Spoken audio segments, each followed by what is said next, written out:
I have a what you may call it battery pack as well, just in Yeah, case. you going live I now? would love to have the You going live now? No, I'm just saying like see if we like we're अच्छा live. अच्छा और ये feed they gave up or what? नहीं आ रहा है. They're sending. Now who is tapping, huh? Must be the one. No tapping, please. No fucking in the mic. What about chewing? Now we've got Conjarbin taking on Nilesh Chaudhary in the finals, and it's going to be an incredible fight. Both guys are coming to take each other's heads off and really prove that they're one of the best featherweight contenders in the country. ये fight बहुत special है for many reasons, but I think the most obvious one is going to be the fact that it's the first ever championship fight in the history of Aturto.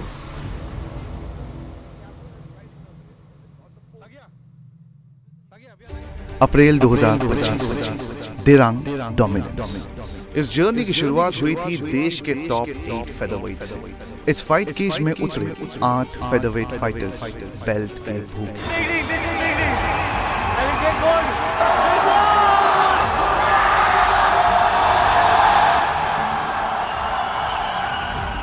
खून बहा, सपने टूटे, पर उस chaos से निकले 4 fighters. 5 lakh rupees and our Aturto featherweight belt. Aturto 3.2 hoga. Coming back to Pasighat. Thank you. In Pasighat. Yep, in Pasighat. Adios. Pasighat, August heat, the farmyard fury. And now coming up next, we've got the featherweight Grand Prix matchup that we've all been waiting for. Lakhan Laisharam taking on the one, the only Conjarbin.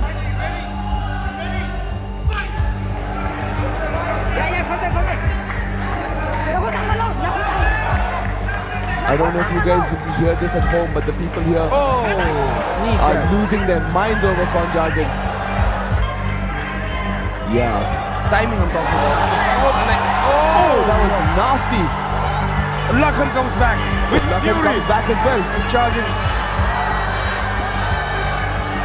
Oh, this is wild, like, for the first minute.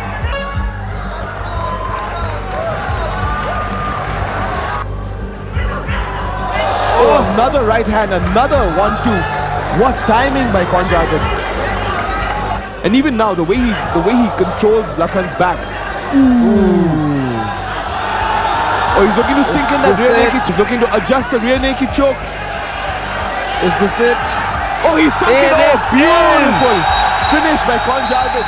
एक ऐसा semifinal जिसने MMA की दुनिया हिला दी और एक scandal को जन्म दिया। नियत्सो अंगामी वर्सेस नीलेश चौधरी, जो सेमीफाइनल्स की एक सबसे एक्साइटिंग फाइट थी इन आतुर्तो, वो अब कैंसिल हो चुकी है। अंशुल की अगर हम फाइट एक्सेप्ट कर ली थी हमने माइक ब्रीडन के अगेंस्ट इतने बड़े वेट मिस के साथ, देन इस वाली फाइट में क्या दिक्कत है जहाँ पे Nilesh is only going to get experience. This was the most exciting fight on the card only because Nilesh से इतनी ज़्यादा एक्सपेक्टेशंस है।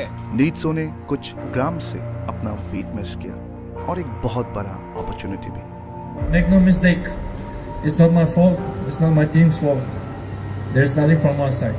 और नीत्सो अपना ये जो ग्रैंड प्री का वेट है उसमें नहीं आए, जो वेट में आना चाहिए था उसमें नहीं आए, वो उससे 400 ग्राम ज़्यादा था।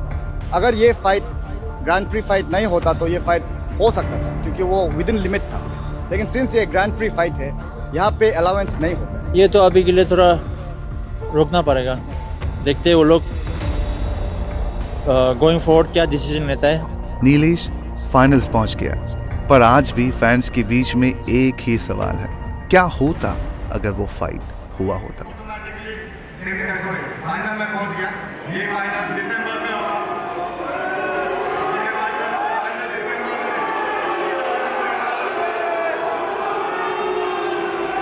I'd like to call upon the stage Nilesh Chaudhary. वैसे तो देखो मुझे खुद को पता है कि भाई मैं फाइनल में सही तरीके से नहीं गया हूँ, ठीक है। मेरा खुद का प्लान नहीं था ऐसे आने का, ठीक है। बहुत बार चीज़ें कंट्रोल में नहीं होती, कोई टेंशन नहीं है। हम आपको 1 नंबर शो देंगे ईटानगर में, बस मैं यही बोलना चाहूँगा। We are the only place in the world where the guy who misses weight is praised and the guy who makes weight is villainized. I can't believe this actually happened. We made weight. We read the contract. Exactly what was said in the contract, we did. We executed. Did we need more clarity? Yes. And we asked. And we were also confused like everybody else. What is the weight allowance? 0.5 grams. Okay, noted. We'll do it. It was weird, but what was written is what we did. You're telling me the opposition has not made weight? They've not made weight. They've got to make weight. That's all, as simple as that. They signed the contract. They read the contract. If they read it wrong, it's not my fault. It's not my fighter's fault. You read the contract wrong. So kind of please point the finger on yourself that you did not read the contract right.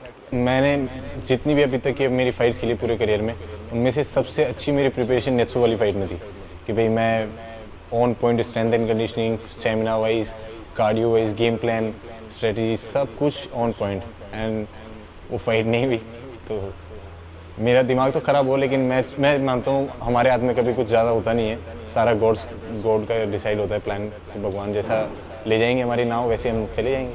जब दूसरे लोग मुकाबले के दबाव में हार मान गए, वहीं दो खिलाड़ियों ने बाकियों से अलग अपनी पहचान बनाई। ब्रैकेट की एक तरफ अरुणाचल का गौरव बैठा है, कौन 4 में।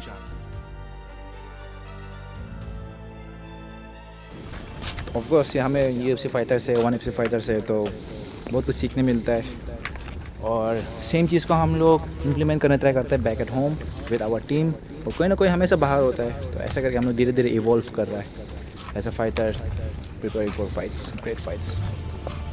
वो अपने घर की ज़मीन पर लड़ रहा है, भीड़ का शोर बहुत ज़्यादा होगा। उसे विश्वास है कि बेल्ट अपने स्टेट में ही रहनी चाहिए और वो अपने लोगों की उम्मीदों का बोझ अपने कंधों पे लेके चल रहा है। एक्सपेक्ट ही नहीं किया था कि हमको इतना पसंद करेगा, इतना प्यार मिलेगा, बट जितना जितना लड़ रहा है, जितना जितना हम अपना दिल दिखा रहा है, आदमी लोग हमको पसंद करने लग रहा है, तो इट्स वेरी हम्बल एक्सपीरियंस और हम जो भी प्यार देता है उसको हम वापस देना चाहता है और हम वो चैम्पियन बन के देगा, एक अच्छा फाइट देगा और ये फाइट एज एन अरुणाचली मेरे लिए बहुत मीन करता है क्योंकि हम ईटानगर में पैदा हुआ है, ईटानगर में बड़ा हुआ है, और अगर कोई एक छोटा जगह से होके भी वन ऑफ द बेस्ट बन सकते हैं इंडिया का, that would mean a lot to me and my team. पिंजरे के बीच में उससे मिलने आ रहा है वो खलनायक, राजस्थान का फार्मर्स बॉय नीलेश चौधरी। उसके पास लगातार आगे बढ़ने का दबाव और दम घोटने वाली ग्रैपलिंग है। That's very, very tight from here. He just needs to keep. Oh, that's a tap! That's a tap. Beautiful. Absolute domination by Nilesh. High IQ, man. Beautiful, very high IQ. Beautiful work by Nilesh. There was nothing done out of. Wow. तो बढ़िया है, वहाँ पे home town में नहीं हूँ, Who cares? मेरी सारी फाइटें बाहर ही होती हैं। मैं दिल्ली में, राजस्थान का हूँ, मुझे देहरादून में कोई नहीं जानता, दिल्ली में कोई नहीं जानता, इधर उधर जा रहे हैं तो इट डजंट मैटर, पूरी दुनिया मेरी है, मेरे को कोई फ़र्क नहीं पड़ता। कुछ स्ट्रेटजीज है जो तो अभी नहीं बताऊंगा, लेकिन ठीक है, अच्छा चल रहा है, हमको पता है भी वो अच्छा अपोनेंट है, तो हम ग्राउंड पे भी काम कर रहे हैं, स्ट्राइकिंग पे भी काम कर रहे हैं, ओवरऑल काम करना पड़ेगा क्योंकि वो ओवरऑल फाइटर है, एक्चुअल में वो पूरा MMA फाइटर ही है, ऐसा नहीं है वो केवल ग्रैपलर है, केवल स्ट्राइकर है।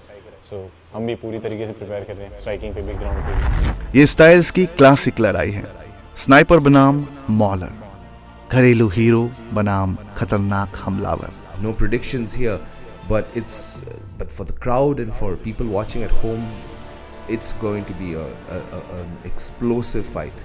Both these guys have again run the gamut of featherweight contenders that Aturto has to offer. It's a very evenly matched fight to say the least, and it's going to be banging. We're going to see that there are levels to this, and the best man is going to be the best featherweight in the entire country, and that's something that I truly believe in. Simple है, fight enjoy करना है, belt लेके जानी है, चाहे 5 round चाहे 2 round जाए, चाहे 1 राउंड जाए। My plan is to enjoy the fight and take the belt home with me. He's gonna go in, he's gonna give it his 150%, whatever he has, he's gonna leave it in the cage, and he's gonna try to make it the most exciting fight that the fans have seen. I'm not expecting anybody except for myself in the finals. Yeah, जो भी आएगा, like I said in the round, line them up, knock him down. जो भी आने वाला था, I was going to knock him down. This guy soon smash everyone, you know, number one guy. 21 दिसंबर को बातें बंद हो जाएगी, टूर्नामेंट खत्म हो जाएगा और राज शुरू होगा। यह है अतुर्तो 3.3, the first champion. One title, one night, one match in none other than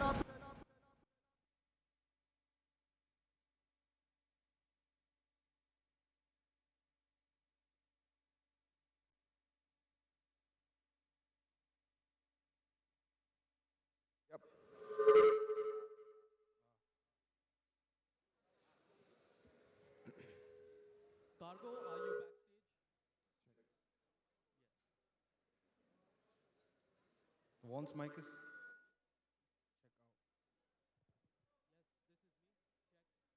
check. Yours is connected to the. Oh shit. Check. No. Okay. Check. I was connected to main speakers. Okay. Now it's off. It keeps happening, you know. Last time also it happened.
Thank you so much for that, guys. Now, let's take a look at the semi-pro fight card tonight. We've got Manjeet versus Vikash, Bubul versus Lamgu, Yumlam taking on Nanu, Tooting versus Tulu, Dipanjali versus Lucia, and Pankaj versus Kamjo. It's going to be an electric night of fights. We're going to start off with the semi-pro fight card. We've got 6 fights in the semi-pro fight card, and then we're going to move on to the pro fight card, and that's going to be electric.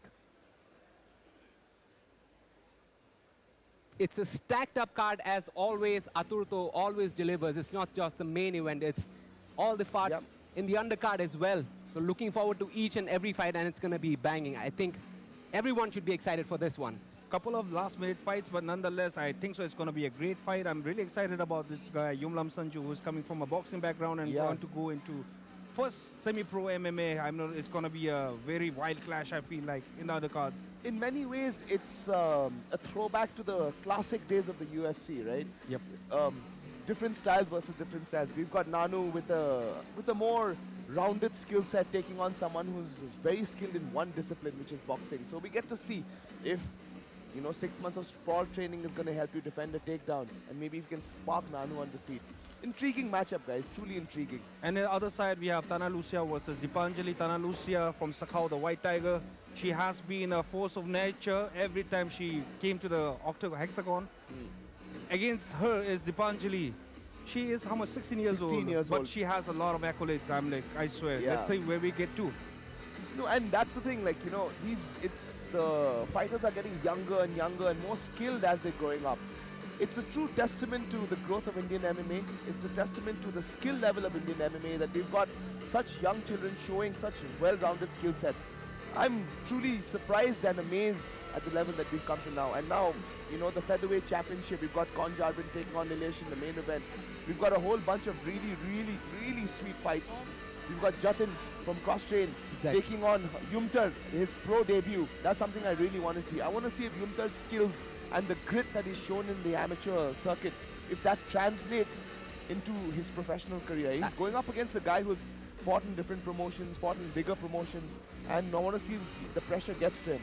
I could not agree more, Andrew. And I want to talk about the co-main event as well. A bit of a grudge match. Nisham Wai will be taking on Sandeep Baghel, who has defeated Nisham Wai's partner in Lucky Veshi few months ago. So let's see if Nisham Wai is able to avenge his friend's loss. Yeah, and not just defeated him, stopped him. I think choked him up with a triangle choke, if I'm not mistaken, right? So that's correct. I'm very impressed with Nisham. I've seen him fight at Contender Series, and I've seen him at the last Aturto. He's got a very, very well-rounded skill set, very good ground game. His striking is coming along. Strong in the clinch, strong in his takedowns, very heavy top control, flows well. It's going to be a great fight. And Sandeep, of course, full of confidence and, piss and vinegar, as they say. Yep. Angry young kid. How about the K1 bout, guys? This is going to be... Fazal Jamil, I think that's a guy that one should look out for. He is just 16 years old and he has 23 knockouts under his name already. That's insane. That's absolutely And he'll be crazy. taking on Donbok Nongrum, we know that he's gritty and he comes in for a first round knockout. Yeah. Last 3 fights lasted only a minute, less than a minute actually. Yeah, each of the guys have been less than a banger. minute. Absolutely. It's going to be a wild card. Thank you guys so much for joining us live. We really appreciate all the views, all the comments, all the support.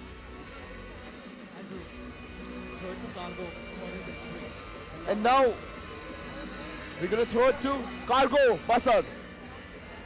The man of the night. The man of the night.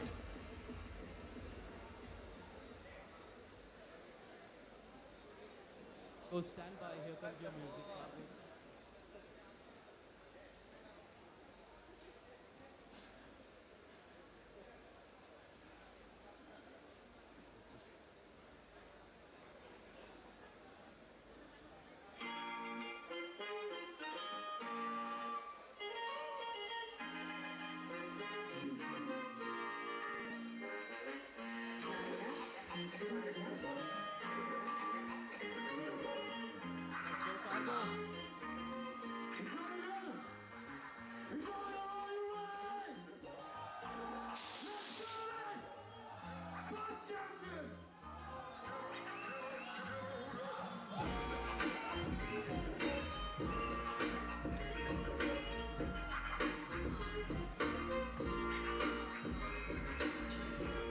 Ladies and gentlemen, this is Aturto 3.3.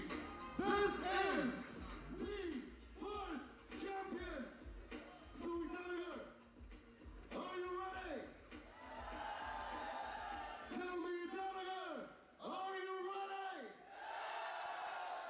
Dahlia, are you ready?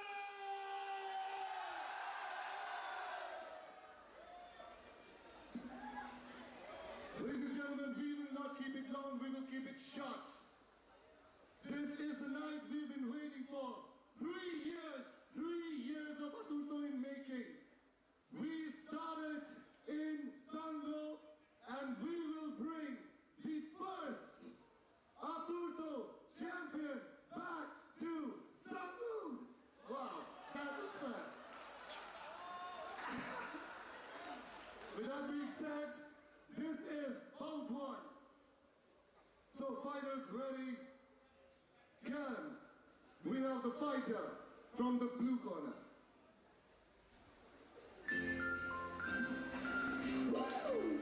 Representing the artist from K-Sport, dedicating the song for our son again. 'Cause the time has come. This time we unite for a common reason. It's the time for Rama Putra Ethnic Match, everybody. We welcome you all. What's up?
we have to look out for is clinch pressure and control. Yep. Because of a short notice fight as well. He's talked to us last night and said that he's just looking to showcase his striking, finish the fight quick. As all these guys have the intention to do. He clearly said that he was very comfortable on the ground, but he won't shy away from exchanging strikes as well. Absolutely correct, Moji. Now, can we have the fighter from the red corner?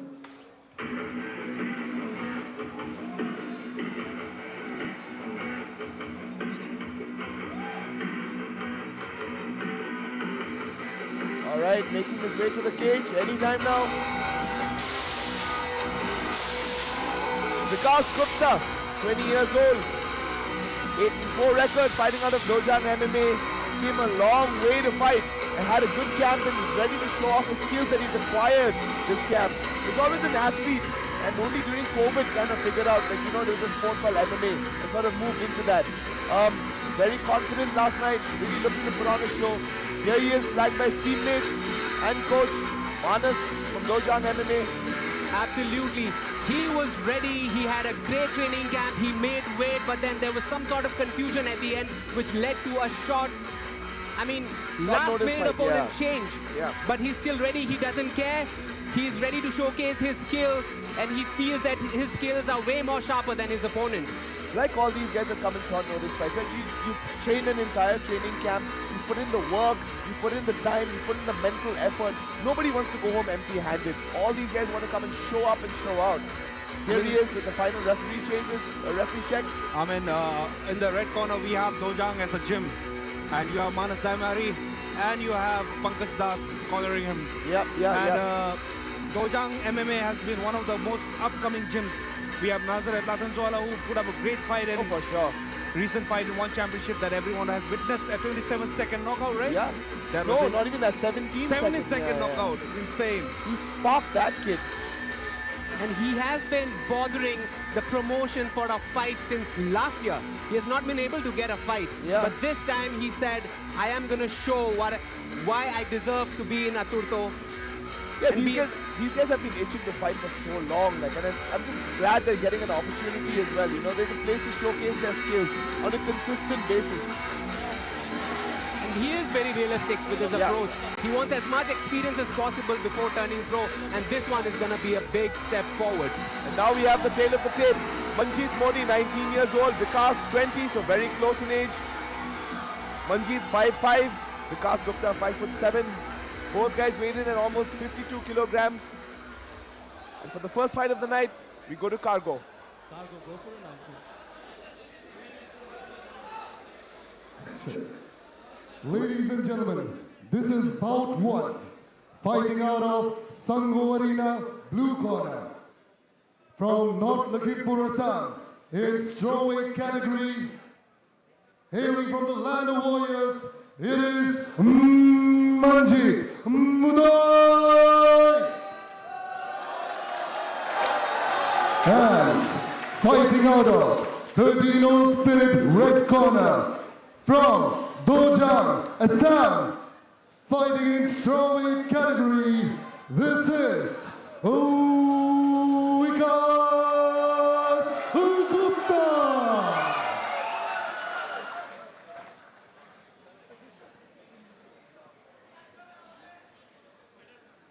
All right, ladies and gentlemen.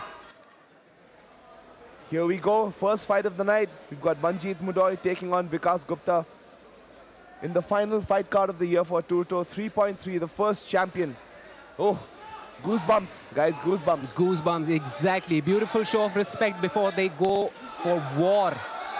All right, here we go. Round 1. Oh, Vikas Gupta with a bit of showmanship, egging Manjeet on. Oh, I think there was a bit of a slip. There was a standing hammer fist. A very rare shot. Beautiful takedown. Caught that. Oh, and he's hammering on Manjeet here. Again, guys, this is semi-pro, so no elbows allowed.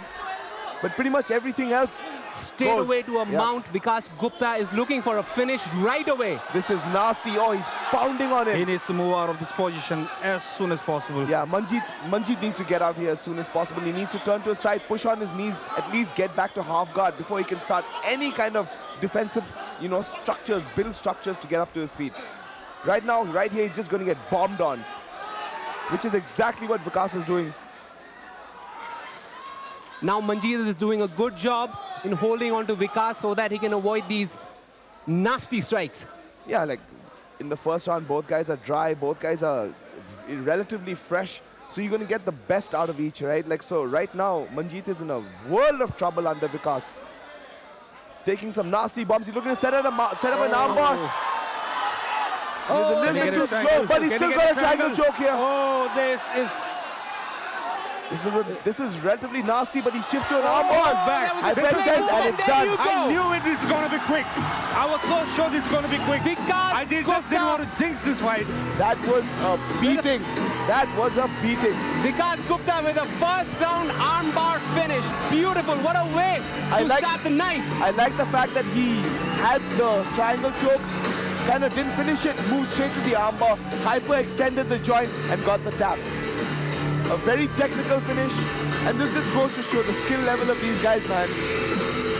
I was a little concerned about him emptying his gas tank because he looked very aggressive. But then, man, oh man, what a finish. I was so sure about this. That was wild. And Dojang, we have a lot of armbars coming from Dojang every time. No, their ground game is excellent, yeah? But now for the results, we throw it to Cargo in the cage. Ladies and gentlemen, first day, first fight, first win in the first round. Folks, in 1 minute, 28 seconds, winner by submission armbar is from 30 No Spirit Red Coat, Gupta!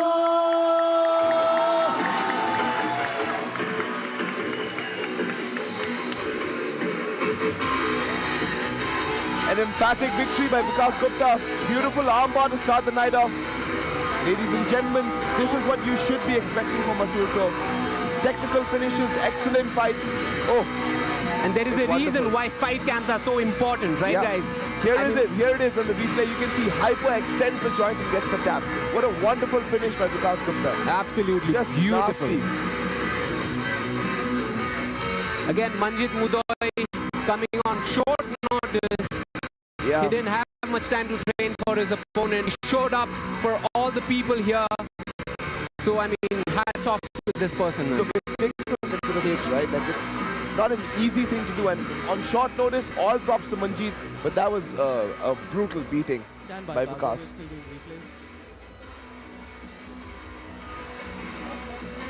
Now we move on to the second fight. We've got Bubul Tide taking on Lamgu Nilo in the flyweight category.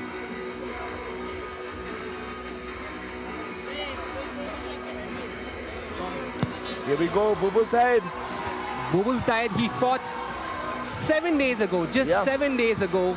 Again, a short notice fight for him as well. Taking on against Lamgu Nilo from Jim Wenger's Naharlagan. Okay, throw it to Cargo. Crazy. And now, ladies and gentlemen, the fight must go on.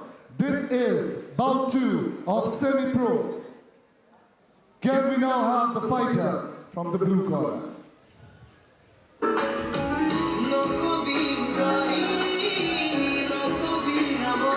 Walking in the blue corner, Bubul Tide, 24 years old with a 3-2 record. And from what he said yesterday, he's repping himself, no real gym. Started in 2023, loved MMA, and sort of like, was a kickboxer since he was 2014, moved into mixed martial arts, wearing the traditional Assamese gear, tagged by his teammates with the final referee checks. He did mention that he has been supported by his entire village and wanted to dedicate this fight to them. To Saboti Shantipur in North Lakhimpur. He's carrying a whole community, guys, here. And you know what's nasty? He just had a fight in RFC, Sipsagar, 7 days ago. Finished his tournament, and right now he's with us in Aturto to face Lamgu Nilo. what I mean to say is also that guys who fight so often, they're still staying in their peak, right? Especially only 7 days ago. So, excuse me. We should be looking at a relatively exciting bout from both these guys. He was very clear that he want to keep this on feet, but he said we might be surprised by a takedown here and there. Yeah, I mean, look, these guys are all mixed martial artists, right? They're all training in the sort of best practices that you can find these days. The training has been such that, and with the proliferation of the internet, most guys know how to fight now. You can check the levels out. Like, you can just go back like 10, 15 years ago in mixed martial arts, and you look at it now, and you see even the semis are relatively well-rounded. They've got a very, very comprehensive skill set, so to speak. Absolutely right. And what do we think about the walkout song? Interesting choice, guys, to say the least. I assume this is a traditional Assamese tune. It's not it's a pop. Oh, it's a pop tune. I'm so out of touch with Indian pop culture, like I have no idea. Apologies Having said to that, all the fans of having Assamese said that, music. Bubul Tayed himself is Northeast title holder in kickboxing. He has said in 2023. Sorry? 2023, he had a kickboxing title. state. Oh yeah. He's a gold medalist. He's a gold medalist. That's what I'm saying. A lot of these guys are coming in from kickboxing, moving into mixed martial arts. So his surprise element that he was talking about is going to be the ground, the takedown. Exactly. That's going to be element of surprise. And his opponent, he told that they met in Pasigat Mimak fight night. Yeah. That happened a couple of months back. And So very well versed with his opponent's style. But then again, anything can happen once the cage is closed. The unpredictability of MMA is something, is the reason why we all love the sport. We don't know what's going to happen until these guys step into the cage. All sorts of crazy stuff happens in the cage here, yeah? Absolutely, Andrew. Bubul Tayed making his way inside the octagon. An active fighter who's always battle ready. Yep. Another thing I want to talk about as well, that he said that he has a good relationship with Lamgu, with Nilo. They're both friends, right? Like, so it's going to be interesting to see what that brings out in Bubul. The fighter from the blue corner is in. Now people, can we have the fighter from the red corner?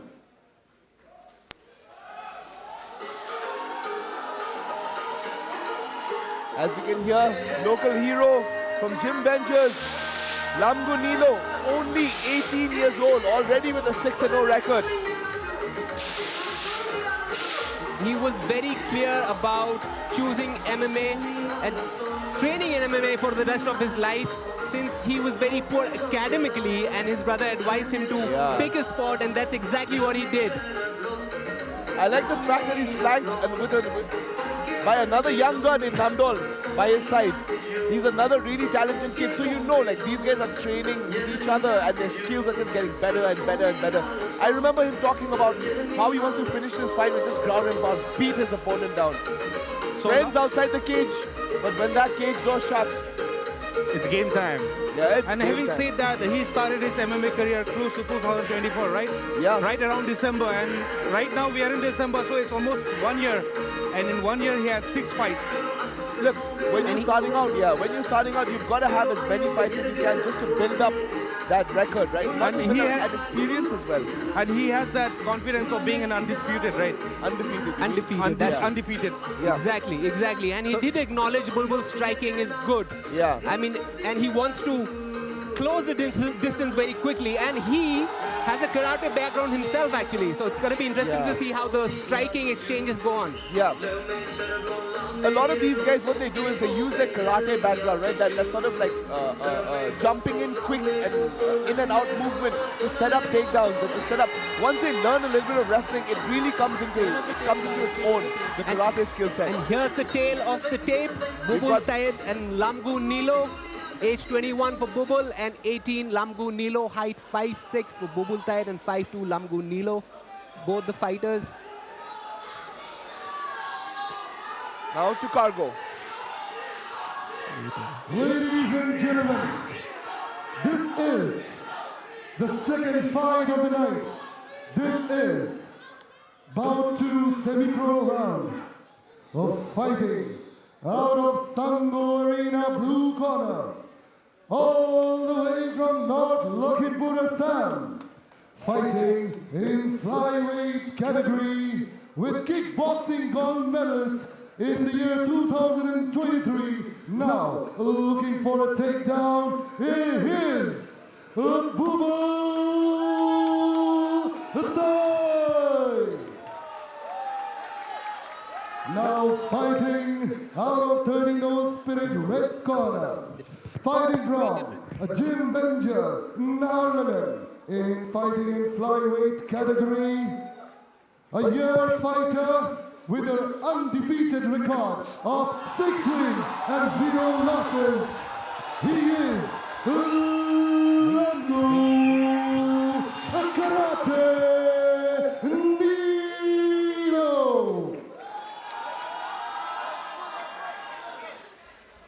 All right, the second fight of the night, Lamgu Nilo taking on Bubul Thai. Referee with the final instructions. Both these guys look determined to put on a real banger of a fight. Here we go. Goes in straight with the head kick.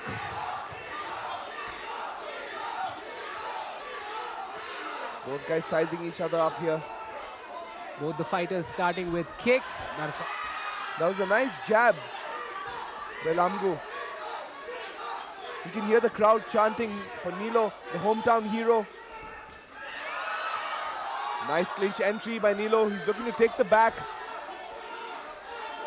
But he's got to get past. Bubul's right arm pushes him up against the cage. Now this is exactly where Nilo wants the fight to be.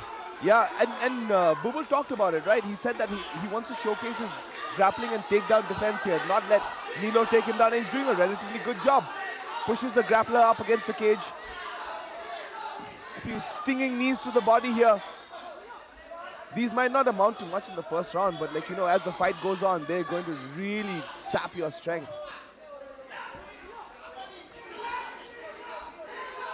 Bubul holding his own in the clinch.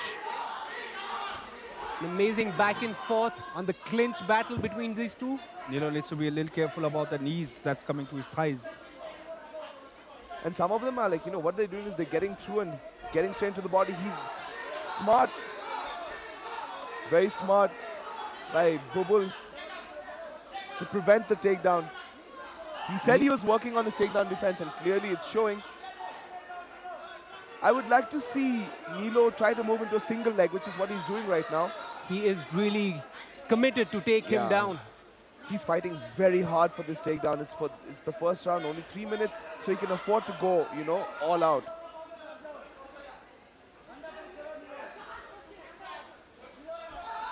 He's got a nice single leg. Can he get it? No. Almost, and he does. And he gets it. I said that I'd like to see him move to a single leg, and he does. Gets the takedown right away, lands in half guard. Now this is Nilo's territory. Yeah, this is Nilo's territory here. All right, Andrew, if you're Bubul, what do you have to do in order to create some separation and get this fight on feet? The first thing I'd want to do if I was in Bubul's place is with my right hand, I'd like to get an underhook. He's almost got it there. What I'd really, really like for him to do is to get an underhook, move Nilo to the other side and try to re-guard. If he's able to re-guard, he's going to be able to basically mitigate the damage that he's taking right now.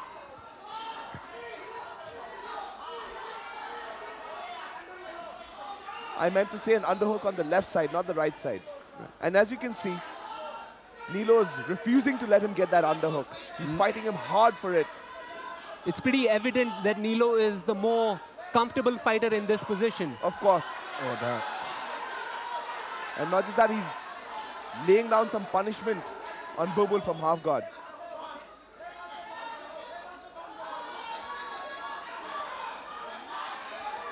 I would really like to see Bubul use that left arm to try and get an underhook on Lamgu's right side.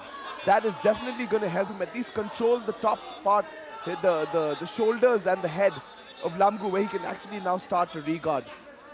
But because he's not looking for that underhook, he's just on the bottom taking damage at this point. And Nilo is very smart. He knows exactly what's going on. Almost had an head and arm position. He still has the crossface. Not much happening offensively in this fight at the moment, but Nilo is constantly looking to advance his position with 10 seconds to go in this first round.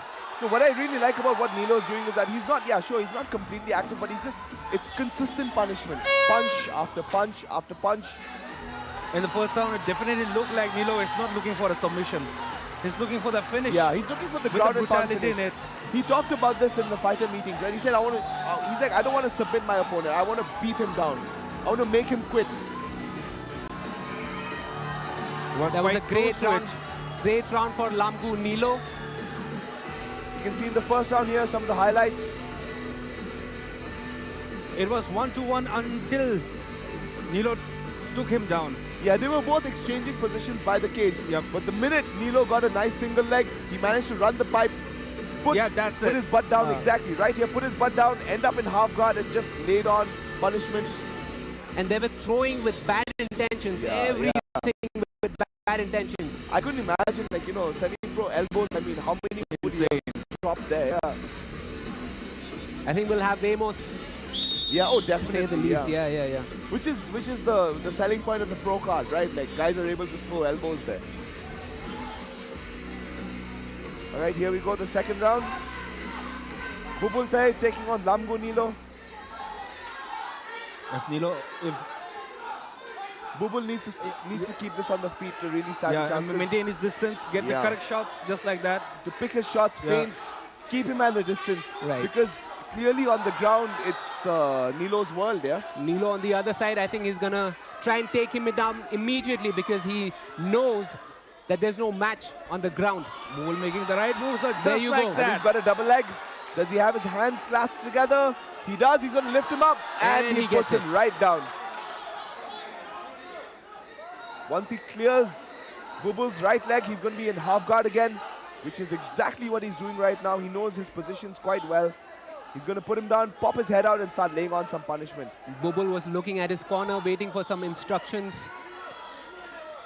I would like to see Bubul try to fight for underhooks here, because that's the only way he's going to be able to move and manipulate Lamgu on top. But Lamgu right now, again, in half guard, just laying on consistent punishment. And getting controlled for minute after minute, it just takes away your confidence, to say the least. And not just confidence, yeah, sure, like it takes away confidence, but it saps your strength, like, you know, it saps your will to fight. All I can say is that Bubul is not showing much of that defensive style on the ground, right? I mean, he's not taking, like, brutal punishment, but I really like the fact that he's re-guarded here. So he's going to be able to take much less damage from this position. And he needs to get his feet on the hips, open up his guard, push Nilo away and try to get up using that. He's up against the fence and I'd like to see him cage walk a little bit. And shift his hips. And Nilo is doing a great job at constantly being busy with his strikes, trying to advance his position. Bubul always has something to think about, something to worry about. Yeah, he's just getting pounded on he's getting bombed on from the top, right? So your set of priorities at this particular point are going to be to try and mitigate damage. So I can understand, sure, maybe you don't want to get up, but you're going to have, like, it takes you've got to break a few eggs to make an omelette, right? So he's got to take a little bit of punishment, get his feet on Nilo's hips and push him away. Less than 2 minutes to go on round 2, and it has all been Lamgu Nilo this round. Oh, yeah. Again, laying on just consistent punishment. It might not be the fastest punches, but it's just consistent. Now we got it. That was a nasty right hand. I really like Nilo's ground and pound, man. Like, he's talked about it, and you can see it's just bang, bang, consistent punches. And it's going to sap the strength out of you. Nilo definitely has the brute strength. Yep, you can see it. Like, you know, it's that compact body, right? And he's just pounding on Bubul. Vicious ground and pound by Lamgu Nilo. About a minute left on round 2. Again, he's just taking some couple of clean getting punches bombed on. Oh, he's getting bombed on, man. Another one. Just look at this. Vicious but Bubul shots. trying for an armbar. Can he get it? No, I don't think so. I think Lamgu Nilo is a bit too savvy for that. But I like the fact that he's opened up his guard. He's going to have to get a little bit more active. But Nilo immediately saw the opening and tried to sneak his left knee in there. Another one. Oh my God. He's just getting wailed on here. And it doesn't look like Bubul is doing much to try and get up. He's got an armbar here. It's almost there. Look at that. Beautiful work Just by as Bubul. I said that. No, beautiful work by Bubul, but I think Nilo is wise to it, pulls his arm out and just continues now in top position. I think he's too seasoned to get trapped by that. That's what I was saying. Like he's a little too savvy for that, you know. Dominant round by Nilo.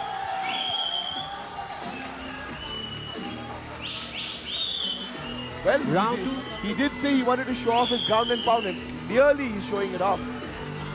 Check this out. Gets his hands clasped together, centers himself and gets him right. What I really like about this takedown that he didn't spend a lot of energy picking him up, slamming him out. It was just boop, right down, gets his butt on the ground and just goes to work.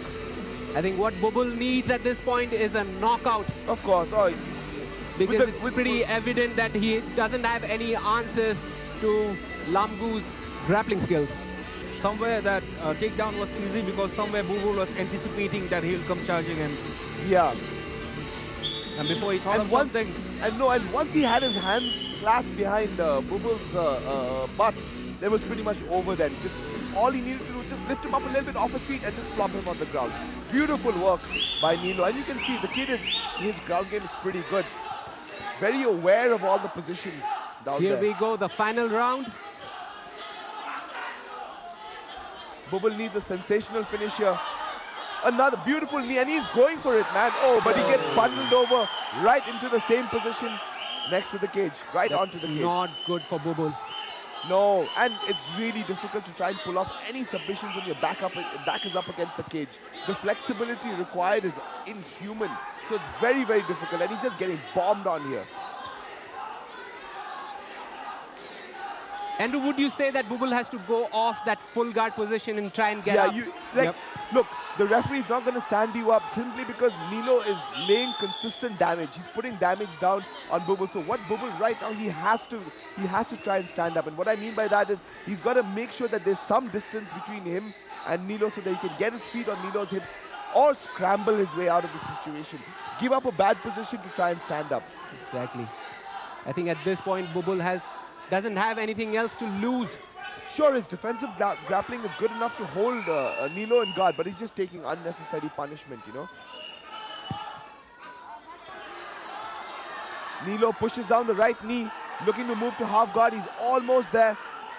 But Bubul doing a very good job regarding, but that's just about it. He's not looking to stand up. He's looking to throw shots from the bottom, which I think is the wrong decision to make. It's really difficult to go against a fighter like Nilo if you don't have any ground defenses, if you don't have any reply on the ground. Yeah. Definitely right now it looks like that. Like you might be able to stop a submission, but what else are you going to do apart from just getting beaten up if you don't have the required skill set to get up off your back? I mean, it's great if you just want to survive the round. This is the last round in a fight where you're down 2 rounds already. So this is not something that you want to do at this point. That's what I'm saying. Like I look at Bubul closing his legs in guard, and that shows me that he's not looking to get up. He's comfortable in this position, but for how long? Crowd clearly behind Lamgu Nilo. And he's giving them something to... Oh, and there's an armbar attempt here, but again, Nilo's... You can't keep trying that. Like, Nilo's wise to it.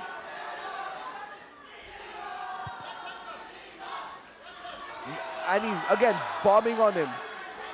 I really like the fact that when he bombs on him with his left hand, like, he gives his right hand just to make... to sort of bait Bubul into trying an armbar and then bombs on him again. I think both guys are a little tired now. It's the final minute of the third round.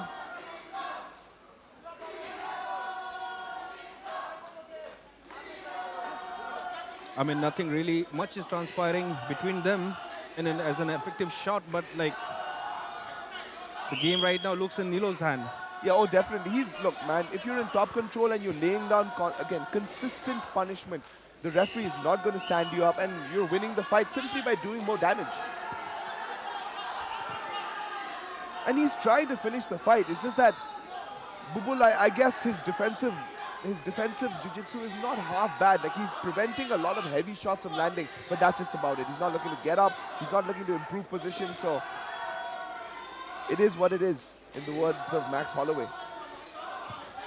There, that's what I want him to do. I want him to, but then he gives up on that. I'm not sure exactly if he's too comfortable there, but it's only 15 seconds left. So maybe in his head he's just like, you know, hey, let me just sort of like take the L. Now he's going full. And survive the round to get a moral victory. Yeah, a moral victory. It's a short notice fight for him as well. Impressive performance by Lamgu Nilo. Dominant performance by Lamgu Nilo. And it's going to be a clear victory by him. A bit of a showmanship. A tactical, controlling decision.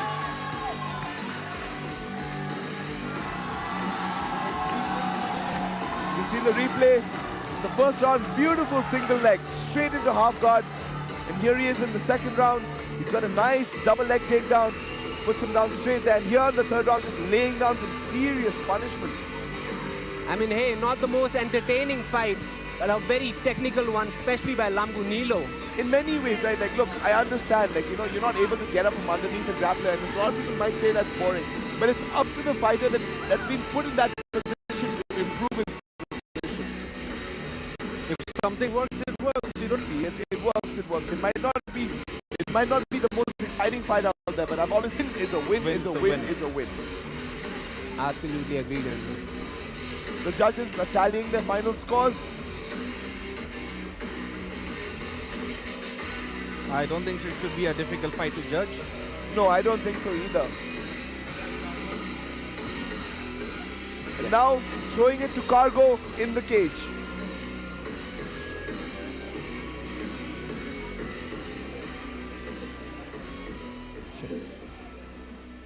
Ladies and gentlemen, the results are out. And a winner by unanimous decision is from 30 Spirit Red Corner, Lamgu Karate Nilo. And your winner in the red corner, Lamgu Nilo, representing Jim Vengers with a dominant victory. He said exactly what he was going to do, ground his opponent, beat him down, and snatch the victory away from him. Effortless performance on Lamgu Nilo's behalf. This is the first boy from Sepa taking his fight. Well, a total brutality, total force, came in like a bull, left like a bull. I like his ground and pound as well. Very, very consistent, and made sure that he didn't just sort of go wild and shoot his wad, so to speak. I'm like, props to Bubu, like there's nothing much he could do because Nilo was consistent. Yeah.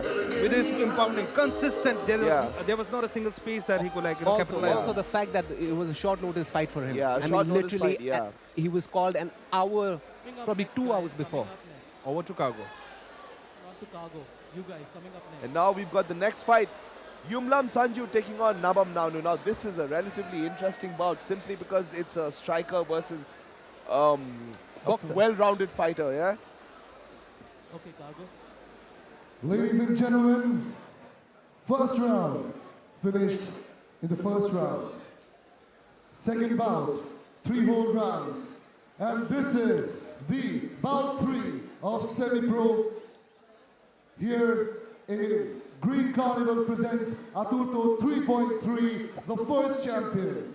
Now for bout 3 in bantamweight category, can we have fighter from the blue corner? All right, and now in the blue corner with a boxing background, we've got Yumlam Sanju. I'm like, this song itself is a statement for him. Yeah. It is crazy to think that somebody who's never ever trained in MMA is taking on a fight tonight. On screen, ladies and gentlemen, you have Yumlam, the Earthquake Sanju. That's the name that he carries when he's doing the professional boxing. Recently he had a fight, and good lord, he has hand of rocks, stones, steel, anything, man. A That's very what tough kid. that's what I mean. Like, you know, it's going to show.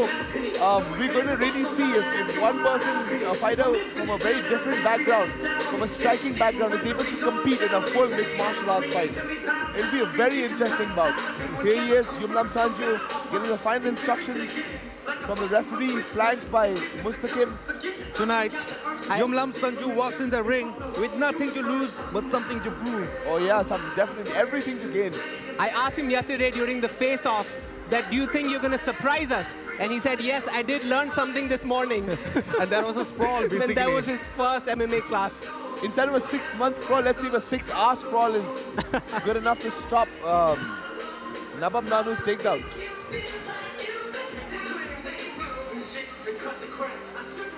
In many ways, this is a straight up like throwback fight, right? Like to the old school days, old absolutely. School, yeah. I mean, like, knowing how hard he hits, I'm really worried about this 8 ounces gloves. If it connects in the right point. You can't afford to make any mistakes with 8 ounce It's going to gloves. be good night, but I'm definitely sure that Nabam Nanu has some tricks up his sleeves. I'm sure he does. I'm sure he does. I know MMA techniques are very complex and very important, but then all it takes is a one clean punch and it's all over. We get to see that, right? Like all these boxers talking on the end, like, you know, if I land just one punch. And here's his opponent in the red corner. Another hometown hero. Ladies and gentlemen, we now have the fighter from Sango Arena blue corner. So now, can we have the fighter from the red corner? All right, from the red corner, from Mabra Sumente, with a 5-2 record, 26 years old, Nabam Nanu making his way into the cage. Again, wasn't training regularly, but jumped at the opportunity to fight, right? Like, these guys, you gotta give them props, man. Like, they might not be in the scene and they might not be in the gym every day, but once that call comes in, they're like, yep, we've got to go and got to whoop some butt. He said, I mean, it's not a surprise that his opponent is a boxer, but he doesn't want to make this an ego battle. He wants to shoot the first opportunity that he gets and finish this fight on the ground. And nobody wants to take punches from a professional boxer, you know. I'm excited. I want to see Nanu this time because last 2 fights, consecutive fights, he had losses. Yeah, it's a must win for him. But then again, during the camp, Nanu was quite exhausted during the camp. Right now he's fresh. He didn't attend the camp. But then again, let's see, like the mentality. There might be a certain change in mentality that the peaceful, taking it without any pressure. He said he has never been mentally more ready than tonight. Yeah. Yeah, and he has to win this fight. That's why he kept saying that.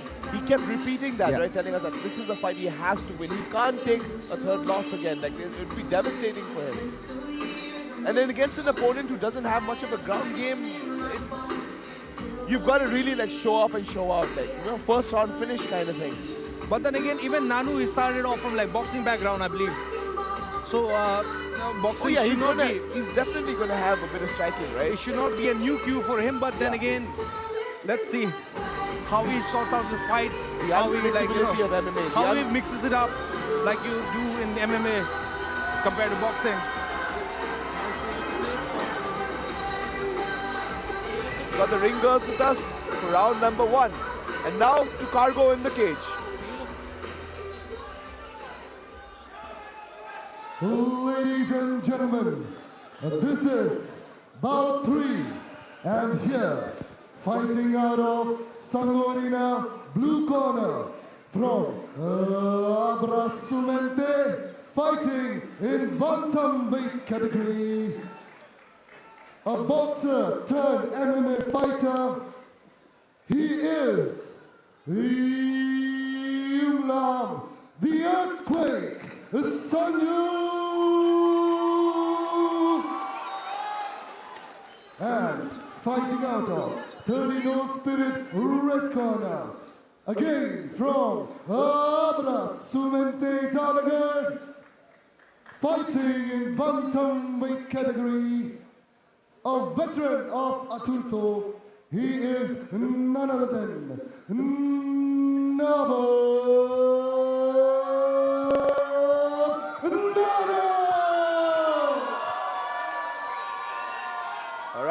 round number 1.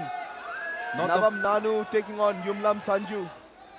Not the first gig for Navam Nanu in Aturto. I think we're going to find out very quickly how this fight is going to play out. Ladies and gentlemen, the thing is that this is the first fight in Aturto that has been from the same gym but different styles. Yeah. Yeah, they did mention that they are friends outside. Oh, But then immediately he's like, I'm not right playing. away. He's like, I'm not playing any games, man. I'm going to take this guy down and try to finish it here. And here he does. Relatively easy takedown. An early takedown by Navam Nanu, just exactly Nanu wants how the he had planned. He wants the game in the first round, as we spoke to him last night. He's like, armbar or rear naked choke. He's like, I'm just going to try and finish this fight any way I can. Sanju is not aware that you're not supposed to use the support of the cage. And you can tell right away that Yumlam Sanju is not used to this sort of position. He's not used. He's trying to sort of get to his knees because that's the sort of natural reaction, right, that you have as someone who's been ground. Try to get up on your knees and get up. But Nanu being very smart, just laying on punishment here, making life very difficult for Sanju. Sanju is giving his back. But he's a tough kid, Sanju, you know. Oh, that There was a bit of a very grab fence involved, I believe. Very Another- blatant cage grab. Another warning by the referee. But Nanu is like, I don't really care, takes him down straight away. That was a blatant cage grab. Not really used to fighting in the cage. Yeah, that's the thing I think, right? Like, look at this. He's trying to hit a guillotine when Nanu is in full mount. That goes to show the inexperience, right? He's got an arm triangle here if he really wants it. But I just think he wants to get out to mount and lay on punishment. He jumped a gilly and gave away a very dominating position for Jumped Navam a gilly. Nanu. But Sanju is a tough kid, you know. He'll try to do everything. Yeah, and he I know has a very strong chin. Obviously, pro boxers, he's probably taken so much, but damage and punishment. And he flips him Oh, over. Oh, Now. that was impressive. Now he look for by a guillotine Sanju. or a bulldog. Very impressive. But Navam Nanu, again, you can showing off his well-roundedness and just like grounding, mat returning Sanju. Beautiful, crosses the legs, traps the legs.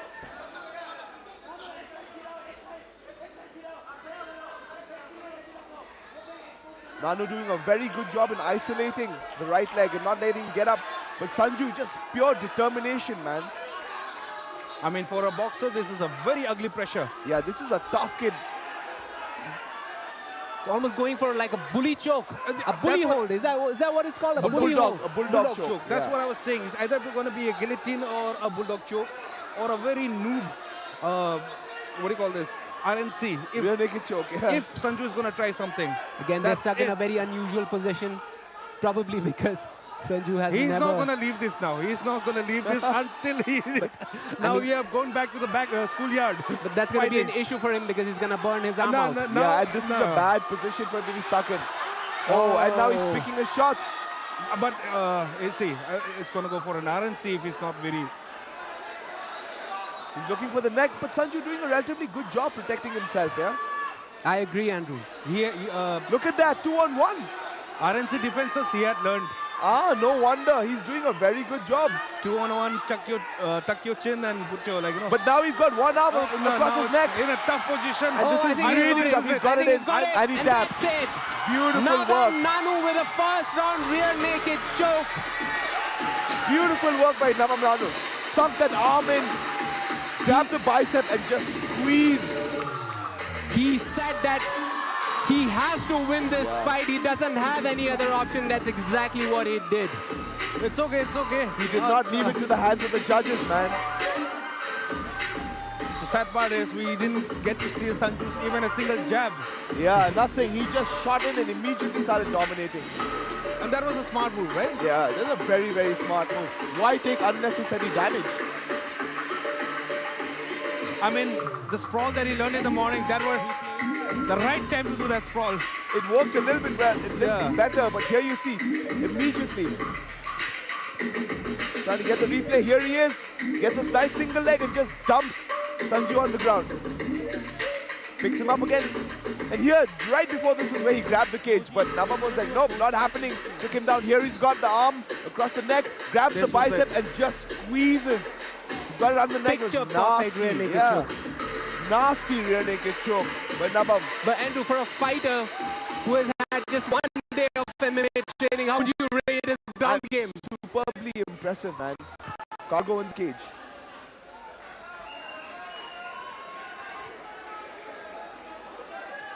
Ladies and gentlemen, the results are out.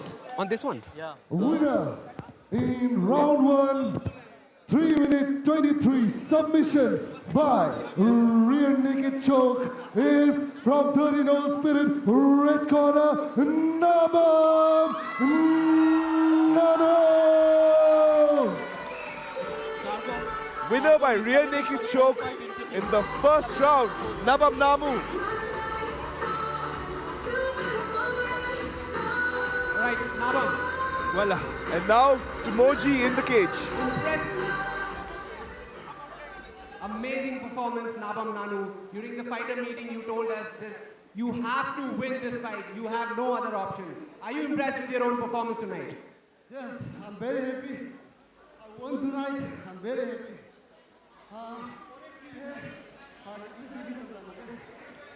हम और एक चीज़ बोलना चाहते हैं. Of course, this is boxing versus MMA. Okay, he is a very good boxer. Boxing ring में होता तो हम नहीं सकता. But हम एक चीज़ क्लियर करना चाहता है. हम आज नहीं बोलेगा तो शायद ये बहुत गलत मैसेज रहेगा. बाकी जो कॉमन स्पोर्ट खेलता है, बॉक्सिंग, कराटे, तो सबका गेम का अपना है. तो कोई हेड मत पेला. Okay. That's it. Give it up for your winner, guys, Nabam Nanu. An emphatic victory. ये शॉर्ट नोटिस फाइट था और ये आपका पहला MMA फाइट था एंड मैं पर्सनली बहुत ज़्यादा इम्प्रेस हुआ हूँ आपके ग्राउंड स्किल से. आपको कैसा लगा अपना परफॉर्मेंस? बहुत अच्छा लगा फाइट करके. सबसे पहले मेरा स्पॉन्सर को थैंक यू जो स्पॉन्सर किया है. और मेरा एक दिन का कोच था मुस्तकिल. लेकिन मैं एक दिन 2 days नोटिस मिला था फाइट के. कोई बात नहीं, ये होता रहेगा. नेक्स्ट टाइम आएगा तो फिर प्रैक्टिस करके आएगा, जरूर आएगा. तब हम देख लेंगे. लेकिन ये मत सोचो कि ये MMA वर्सेस बॉक्सिंग ना. एपी कॉम्पिटिशन स्पोर्ट हमको पसंद है. जितना भी स्पोर्ट पसंद है सबको रिस्पेक्ट करता है. हम आज आ रहे हैं, कल हम श्योर जीतेगा. देखते जाओ. Thank you so much. Give it up for Yublam Sanju, ladies and gentlemen. सबसे बड़ा धन्यवाद मेरा लिए इतना अच्छा अपॉर्चुनिटी दिया है. सबसे पहले जितना भाई को thank you so much. Atul thank you Atul.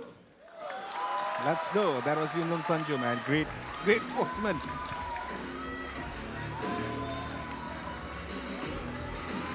Really great sportsman. Took it all in stride, you know.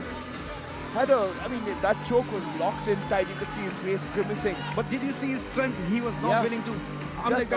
He fought to the bitter end. You don't usually twist and turn like that. I think so. When you're in the ground game, you try to save yourself. Yeah, he just went for it. Hey, it is what it is. It's a fight. And now we have the next fight. We've got Tutam Sonamwai taking on Tulu Kina. Both these guys, man, And now to Cargo in the cage.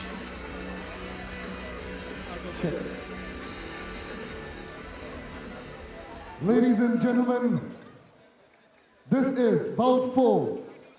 Can we now have the fighter from Sangbo Arena, blue corner?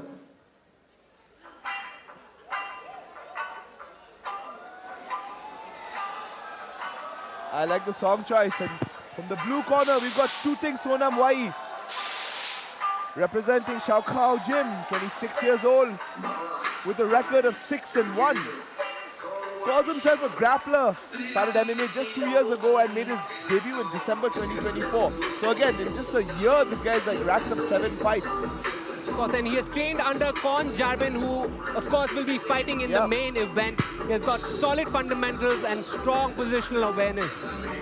Yeah, again, he talked about this yesterday, right? He was like, I'm always learning, always improving, and with each fight, you'll see a new set of skills developing. I'm very, very excited to see this kid in action. Is that Pamu Buddha in the back from Kung Fu Hustle? Sorry? The tattoo. I'm not sure what that is. Is it like a local symbol? Kung Fu Hustle. Oh, Kung Fu Hustle. The Buddha's palm, yeah. And he wasn't keen on fighting someone that he knows personally. but then he's like, I've got no option. So now Yeah. he's locked in for the job. Friends outside the cage, but inside the cage, he's just an opponent. Yeah, he's just an opponent looking to take him out in the most brutal way possible. Shooting wise, Sonam, 2 years of experience, basically a grappler, but nonetheless striking none the bad. It's not that bad. What's really, really interesting about this kid, he has an MSc in agronomy, which is the study of agriculture. Like, Yeah. you know, you would think like a farmer, guys, like, you know, in that food, sort of like a farming background, walking into MMA. And MSc, that's not a small feat. And it's important to mention, I think, because he wanted to dedicate this fight to his sister-in-law, who's battling cancer at the moment. I mean, that's beautiful. That I was mean, really it's emotional heartbreaking last and night when we beautiful. talk about it. Yeah, big shout out to somebody his dedicate this sister-in-law. fight. A big shout out to his sister-in-law who's battling cancer. If he wins this fight, it's definitely dedicated And to he's her. been cornered by his coach, Bon Jovi. And his game plan is to go by his side. All right, and now back to Cargo in the cage. Ladies and gentlemen, for bout 4, can we now have the fighter from 13 Old Spirit, red corner?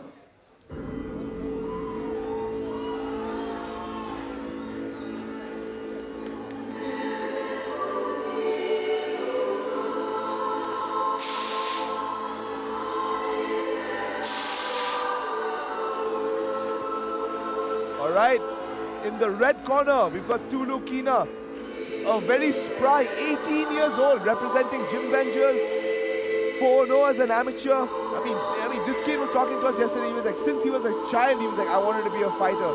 He started with Taekwondo and Karate, and finally at class 9 joined Abra Semente. And here he is, fighting in one of the bigger promotions in the Northeast. He has a very boxing-heavy style with a finisher's mindset. And he likes to read his opponent inside the cage. You know what's exciting? When he joined the Abrasumente, the next 3 months he was sent to Manipur for Muay Thai competition. And he's the first Arunachali to get a national gold medal in Muay Thai. That's incredibly impressive. Again, his philosophy, he's like, you know, looking to put on a show. And he definitely wants to finish this fight. And I like what he told us. He's like, damage is my first priority. So it's damage specific. Yeah, he wants to hurt you, right? He said he always struggled with being consistent in school, but then as soon as he joined MMA, all of that was gone. He was in the gym every single day. That goes to show how passionate he is about the sport. That's what I'm really like. I really like the fact that some kids, they're like, you know, this is the thing, right? A lot of people might not be good in academics, they might not be good at working at an office, but they can sure whoop some ass in the cage. You know what? It's not about the number of years that you have given. It's the number of hours that you give to the sport. That's what makes you excel in it. Absolutely. And we've got the tail of the tape. Tooting, 26 years old. Tula, 18. Both are 5'5". Both weighed in at almost 55 kilograms. One representing Shakao, the other Gym Vengers. Here we go, ladies and gentlemen. Back to Cargo in the cage. Let's go,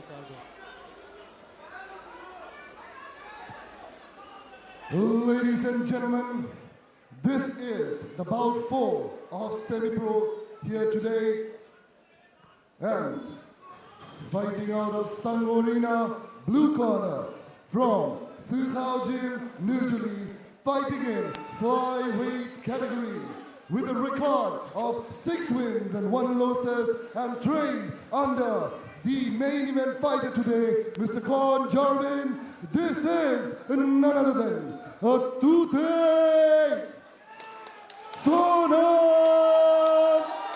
3.3.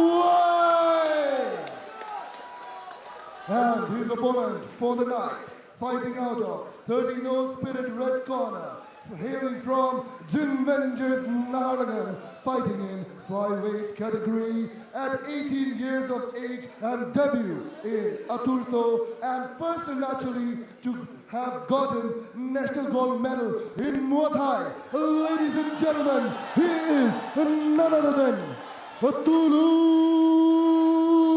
Boxing Kina. Our 4th fight of the night. Tooting Sonam Wai taking on Tula Kina in the flyweight division. Both guys know each other. They're familiar with each other's games. They're both friends. But hey, once that bell rings, all violence here. Tulu Kina, a much younger fighter than Tooting Sonamwai. Let's see if the experience is going to make the difference here in this fight. It's a good observation, Moji. Oh, that was hard. That was nasty. That right hand was straight out of hell. Tooting took it like, I don't know, he took it like a rock. I like his face. His back He heard set. him by that one. Oh, this guys are bad. These guys are backing. I don't want to use the later word, but these guys are bad. They're throwing leather is what I can see. He was rocked by that one. Yeah, he dropped to his knee even. That right hand was right on the button. I could see his face just change. Like, these small gloves, man, you cannot play around with this stuff. That was a nice hip toss. Looking for a guillotine here. Tooting is smart on the wrestling part. He's almost got it. He's got a standing guillotine. Looking to wrap the legs around. Nice work by Tulu. Oh, but he takes another shot on the feet. I think he's still rocked, yeah? Yeah, he's kind of rocked. Yeah, he's still rocked. What Needs a little breather. Yeah, what Sonam needs to do right now is create distance and like lay on the punishment. Oh, nice Tooting is uppercut. going clean. Oh, these guys are just banging. Sonam has to be careful Yeah, with he's his got defense. He's got his head up in the air. He's got his chin up in the air. He has absorbed some brutal shots early in this fight. He delivered some brutal shots as well. Wow. Almost close to concussion shots. That was a back nice and right forth. hand. This just dirty boxing, uppercuts, overhand rights. We've got a dog fight, ladies and gentlemen, early in this fight. Almost in mount. Settles for side control. Oh, and loses the position. But Tulu very smart. Tulu going with the knees. Oh, this is crazy, guys. I think so. This was. How about the pace, guys? The pace is just wild. I'm getting tired sitting here, look at man. it. Oh, that was a nasty right hand again. Both boys are going dirty in it. Tulu Kina is not backing down from a fight.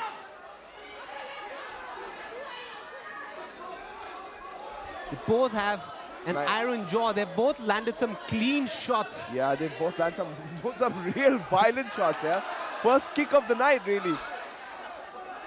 Oh, they're just swinging, guys. Oh, They're that was a just nice right swinging. hand. That it Tooting looks needs like to it keep his hurts hands Sonam. up. Tooting Yeah. needs to keep his hands up. It's gonna be. He's got his chin up right in the air. I wouldn't be surprised if he gets hit at some point. Tulu is bleeding from his jawline. I guess. It might be because of the scratch or something. I can't see exactly where the blood is from. But both guys have landed fight-ending damage on each other. I'm not sure if they'll be able to keep up this pace till the end of this fight. I don't got- think it's going to go the distance, yeah, guys. no. I mean, if it goes to distance, I'll be quite surprised, honestly, Moji. Anyhow, till now the game is very equal. Oh, that was a nice right hand. Beautiful jab by Sonam. But I just don't like his defensive. Like, he's got his chin right up in the air sometimes. Yes. I like That was another right hand. Oh, he can take some shocks, man, in open chin. Oh, that's like, how is he not dropping? I like how Tulu is still keeping up with the combination and he's very tight with his boxing. Yeah, I really like the fact that he's not throwing wild. And on as the well. other hand, Tooting is just swinging. Yeah, it's beautiful. Oh, there you go. What I really like that It was by a beautiful Sonam. takedown by Yeah. Tooting Sonamwai. An intelligent move at this point. Got 7 seconds to go on the first round. Tulu comes out of it. I feel like I've lost my chin watching these guys take damage, man. What a round, guys. What a round. Full on, man. This is like, You guys wanted action? Guys watching at home, you guys wanted action? How about this? if this pace and this precision carries on for 3 rounds, someone is going to the ICU tonight. Yeah, oh man, I don't want to say that, but yeah, definitely. Look at that beautiful right hand. Takes a jab, and here's, oh my God. Almost out. He almost knocked him out clean, man. Dropped him to a knee, and here these guys are just going at it, throwing leather. Now there are a like- couple of dirty punches. And Tulu seems to have recovered really well. He's definitely recovered, and he's laying on the damage as well. Like, this kid is for real. 18 years old. I mean, madness. Because on the second half of the first round, I think Tulu was the one inflicting more damage. Yeah, he was definitely inflicting more damage. The first half of the fight, the first half of the first round was definitely Sonam dropping Tulu to a knee. And the second half of the fight was definitely Tulu's laying on the punishment. Well, I'm very sure that everyone's adrenaline is like. Do you know what? Do you know what's crazy? If this is how these guys fight as friends, I really don't want to see them fight enemies, man. Let's go for the second round. I guess we'll see a little more of kicks, if possible, to mix it up. And it was a brilliant move on Tooting's part to mix it up with some takedowns. It just gives the other guy to think of other things, you know, other threats. It really puts the phrase with friends like these, who needs enemies, into perspective, man. Another takedown. Beautiful. Missed attempt. But a very, very nice defensive strategy from Tulu as well. Oh! Right in the carrots and onions. Now this is going to change the whole flow of the fight. His bells got jingled. Yeah, his bells definitely did get jingled. I mean, there. it's Christmas time, so why not? That sucks. Oh, that really, really sucks. It looked like he took a serious knee to the groin. He's got 5 minutes here to recover. Yeah, he shouldn't rush and take his time. Yeah, take his time. Take the whole 5 minutes if he wants to, because this is a very close fight. Yeah, this is incredibly close fight. You don't want to lose to a friend, right? Like, I mean, you've already dropped so much damage, already taken so much damage. And especially considering the pace that they have been fighting on, this could help both the fighters, actually. Yeah, give both guys a little bit of a breather, right? So it's a win-win. And we can expect more action in the second round. Yeah, that was nasty. That was nasty. That was really nasty.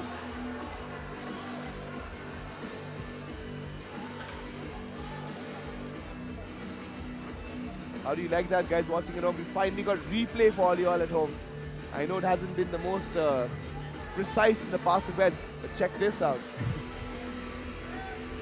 Oh man, he looks like he's in real pain, yeah? Yeah, Tooting Sonamwai seems to be in a lot of pain. Oh, I would hate for the fight to end like this. That knee went like an uppercut to the balls. Yeah, basically, you check it out. Look at the replay again. Boom! Oh. That was a nasty shot. Ooh, that was hard. But it was nasty. You have to be emphatic about it. It was really hard. That really was hard. But this is something that happens all the time, unfortunately, in MMA. Yeah. I mean, look, it's... Oh, I mean, by the look on his face. Oh no, that was so sad. So we've got a doctor's stoppage on the third fight, which was full of action. It was an exciting fight till the time it lasted. I think it's going to be a no contest. Yeah, it's both guys. Nobody wins, nobody loses. It's no contest. No contest. I hope so. With an accidental groin strike. This is sad. Yes, I stand corrected. I agree. I think it is going to be a no contest. Oh, he's still in pain. Like, ooh.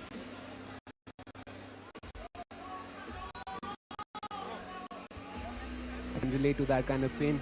I think we can all relate. Not a lot of men. All men can relate to that. He's still in the game. The ref has not called it off. I think the ref has called it off. No, ref has not called it off. There is some sort of confusion going on with the officials. Yeah, we've been informed that the ref has not called it off. He's still on time, right? Yeah, he's still giving him the full 5 minutes, but I don't know if he can. I'm not sure if he can recover from this kind of a blow. I think so. A little bit of privacy if it's given to the. So they've got 2 more minutes, and if in 2 more minutes he can't recover, then they'll call the fight. And I'm pretty sure it's going to be a no contest at that point. And by the looks of it, by his body language, it doesn't look like he's able to continue. Or he will be able to continue. You can see a ooh right on the cup. And the cup cracked. Did the cup crack? I'm not sure. Something on it. I don't think he's going to be able to walk this off. Like, he's got 2 more minutes. Just sad and still on the ground, wincing in pain. I don't think. It's just they're gonna call it off. It's what you call an unfortunate end to a great fight. Like, my heart rate is still in the very high range. And I mean, even Tulu is not happy about this, I guess. As the Definitely not intentional, but okay. I think the referees finally called it very anticlimactic end to an exciting fight. And adrenaline was pumping. Everyone's adrenaline was pumping. Yeah, the cup is out. Yeah, it's done. It's done. Yeah, it's a no contest. Oh, what an incredible fight. To all my friends out there listening, please don't kick me in the nuts. I don't want a friend to kick me in the nuts. Oh, this is very disappointing end to a fight. And this is disappointing for everyone, right? Yeah, This is yeah. disappointing for Tulu. This is disappointing for Tooting. What an anticlimax to such a great fight. But something tells me that we're going to see this fight again. Oh, we definitely should. If anything, this fight should be booked immediately. For Immediately, The next April, Next time, not as friends though. yeah. Oh, Guys, we're gonna do the fight man, I don't replays think they're gonna stay while friends they- after this fight. Like, how do you stay friends after this? They try to like just wipe each other out, like. And in many ways, I guess, end one of their bloodlines. Like, you know, it's We're coming with the replays for the whole fight. right. And we think we've got the referee's decision. Guys, comms, replays again. All right, check it out. We can check it out here. This is how the fight started. That's where he drops him. And both these guys have chins of steel, man. Bam! Throwing with wild abandon. Sonam took some serious punishment. So did Tulu. But both these guys just looking to end each other's nights. I think what Tulu did was he stuck to the techniques. He kept it tight till the end of the first round. Yeah. And on the other side, Tooting was like on for a brawl. And that's where the fight ended. A nasty knee to the midsection. And you can see Sonam is being wheeled away. And he's heartbroken. Did not want this fight to end this way. The crowd has their full support to Tooting Wai Sonam because he did put up a great fight, man. It's not like... Yeah. Just an anticlimactic end to this contest. Nonetheless, we have great fights coming up. Yep. If all fights are like this, oh man, we're going to have an insane night. Guys, give it to Cargo in the cage. And now back to Cargo in the cage. The results are in, and the referee has decided that since half the bout was not complete, and with an accidental groin shot, this bout number 4 between Tooting Wai Sonam and Tulu Boxing Kina stands at no contest at round 2, 40 seconds. Stand by. So I was right, it's a no contest. And now we move on to the next fight. Guys, coming up next, comms. All right, coming up next, we've got the only women's fight card. We've got Dipanjali Mishra taking on Tana Lucia. Again, both these girls are friends. They've helped each other out in tournaments. They know each other quite well.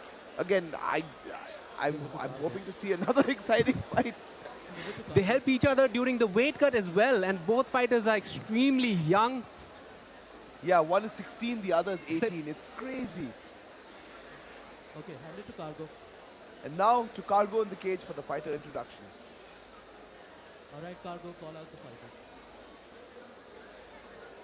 Ladies and gentlemen, this is bout number 5, a complete female round. Your women beat women in Aturto 3.3. Can we now have the fighter from Sango Arena, blue corner, please? All right, in the blue corner, we've got the 17-year-old Dipanjali Mishra fighting out of Roy MMA in Madhya Pradesh with a 6-2 record.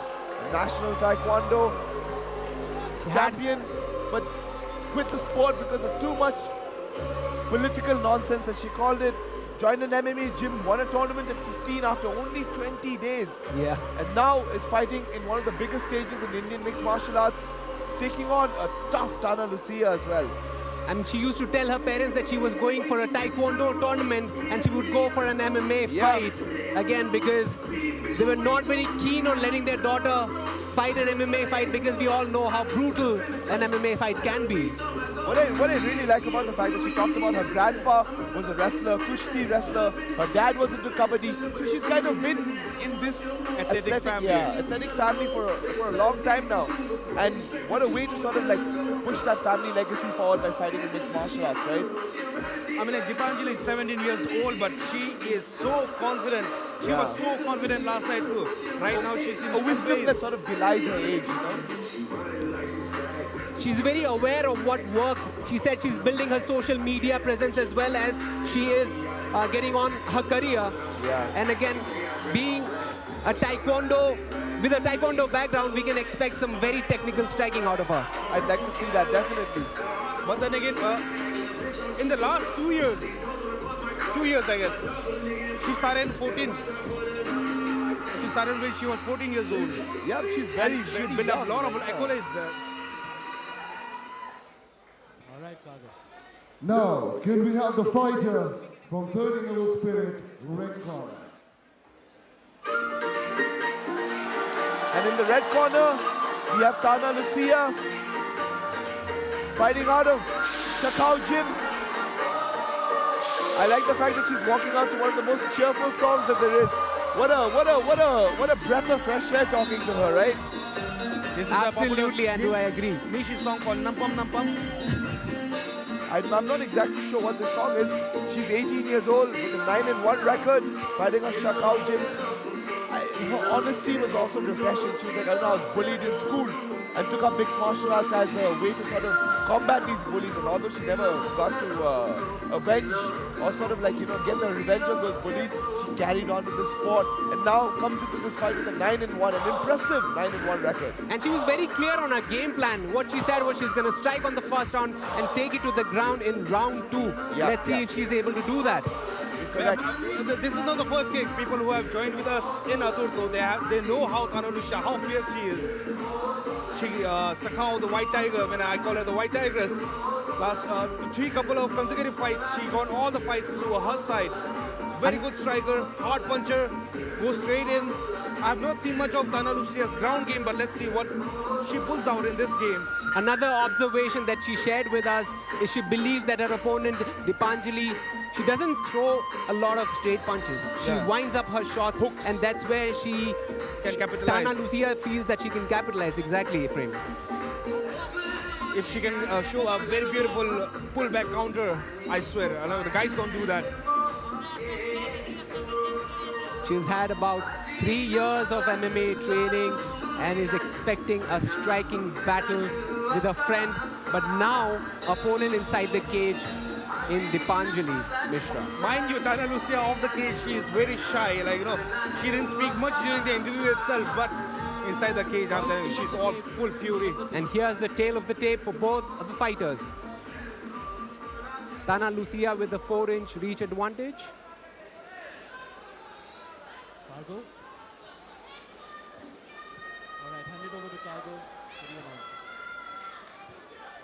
announcement. Ladies and more ladies and gentlemen, this is bout number 5. 2 female fighters, and we have a beautiful female referee here tonight fighting the 5th bout. Fighting out of Sangor in a blue corner from Roy MMA, Bhopal, Madhya Pradesh, fighting in strawweight category. Hailing from the heart of India, coming to Northeast to draw blood with a record of 6'2", 16 years old. This is Dipanjali Mishra. And her opponent for the night is from 30 Noble Spirit red corner from Sukhaujin, Italy, fighting in strawweight category. A returning fighter already proved her mettle in the cage of Aturto. Ladies and gentlemen, 18-year-old Miss Tana Lucia.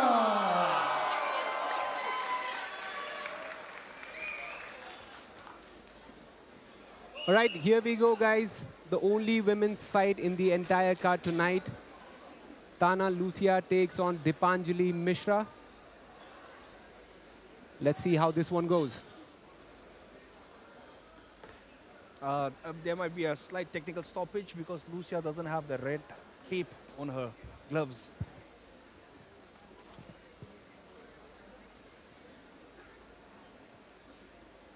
All right, there's a bit of delay. We're not exactly sure what is happening here, but then again, we have the only women's fight ahead of us. It's gonna take a couple of minutes. Yeah. But how about the previous Well, fight? I'm like a previous fight, very excited, Very exciting exciting, fight. yeah. But nonetheless, the people watching us online do make sure that this fight will not be any weak fight. You know, it won't be a weak banter. You will be excited. I'm telling you. Let the fight warm up a bit. And it's pretty cold out here. They might look timid, they might look sweet, but then inside the octagon, that's not going to be the case, guys. And Dipanjali, last time when we were talking to her during the interview, she is like, I'm always underweight. And she doesn't care. She doesn't care. Doesn't care whatsoever.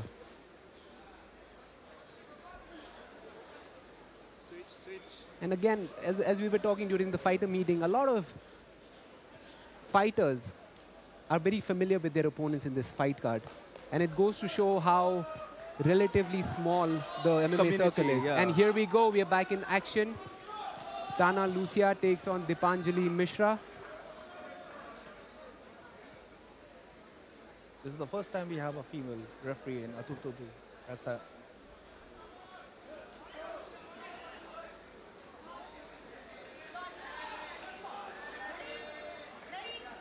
All right, round one, Dipanjali in the blue corner, Tana Lucia in the red corner. Touch of gloves. Oh, Let's goes start with straight a for leg it. kick. Tana Lucia wants to eat her up in the first round. Leaving no scraps. Makes smart move. Dipanjali clinches. Fight immediately goes on the ground. Was that a slip? No, that she went down. Not as getting rocked, but yeah, she got like pushed back. So Tana Lucia making the right moves, negating the legs, pushing it to the side, getting side control. Oh, Dipanjali. Lucia being very aggressive and very active with this ground and pound, looking to advance a position as well at the same time. Dipanjali, on the other hand, has got a full guard. Started off almost like a calm before the storm.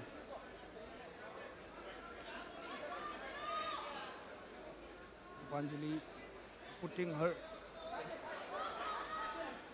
Tana, again, Lucia is looking for that vicious ground and pound. I mean, like somewhere that's the most satisfying way to finish a fight, I feel like. Yes, exactly. I mean, both these fighters are primarily strikers. So it's going to be very interesting to see how the ground game holds up for both of them. Dipanjali using her hips smartly, trying to look for that armbar somewhere specifically, but Lucia has her clipped on to the mat canvas.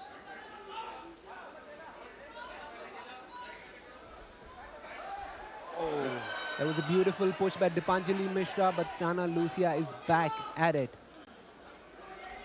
and secures the top position once again. I guess last night the way he spoke, I think so Lucia is going in the reverse order. She's going to the ground in the first round. Exactly. But I don't think that was her call. I think there was I thought it was a slip. I think she landed a leg kick. Wasn't that the case? I guess. It happened quite fast. We're not expecting that though. We're expecting a couple of strikes and then Yeah. sizing up each other.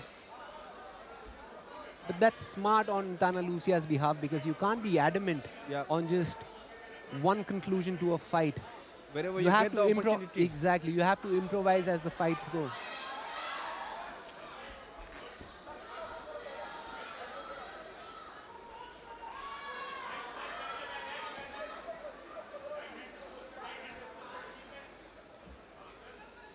A little over a minute to go on the first round, and it has all been Tana Lucia. Tom, say something like, if you're just joining us, this bout number 5 of Aturto. Tana Lucia definitely just looks like to be the stronger fighter in there. More aggressive, more power. And if I'm not mistaken, slightly bigger as well, right? Yeah, In size. The size difference is pretty evident here, Yeah. yes. And she's laying on some serious punishment. The crowd all the way behind her. But Dipanjali from the ground making smart moves. Yeah, she's not it's not taking- like she's taking a lot of damage. Yeah. She's staying relatively safe. and keeping busy with those up kicks and not letting Tana Lucia get into a dominant position on the ground. She's confident in the ground. She's trying to look for something now. She's looking for a tripod sweep, which she almost got. There. So look at it. Yeah, there it is. She's smart. Oh, with 5 but seconds then to go in the again- first round. But it goes to show, man, that size difference Size does matter. It really plays a huge part in the mixed martial arts fight. Especially in those grappling exchanges. Yes. She was just like, Tana Lucia was just able to overpower her, right?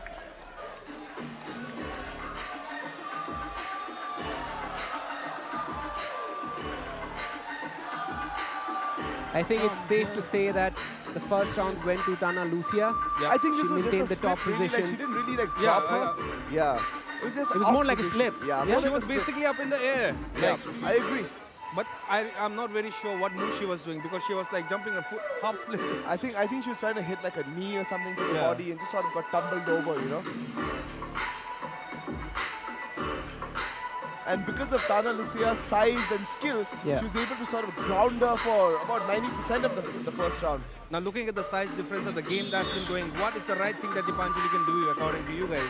So that's what I think Tana Lucia is going to look for in round 2 as well, because she mostly more or less dominated the entire round. Yeah, exactly. She saw that this is where she has an advantage, and she'd be remiss if she didn't take it there, you know. Because once the game goes to the ground, anyhow, Lucia is going to bully her. Yeah, you can see the size advantage. Like Lucia's a little bit bigger, but a beautiful spinning back kick attempt by Mishra. Smart. And again, I guess that's a taekwondo background coming exactly. into play, right? So she wants to maintain that good distance. Dipanjali Mishra showing off her taekwondo pedigree.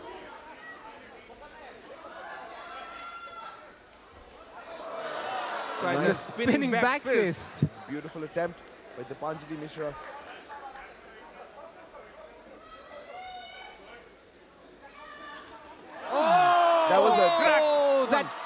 That was a nasty right hand. That was nasty, and it landed flush. Yeah. Took it like a dude though. Yeah, she took it like a real G. But here Tana Lucia looking to impose her size and her strength. Maybe looking to take Dipanjali down and sort of like, you know, lay on some ground and pound there. Dipanjali needs to create some separation and get that striking going. She was smart though. Like I think she kept the clinch for as long as she needed to sort of recover from that right hand. And as soon as that sort of she got her head, she got her feet under her, separated. Smart work by Dipanjali Mishra. Very young, but fights very maturely. Oh, she took another left cross. Tana on the other side is being very patient with her counters, and she's landing some good heavy shots. She is. She's defensively relatively sound as well. Hasn't taken anything clean from Dipanjali. Dipanjali has a very interesting Muay Thai-like stance. Yeah, it's very interesting, and I'd like to see a few Oh, more that kicks. was good question mark kick. Attempt. Good attempt at a question mark kick.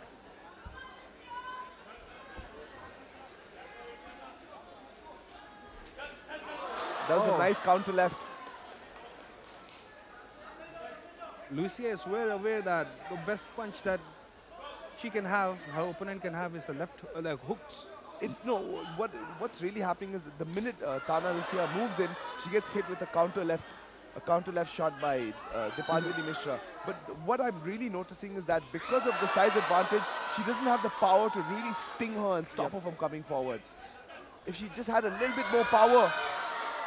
Dipanjali has to be careful with They're throwing those brawling spinning there. leg kicks, spinning kicks, I'm sorry, because she's going to give her back if she misses. And it's not just give her back, right? Like the moment you land, you're completely out of angle and you're just open for a counter shot right there. And she's taken a couple of shots as well. The minute she's thrown that kick, you see Tana Lucia come back in with, you know, a good setup. That was a nasty head kick. But again, Lucia ate a leg kick and strike back with a straight right. Yeah, I mean, she ate that head kick like a tic-tac. Or in a more Indian context, a phantom cigarette. You know? What's that? The sweet, That have you guys sweet not have the cigarette. sweet cigarette? The fake one. Yeah. Or a hajmola, really. There was a beautiful kick to the body that landed by Tana Lucia moments ago.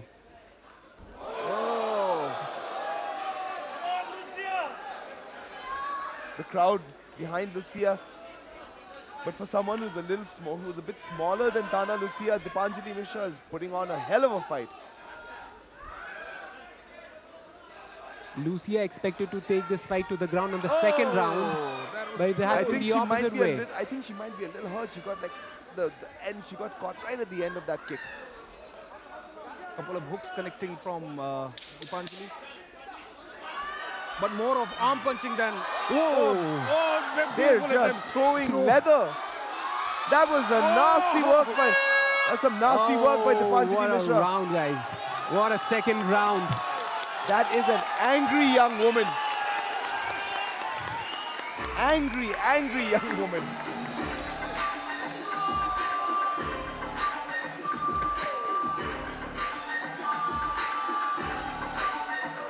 It's almost like they've had an unsaid agreement that they're not going to go to the ground on the second round. Yeah, I was just like, I'm surprised like Tana Lucia hasn't like, decided to take her to the ground. Like, very surprising.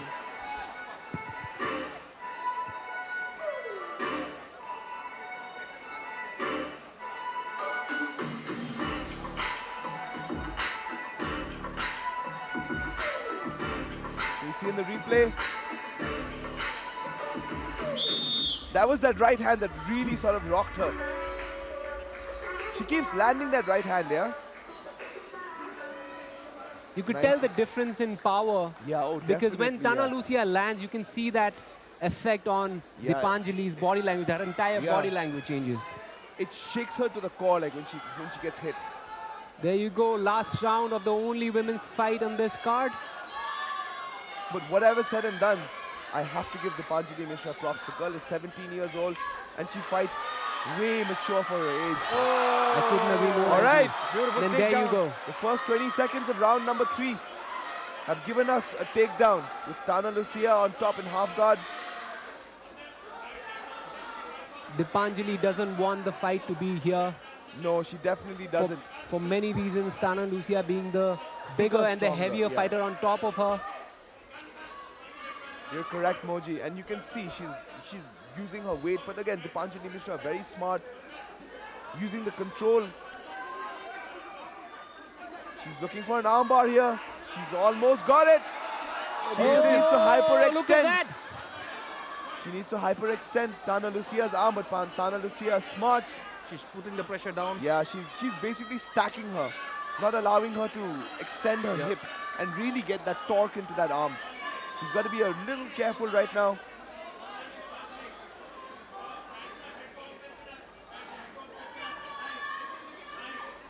Dipanjali looks committed to that armbar. I'm But not she sure. almost has it if she hyperextends. She needs to get her left elbow on Tana Lucia's wrist and using her the strength of her upper body, rip the grip open, tear the grip open. Right now she's only using her arm. So what's happening is it's arm versus arm, right? Like you're trying to use your arms to rip Tana Lucia's arms off, and that's not going to happen. So You she's need not to- getting leverage. Yeah, you need to have your elbow on Tana Lucia's wrist. So that's the weakest point of connection. That's where you basically use your entire back to tear the arm off. I think so. Now it's going in the counter opposite side. She's looking forward. Halfway there on the last round, 2 minutes to go. For Tana Lucia, if she's smart, what she needs to do is use her right leg and step over Dipanjali. As soon as she does that, she's going to have the right leverage to pull her arm out. She's relatively safe here. Oh, no there. action. And Look the at that. The referee stood them up. That was in the point of no action. Yeah, I mean, I kind of agree with the ref as well. There was not much going on. Yeah, there was not much going on. Exactly, and it's the last round. We have about a minute and a half to go. I think so. There seems to be some controversy here. I'm not exactly sure what's happening. Someone bleeding.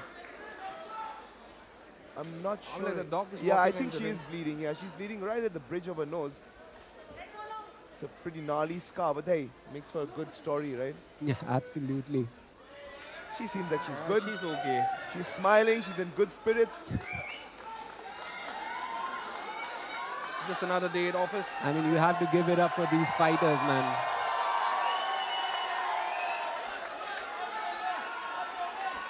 At 17 years of age, they just have a killer mindset. If not anything, I absolutely applaud her attitude towards the fight. There you go, back in action. A minute and a half to go on the last round. Tana Lucia versus Dipanjali Mishra. Enough sizing has been done now. Again that head kick. That is the switch kick. Tana Lucia's hurt. Dipanjali is going for it. Oh my God. This is wild.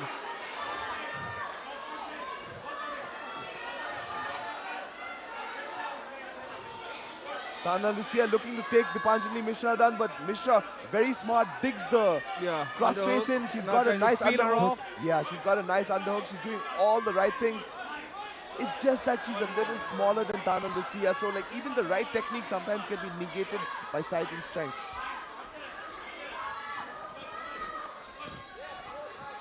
As you can see, like she basically got her back off the cage and just got pushed back into it with raw strength. Sheer strength, exactly, again.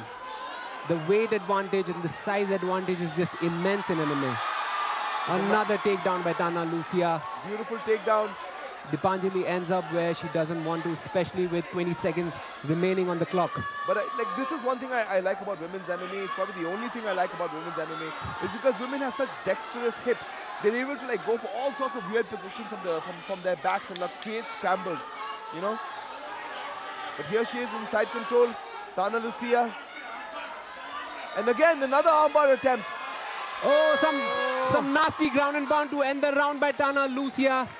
Amazing performance by both these girls. And beautiful show of respect. Beautiful show of respect. Where do you go for?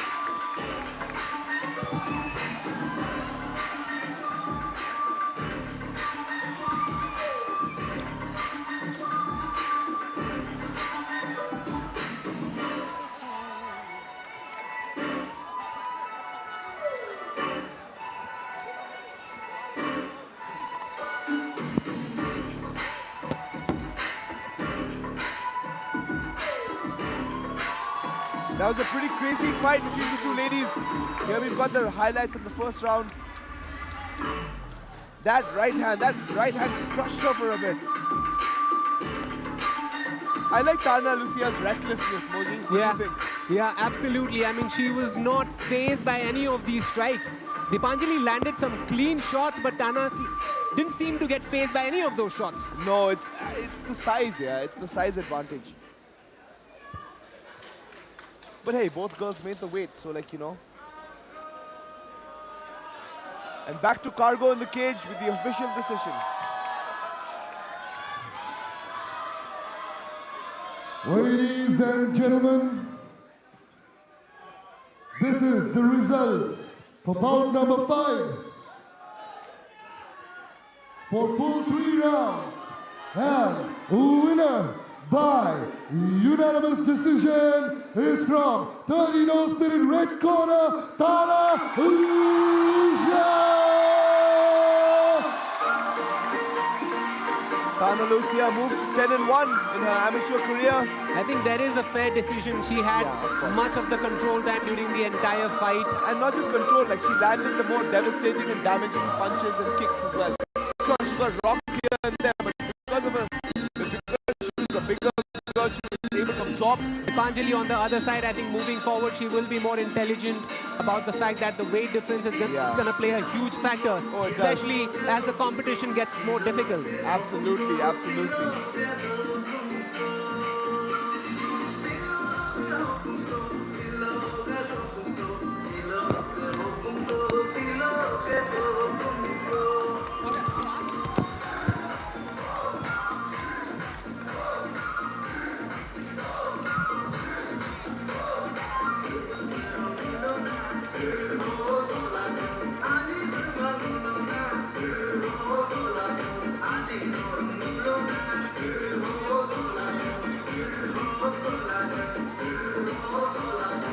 And here we've got Moji with the in-ring interview with our winner, Tana Lucia. A huge round of applause for our winner, Tana Lucia.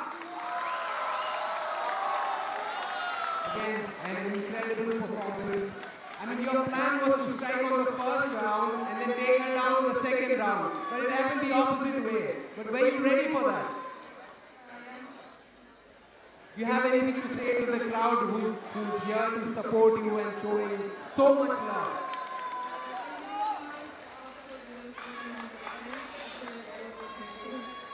Let's have a huge round of applause for our winner, Tana Lucia.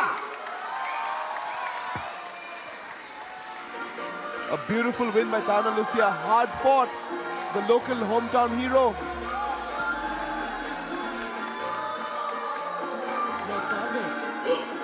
Pablo, can you, before you call out the next fighters, can you say that there's going to be a shoot in the break and you're very excited for that?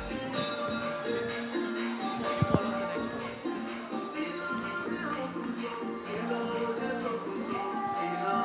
the next All right, we've got our next fight on the card. In fact, it's the final fight of the semi-pro division. We've got a killer in Pankaj Das taking on Kamjo Taku in the bantamweight division. And now to Cargo in the cage.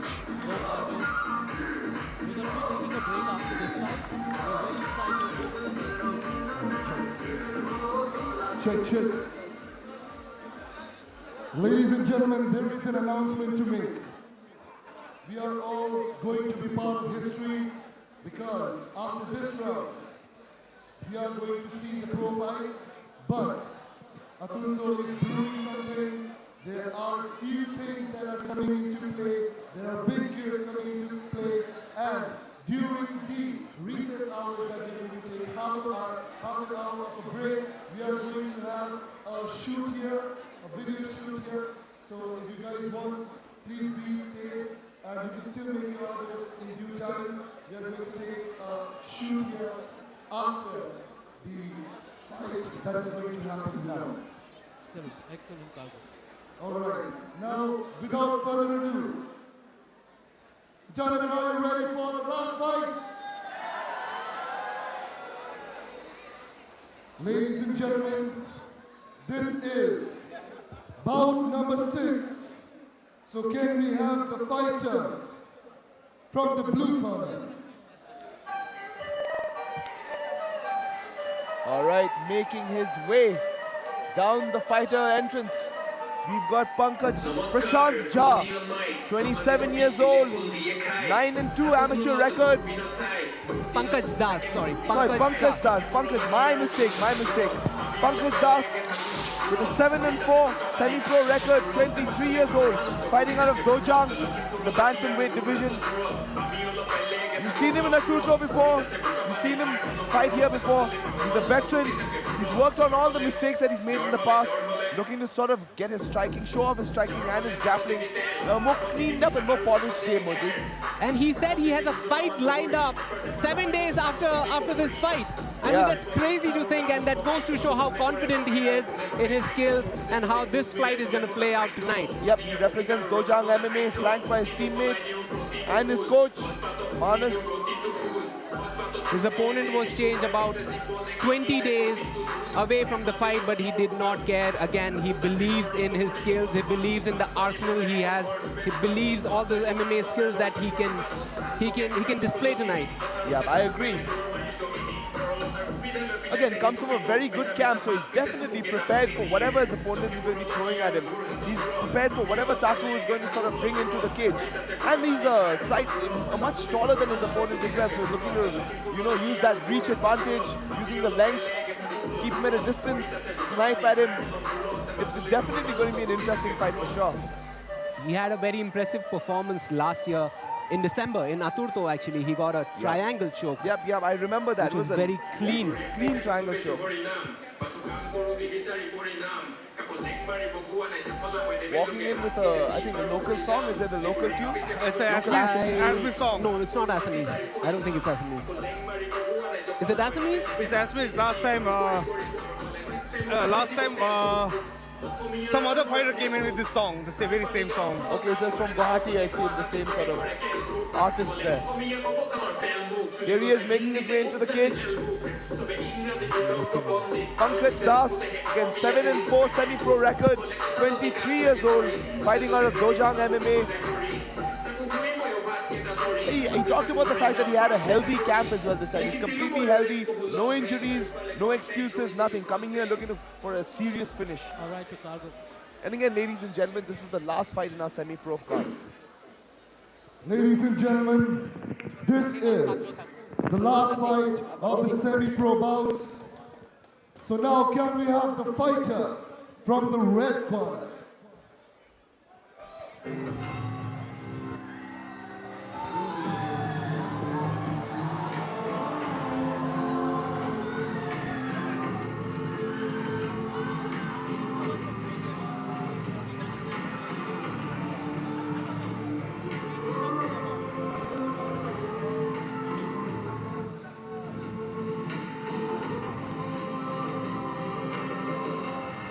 And now making his way into the cage, local hero, Kamjo Taku.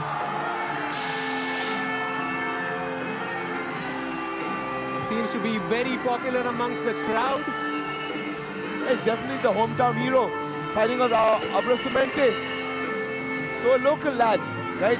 Flanked by, in fact, one of the fighters in the main card today, Nisham and Weishi. Kamjo, over the years, he has developed a lot as a fighter. Last time he had a fight somewhere in Guwahati, I guess. He had an arm injury, but even though he clinched the fight.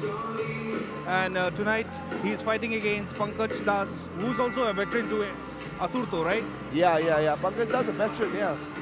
Nonetheless, the huge size difference between both the fighters. Yeah, definitely. One guy's like almost a foot taller than the other, and it'll be interesting to see, right? Like it's one of those interesting fights to see if a guy who's shorter or a guy who's taller sort of like implements their game plan. Exactly, and Pankaj does like to go for a takedown every now and then. Yeah, sort of but it's spice gonna things be up. yes, it's gonna be a little tricky to take somebody down who is evidently much shorter than him. Yeah, oh, definitely, for sure. So Kamjo, he has recently, I think so this is the first fight after his recovery from his elbow pop. Oh, he had an elbow injury. Elbow injury, yeah. And but then again, Dojang style is so much of that triangle chooks. Yeah. Shifting to armbar every time. Nonetheless, Kamjo Taku, very confident. And here is the tail of the tape. There is about a 6-inch reach advantage That's insane. on Pankaj Das. You've got Pankaj Das, 23 years old. I think the tail of the tape is a bit wrong. The others 20, both very, very young. Looking to make a name for themselves at Aturto 3.3, the first champion. And now to Cargo in the cage. Ladies and gentlemen, this is bout 6, fighting out of Sangho Arena blue corner from Dojang MMA Guwahati, Assam, fighting in bantamweight category. The final bout, a winner who has already won a record of 1-0 in Aturto. This is Pankaj Das. And his opponent for tonight, fighting out of 30 known spirit red corner from Abra Sumante Jimmy Tanagar, Arunachal Pradesh, fighting in bantamweight category. This is the David who takes on Goliath. Ladies and gentlemen, this is Kamjo Taku.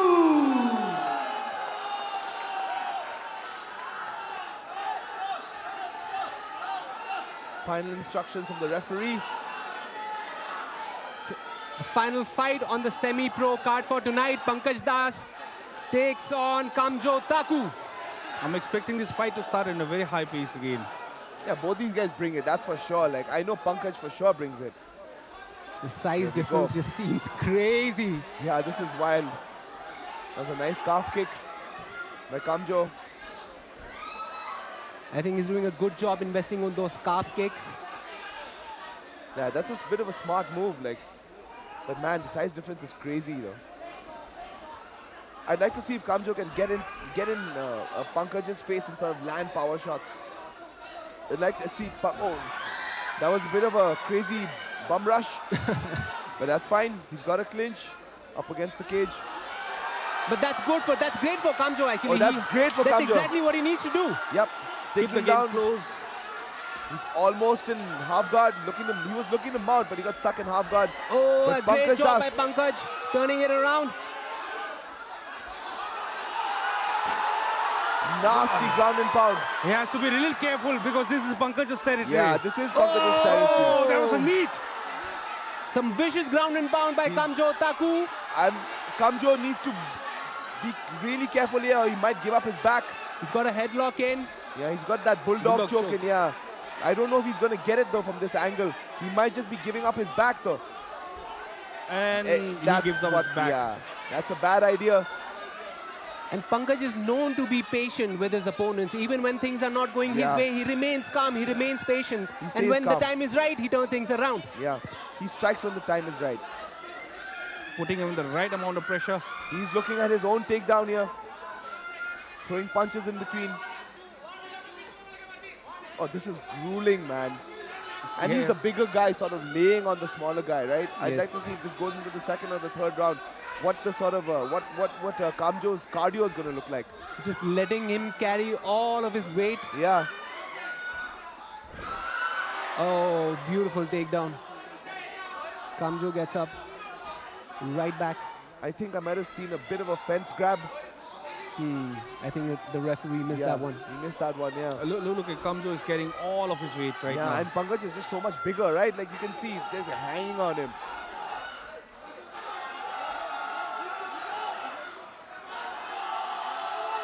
Beautiful work by Pankaj to isolate the Kamjo's left leg. Now he needs to basically turn him to the other side and drop him towards Pankaj's right side. He's looking for it.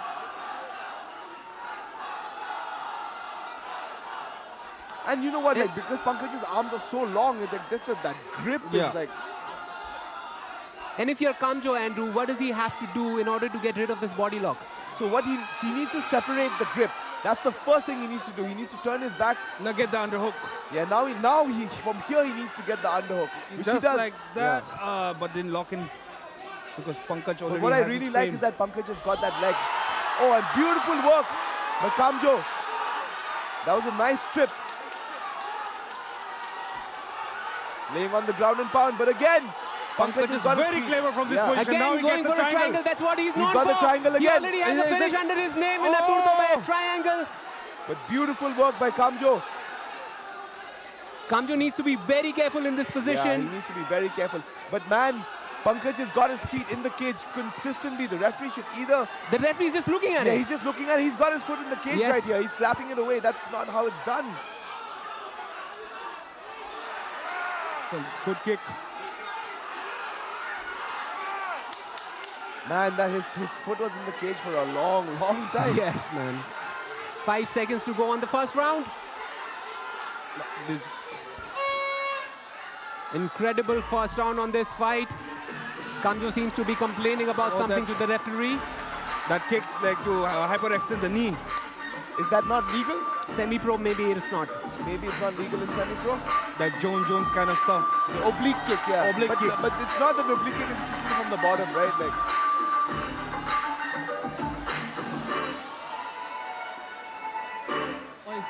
Nisham Wai, one of our fighters who's fighting later this evening, and here we are. The first round, nice takedown by Kamjo. And you can see like Pankaj is just throwing up triangles and arm bars. It pretty much looks like Kamjo is following what the game plan was. Yeah. To close the distance, take him down when the opportunity prevails. So right there, he should have split the grip and used the time where he splits the grip to turn inside. Right. But here he had a triangle on the opposite He side. was almost. very close in Yeah, finishing he was that very triangle. close, yeah. But Kamjo was smart, got his head out, and now we move on to the second round.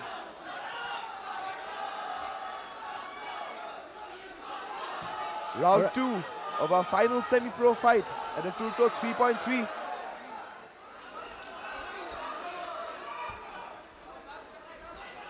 That's a good move by Pankaj, using those kicks to create distance. I mean, he wants this fight to be at a distance where he can hit Kamjo and Kamjo can't reach him. Oh, okay. Battling him down into the ground.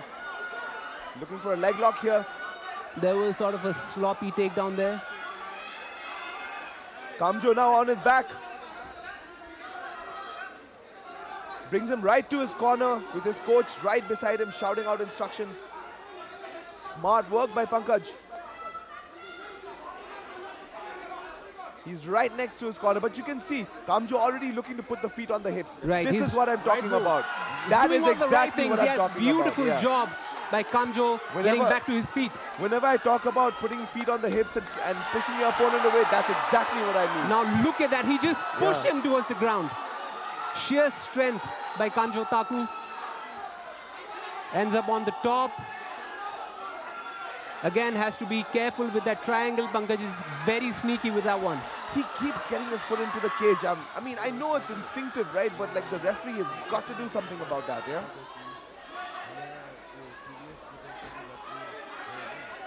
He's complaining about something. He might have been poked in the eye. Oh! That was a nice head kick. A beautiful head kick by Pankaj. Kamjo looking for a single leg takedown. And he gets it with a nice trip. Lands straight in half guard.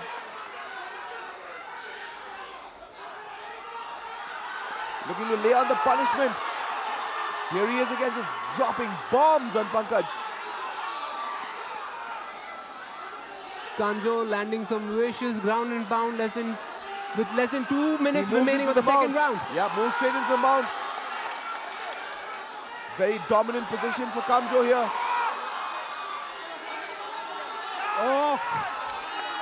Oh, Pankaj pulls and then out of Pankaj it. turns it around. And we are back on the feet.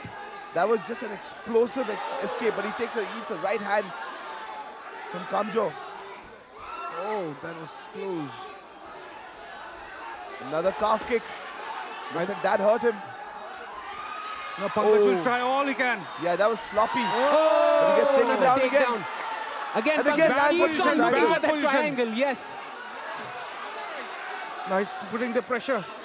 It's not locked in though. It's not completely It's- locked in. The angle is not right. Yeah, the angle isn't right. What Pankaj needs to do is he needs to grab his shin and sort of twist to his.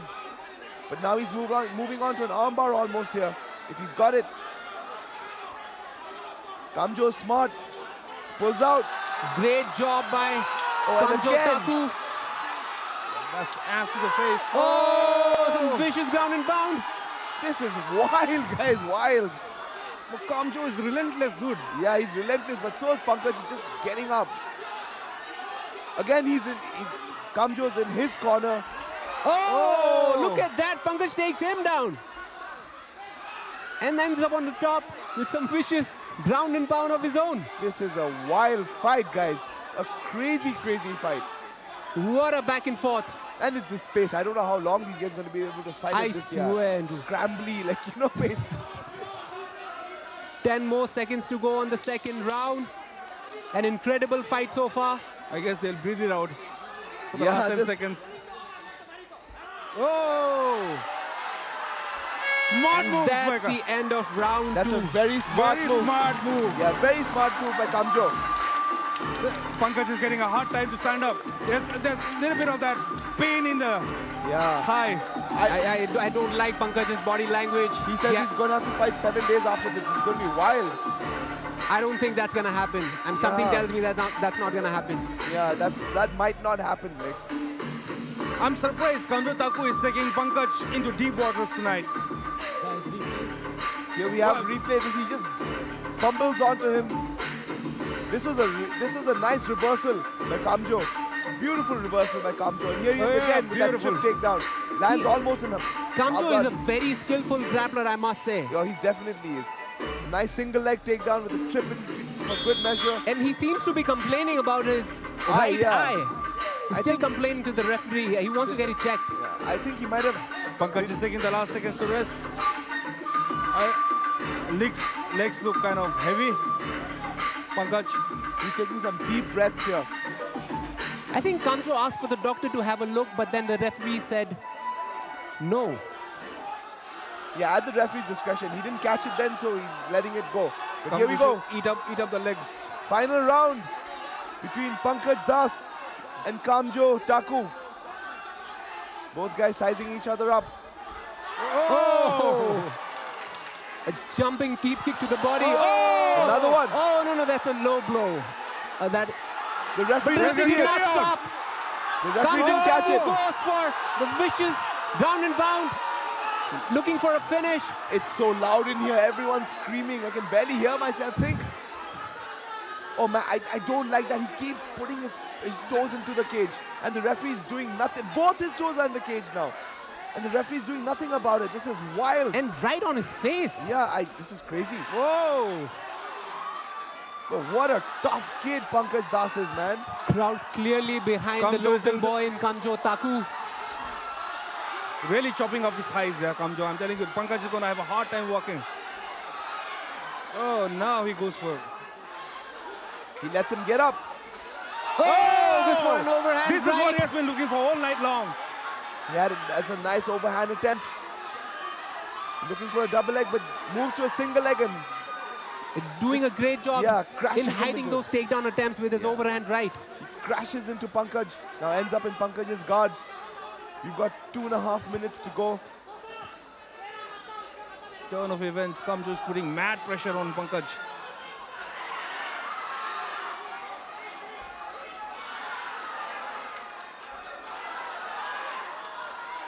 See, again he's got his feet in the cage. Yeah. This is crazy.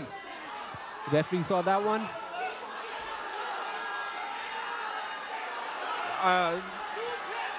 Smart.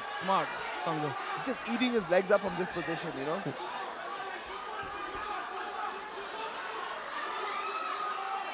You can hear his corner asking him to shoot, but I don't know if he's got the energy to do it at this point. Taco is just looking for an opportunity to just pounce on him. Yeah.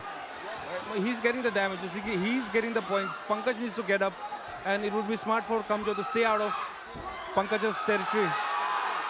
I think it'll be much beneficial for Pankaj to keep this fight on the feet, but it doesn't look like he has the energy to do it. Yeah.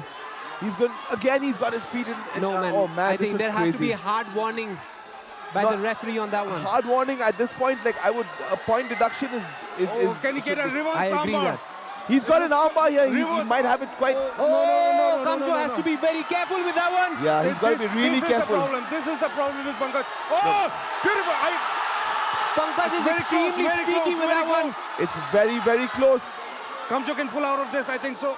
Kamjo is not in a good position at the moment. He's doing all the right things. I think that was his last ditch effort. He's got a minute to go. That armbar was pretty tight. At some points, you could see the hyperextension. Excellent work. That armbar is the main weapon that he uses. Yeah, the armbar, the triangle. That was probably Pankaj's last opportunity Still to 40 finish minutes this. But then, as I say that, Kamjo just wants to mold the life out of Pankaj tonight. Pankaj has definitely has good guard retention and an excellent guard. I think Kamjo should just wait for the referee to stand them up. I don't think Pankaj has the energy to strike. Thank God, 20 more seconds to go. Kamjo, there you go, 20 Taku seconds left on the last round of the last fight of the semi-pro card. Kamjo Taku looking like the much pressure fighter. There was a knee to the face. That was a nasty knee. 10 more seconds to go. I think it was like 5 seconds to go. Both guys just throwing leather. Dirty boxing. Oh, they're going at it, guys. Wow, what a fight. What a fight. What a battle. What a battle. A great back and forth, a high-paced battle between the two. But it looks like Kamjo just did enough to win this fight. Let's see what happens on the official decision. Oh yeah, definitely. I'd say Kamjo won this fight comfortably. He did a good job controlling where the fight went, landed the more damaging strikes, escaped all the submission attempts. In fact, took Pankaj down a number of times. Showed a gamut of skills that I think he should definitely win this one. And the body language as well. I think at the end of the round, when the other fighter looks defeated in his body language, it's just not a good sign for the judges. I'd like to see that one kick again, but I'm not sure if we can. But here, Kamjo just landing punches. This was a nice armbar attempt, but Kamjo was so smart. He kept the legs separated so he could not get the full torque on that arm. Very smart defense. One of the Kamjo. most unique way of coming out of an armbar, stepping to the face and coming out. No, that's smart. What he did was also he used his leg to kick away the arm holding it and Pankaj's arm. So he had only one arm to sort of stabilize the armbar. And how about Kamjo's cardio? I mean, he maintained the same pace the entire fight. I've always said this, man. Like the Northeastern guys, one thing that they have is they have like unending cardio. I mean, he's hardly breathing heavy at the moment. Yeah. We just had a high-paced 3-round war. And now back to Cargo in the cage for the official decision. Definitely a tough fight. Tough fight to score.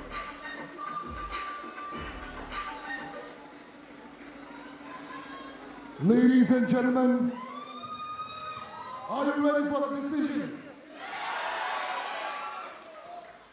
This is the last match of the semi-pro bout, history in making.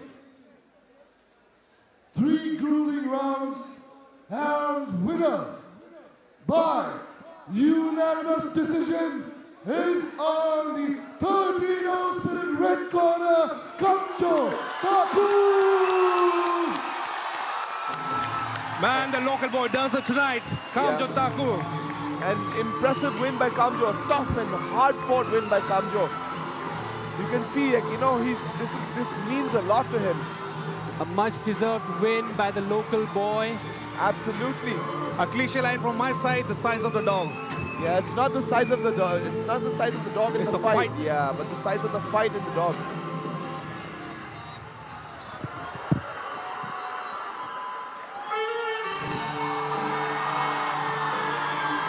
Kamjo Taku, man of the night.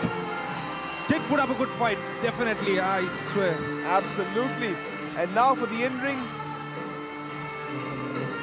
Alright guys, let's have a huge round of applause for our winner, Kamjo Taku. Emotional win, definitely. Oh yeah. Kamjo, एक बहुत clear size difference था आप में और आपके opponent में, but then वो फर्क हमें बिल्कुल भी नहीं दिखा ये fight में. And it looks like you're very emotional after the fight. ये victory जो है आपके लिए क्या mean करता है?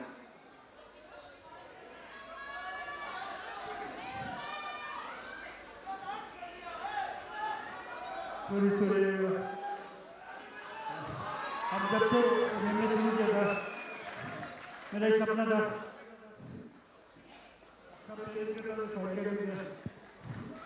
थैंक यू अतुर्तो for this opportunity thank you so much अतुर्तो and thank you everyone for supporting me thank you my old friends who got me for this match thank you for the coach. And thank you, my seniors. Thank you, all of you. Thank you. Aturto, Anadoli. Aturto! Give it up for your winner, guys. Kamjo Taku. Definitely a very emotional fight for Kamjo Taku. You can Quote, see. unquote, I will quote him. Yeah. Roti kam chawal zada. That's what he said last night. And he definitely proved it. Yo, yeah, he definitely proved it. And so for all our fans watching at home, just for the semi-pro card, we're going to be taking a bit of a break, about a half-an-hour break, back with our first championship between Kon Jarbin and Nilesh Chaudhary and a whole bunch of exciting fights. Thank you so much for joining us for a bit. We'll see you in a little bit. All I can say is huge respect for Kamjo Taku, man. Absolutely. Pankaj Das is a veteran in the scene. Everyone knows him. I agree.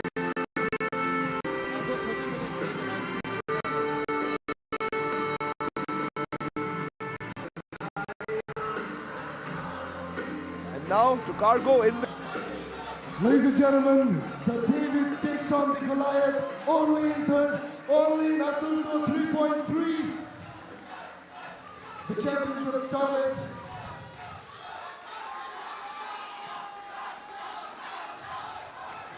All right. So now we are going to go into a 30-minute recess, but there are few announcements to be made. Number one, there is going to be a video shoot now, just after me. Number two, everybody bought a ticket here tonight, right? Did you see a picture dekha usme kya likha hai? There is an opportunity for you to win a two-wheeler vehicle today. आज आप एक scooty घर ले जा सकते हैं। आप लोग क्या करना है? वहाँ पे मर्चेंडाइज ये वाला है ना, ये वाला है. Is that the nearest? So please make sure, take the value for it. With that being said, there is 30 minutes. Let us all have fun, frolic, and fights tonight. That's me. So ladies and gentlemen, we go into 30 minutes recess. Till then, we'll see you after 30 minutes. Do stay with us.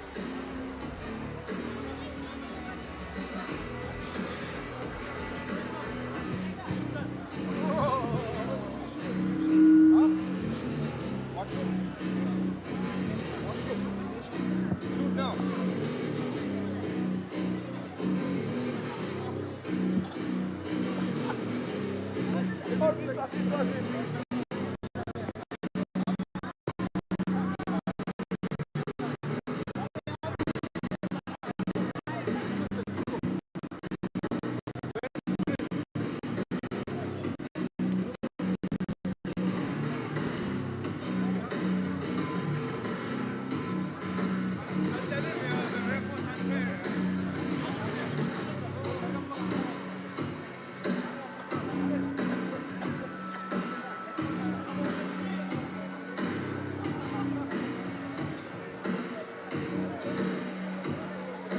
Total, I don't have the card. Total.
Dopest. Dopest. Dopest. Product. Product.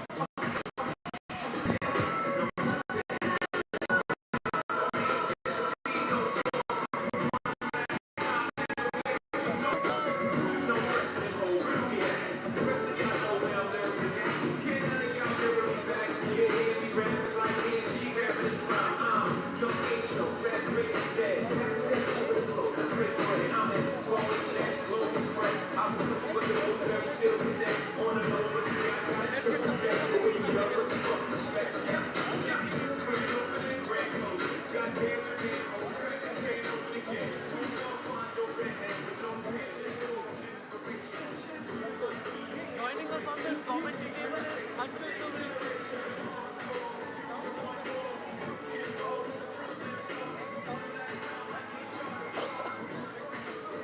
What is this?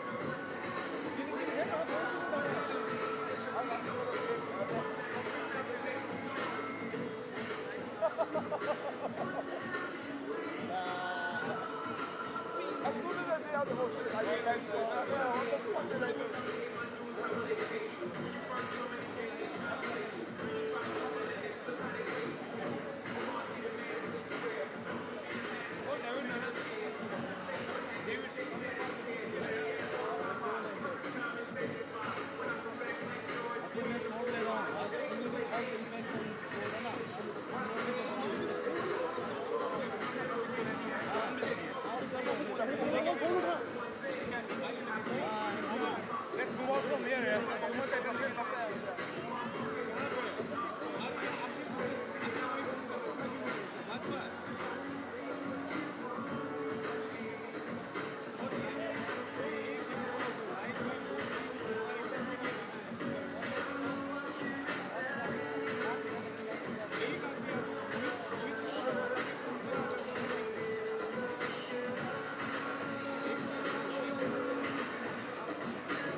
taking on Nilesh Chaudhary in the finals, and it's going to be an incredible fight. Both guys are coming to take each other's heads off and really prove that they're one of the best featherweight contenders in the country.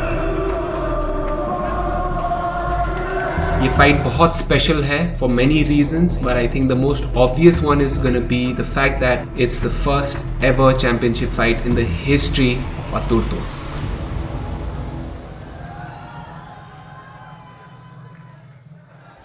April 2025 Dirang dominance. इस journey की शुरुआत हुई थी देश के top 8 featherweight से। इस fight cage में उतरे 8 फेदरवेट फाइटर्स बेल्ट के भूखे।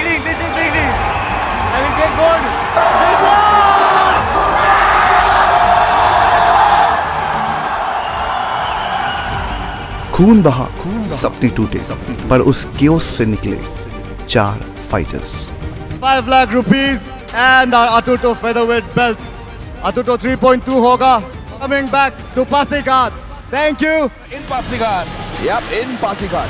Adios. Pasighat, August heat, the farmyard fury. And now coming up next, we've got the featherweight Grand Prix matchup that we've all been waiting for. Lakhan Laisharam taking on the one, the only Con Jarbin.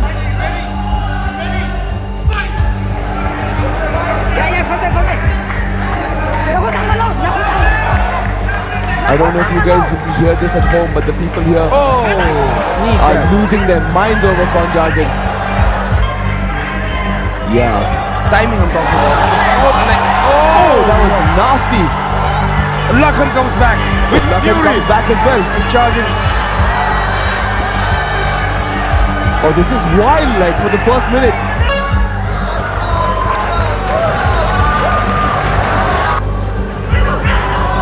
Oh, another right hand, another 1-2. What timing by Con Jarbin. And even now, the way he controls Lakhan's back. Ooh. Oh, he's looking to sink in that rear naked. He's looking to adjust the rear naked choke. Is this it? Oh, he sunk it off. Beautiful finish by Con Jarbin. एक ऐसा semifinal जिसने MMA की दुनिया हिला दी और एक scandal को जन्म दिया। नियत्सो अंगामी वर्सेस नीलेश चौधरी, जो सेमीफाइनल्स की एक सबसे एक्साइटिंग फाइट थी इन आतुर्तो, वो अब कैंसिल हो चुकी है। अंशुल की अगर हम फाइट एक्सेप्ट कर ली थी हमने माइक ब्रीडन के अगेंस्ट इतने बड़े वेट मिस के साथ, देन इस वाली फाइट में क्या दिक्कत है जहाँ पे Nilesh is only going to get experience. This was the most exciting fight on the card only because Nilesh से इतनी ज़्यादा एक्सपेक्टेशंस है। नीत्सो ने कुछ ग्राम से अपना वेट मिस किया और एक बहुत बड़ा अपॉर्चुनिटी भी। Make no mistake, it's not my fault, it's not my team's fault. There's nothing from our side. और नीत्सो अपना ये जो ग्रांड प्री का वेट है उसमें नहीं आए, जो वेट में आना चाहिए था उसमें नहीं आए, वो उससे 400 ग्राम ज़्यादा था। अगर ये फाइट ग्रांड प्री फाइट नहीं होता तो ये फाइट हो सकता था क्योंकि वो विद इन लिमिट था, लेकिन सिंस ये ग्रांड प्री फाइट है यहाँ पे अलाउंस नहीं होता। ये तो अभी के लिए थोड़ा रोकना पड़ेगा, देखते हैं वो लोग गोइंग फॉरवर्ड क्या डिसीजन लेता है। नीलेश फाइनल्स पहुंच गया, पर आज भी फैंस के बीच में एक ही सवाल है, क्या होता अगर वो फाइट हुआ होता। फाइनल में पहुंच गया। ये फाइनल दिसंबर में होगा। ये फाइनल दिसंबर में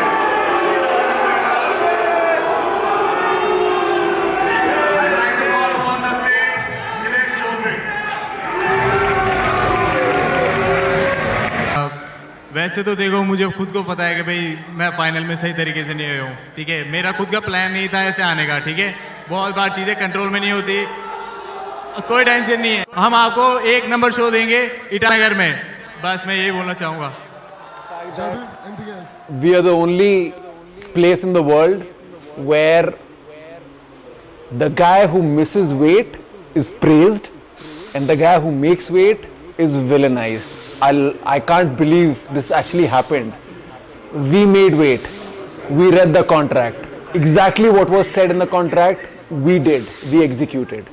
Did we need more clarity? Yes. And we asked. And we were also confused like everybody else. What is the weight allowance? 0.5 grams. Okay, noted. We'll do it.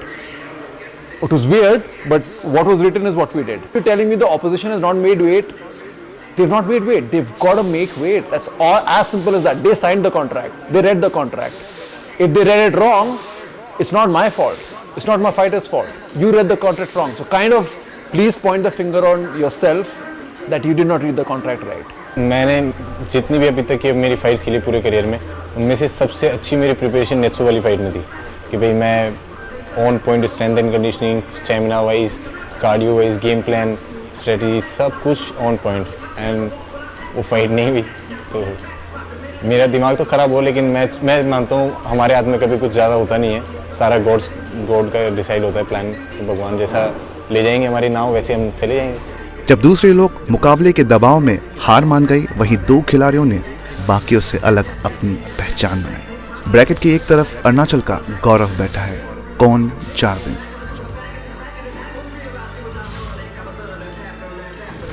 Of course ये हमें UFC fighter से 1FC fighter से तो बहुत कुछ सीखने मिलता है और सेम चीज़ को हम लोग इम्प्लीमेंट करने ट्राई करते हैं back at home with our team, और कोई ना कोई हमेशा बाहर होता है, तो ऐसा करके हम लोग धीरे धीरे इवॉल्व कर रहा है as a fighter, preparing for fights, great fights. वो अपने घर की ज़मीन पर लड़ रहा है, भीड़ का शोर बहुत ज़्यादा होगा।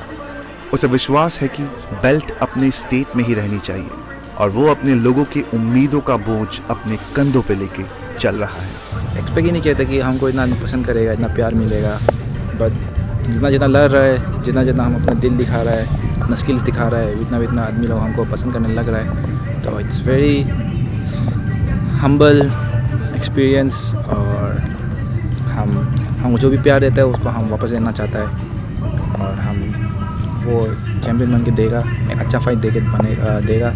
और ये फाइट एज एन अरुणाचली मेरे लिए बहुत मीन करते हैं, क्योंकि हम ईटानगर पैदा हुआ है, ईटानगर बड़ा हुआ है, और अगर कोई एक छोटा जगह से होके भी वन ऑफ द बेस्ट बन सकते हैं इंडिया का, that would mean lot to me and my team.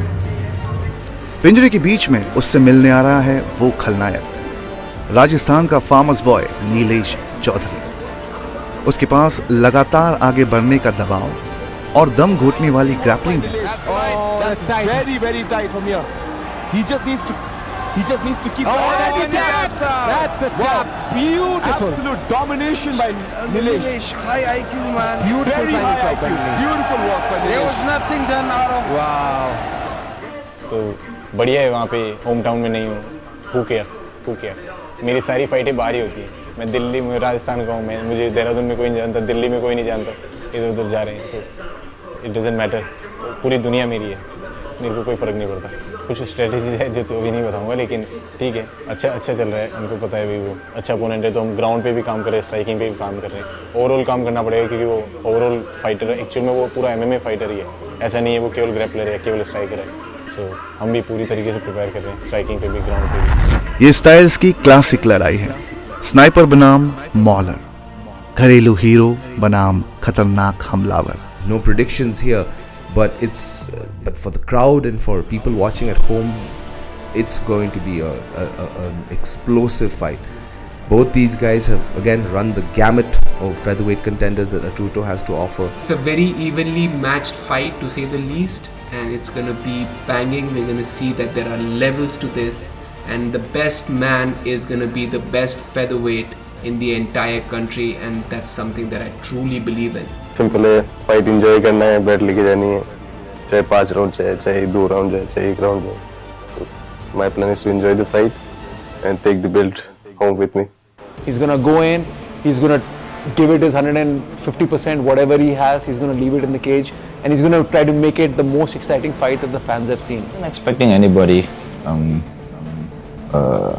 except for myself in the finals. Yeah.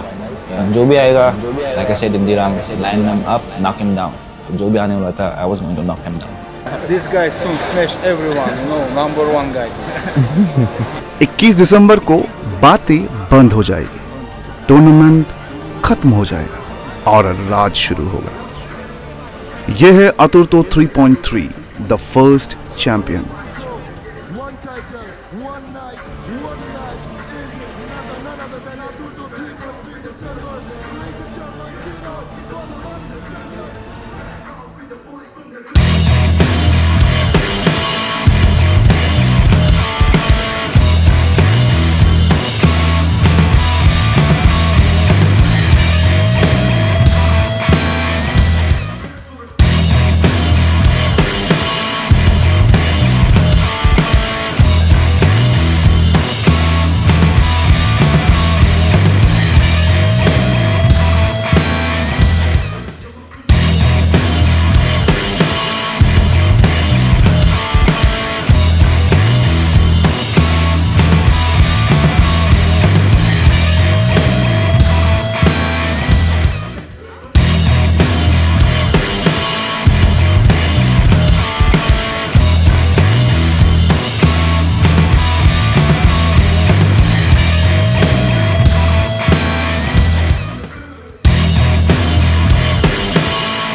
Sandwich वगैरह कुछ नहीं है ना? भूख लग रहा है। मिल गया।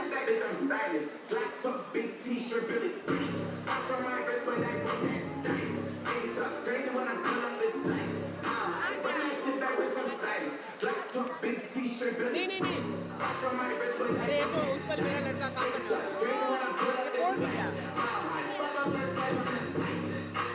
कोर्ट है ये। चिकन बोला था। उत्पल खा लो, कुछ ले लो,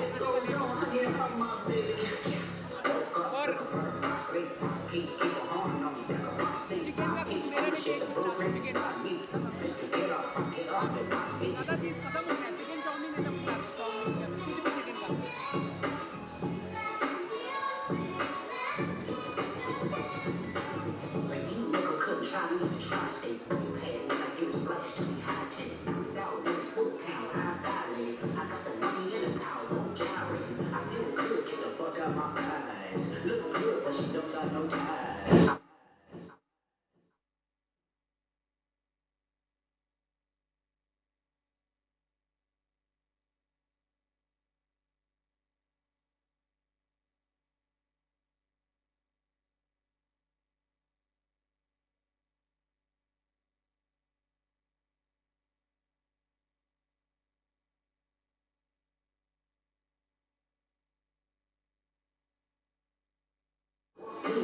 एक 23 था पंकज दास, इसका पता नहीं मुझे क्या।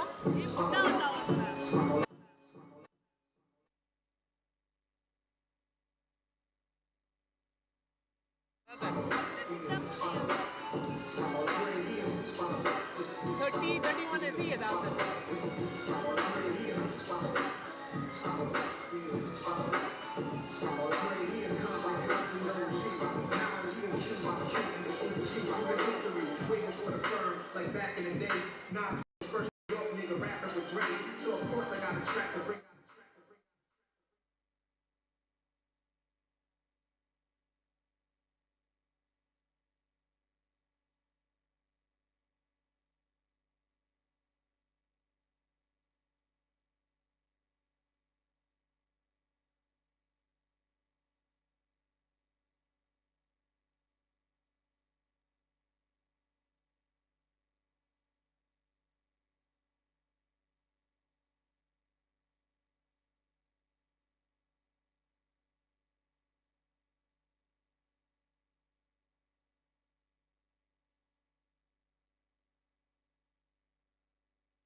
Savvy way to too piss, too legit. I might eat it, you to this. He from dong, you to this. Kinda this intuitive. Got the crudest vest, pulling fest, full of rap. With this, I might eat a sushi set. Hey, silly man, I'm more than a mini grand. Get a sticky hand and a mini fan with pretty fan. Get a chin stand. Pray for you like with a grand. Pulling books out of probably man. I can do what money can. Send it, design it, get a man. Same race, mix time. Ain't get me rhymed up. Bad man with a cop stop. Wu-Tang with a bad jack. I can track with a pop. Still I be, let it be. Who them back my will I be? You ain't got mine, then I read. You ain't got good shit, it's free.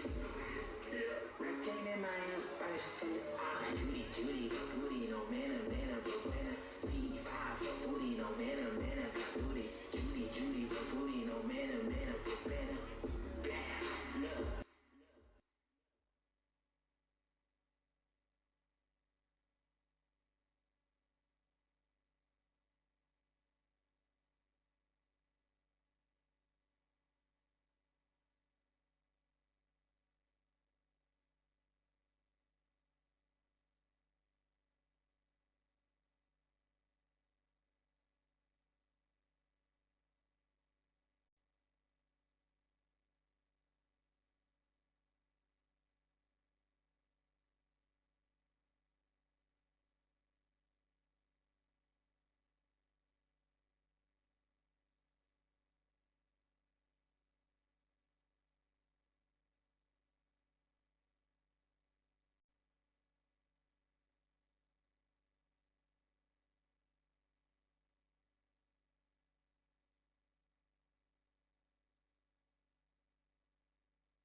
Ladies and gentlemen, are we ready? Let's get this started. We're going to now start with our professional fighters. This is going to be the pro half of the evening.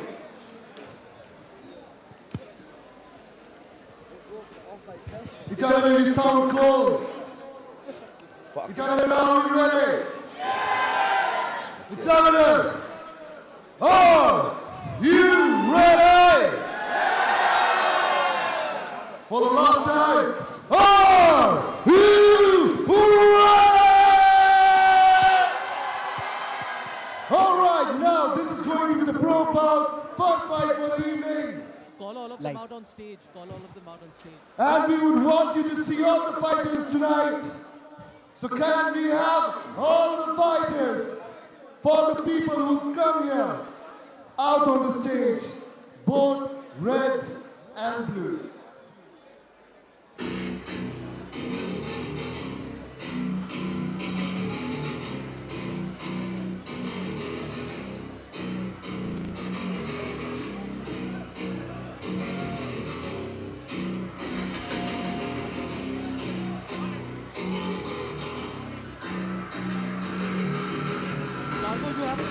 of all of them.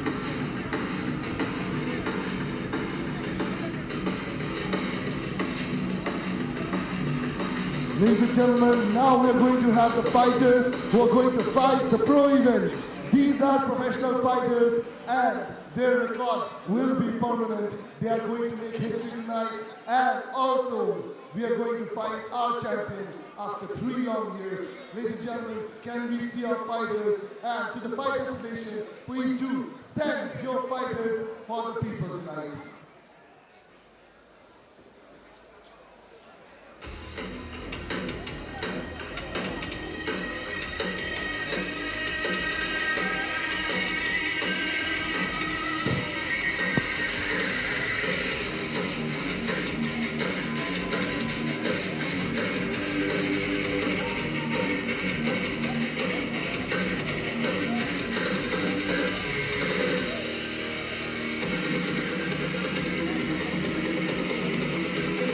Cargo, announce the fights one by one.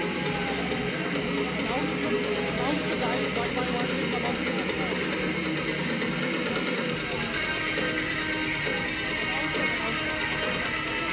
All right. Check.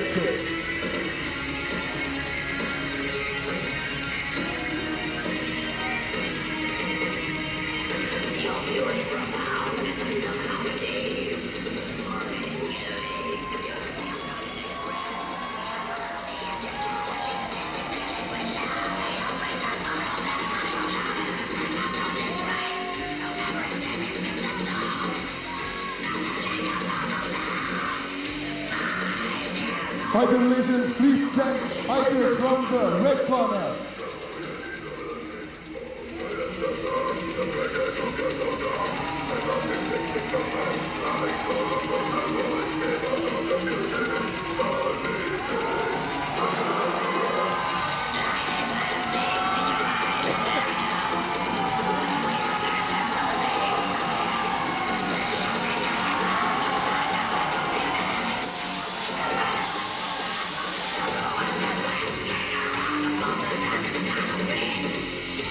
Ladies and gentlemen, these are your professional fighters calling out 1-1 from the blue corner, Prashant Jha.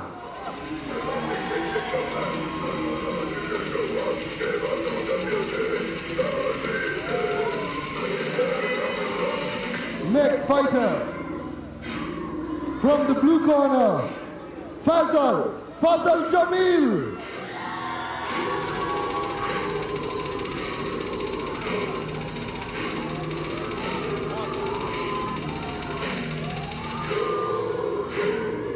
Next fighter from the blue corner, Jatin Chaudhary.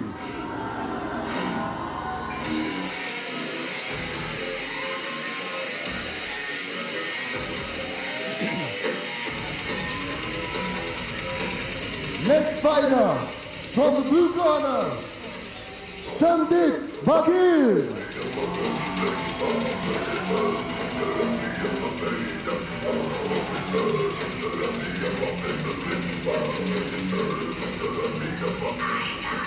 Now, going on to the red corner, Chorajit Lashram.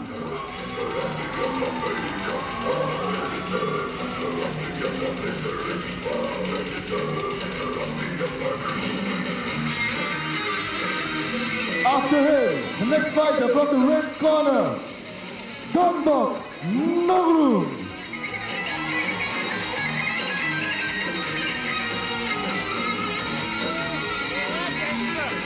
After him, everybody loves Yunter Taipolia.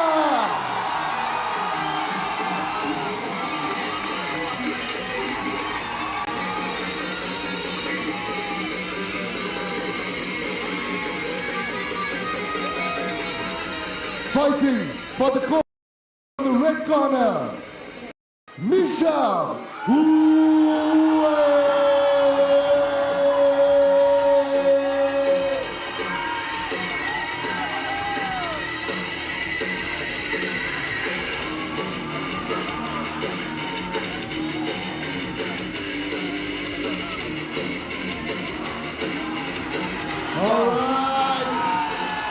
power. Next, ladies and gentlemen, 3 years in making. One champion, the first champion. Here is the main event of the night, fighting for the first title belt, making history, returning back to Sango. This is powered by Green Carnival 3, Aturto 3.3, main event, fighting out of the blue corner, Nilesh Chaudhary.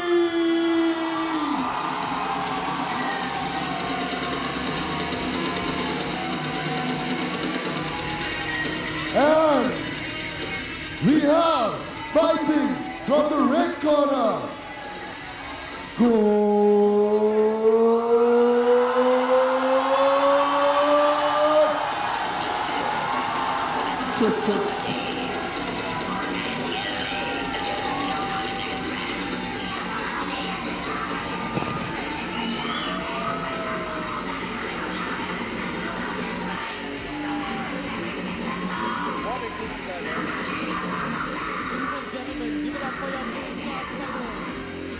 Ladies and gentlemen, give it out for your main card fighters!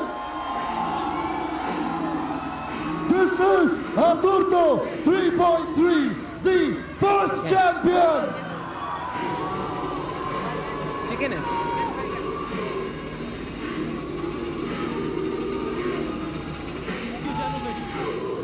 Thank you, fighters. Now let the fight begin.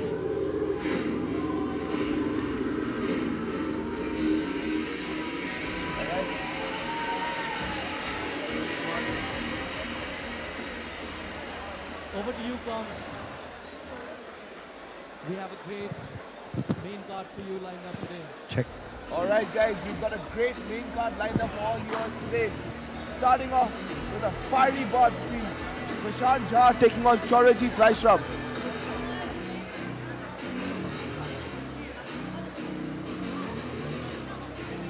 Absolutely, and a banging card. The undercard definitely performed. I'm very excited to see what's going to happen in the main card because, as I said, again, banging card from top to bottom. And the first fight that we have is Prashant Jha taking on Chorajit Raishram. I mean, yesterday I was there for the face-offs. They both look jacked. They are ripped, straight out of a comic book, really, man. Both guys, I think, are ready. I mean, they faced each other before. And this sort of like redemption for either one, right? One to prove he can do it again, and the other one to prove whether he's got the mettle to win this fight. But Prashant Jha faced Chorajit Raishram back in the day in an MMA sort of kickboxing bout with not too many takedowns or submissions or anything like that. So if there's anything to be said, you could see that, you know, Chorajit got the better of him then, and again, we'll see if he gets the better of him today. And for Prashant, it's a chance at redemption, a chance at earning back that loss that he had, turning that loss into a win. It's an exciting fight. He did mention that the biggest past mistake in his last fight against Chorajit was he wasn't fighting with his intelligence, he was fighting with his emotions. That's something that he's not going to repeat. Yeah, hopefully he can sort of curb that and sort of fight smart, right? Against Chorajit, who's a purple belt from Warriors Cove, it's going to be a tough task, but hey, we don't know what's ever going to happen, right? The unpredictability of MMA is why we watch these fights. Exactly. And for my side, this was the most intimidating fight card posters, right? Both of them look like G.I. Joes. Absolutely. And now to Cargo in the cage.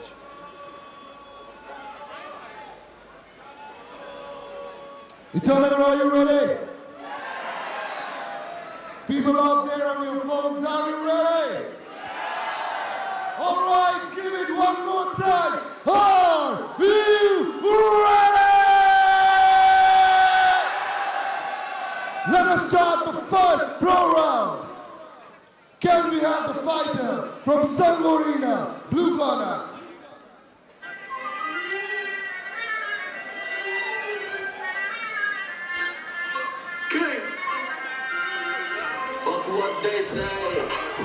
All right, making his way into the cage, Prashant Jha, 27 years old, 9-2 amateur record with a 1-1 pro record, fighting out of Guerrilla Fight Academy. He has spent 2 months in Thailand for this training camp. And of course, he has trained in Muay Thai rigorously. So we can expect some more polished striking out of Prashant Jha, I'm sorry. And to add to his accolades, in the last 2 months, he got a win in Thailand.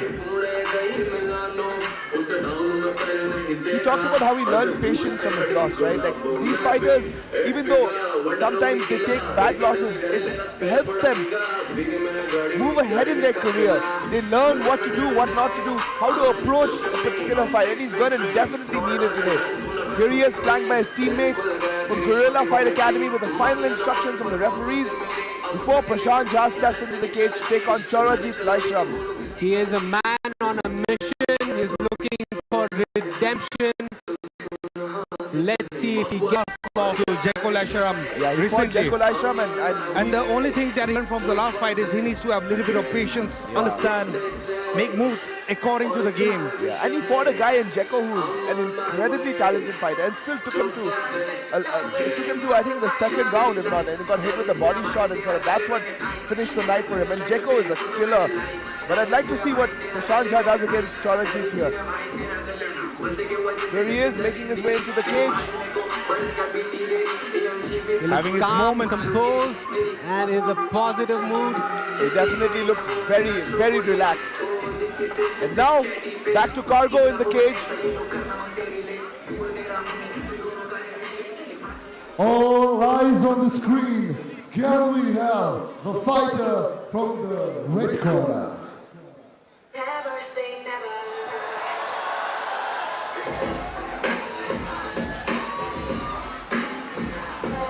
Alright, making his way into the cage in the red corner. You've got a killer in Chorajit Laishram. Trains out of the famed Warriors Cove Academy in Gurgaon under head coaches Ashwin Hoon and Mohit Chauhan. Mohit Chawla, I'm so sorry. Look at the guy, he's jacked. He's jacked, absolutely jacked. And not to mention that he's a recently promoted purple belt, so he's going to be looking off to show off his ground skills. If anything, if you're a purple belt from Warriors Cove, you know your ground game is going to be good. Like those guys prepare their fighters for war. And he is a very dangerous fighter on the feet as well, as he has proven in the past with the striking exchanges that he has had in the past. And again, a familiar opponent in Prashant Jha. It'll be interesting to see how he goes on to perform in this fight, knowing that he's a fighter that he has already defeated, but he can't take him lightly. Yeah, exactly. Like rematches sometimes can be tough, and it'll be interesting to see how Chorajit deals with an improved version of Prashant. Last couple of fights, Chorajit has been damaging everything on his way. Yeah, he's a killer. This kid is an animal. Another thing that we have to take into account is the last fight that they had was in all striking MMA bout. Yeah, so there was no grappling involved, so this could be very different. Yeah, especially with a guy with a purple belt training out of Warriors Cove, you never know what's going to happen in there. Here he is making his way, an unorthodox way into the cage. The Manipuri killer, Chorajit Laishram. Took everyone by surprise with that entry. And now, back to Cargo in the cage.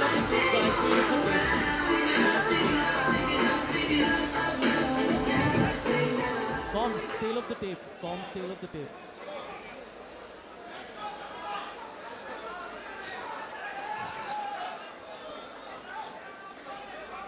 Comms, can you hear me? Tail of the it's gone. Anyway, Cargo.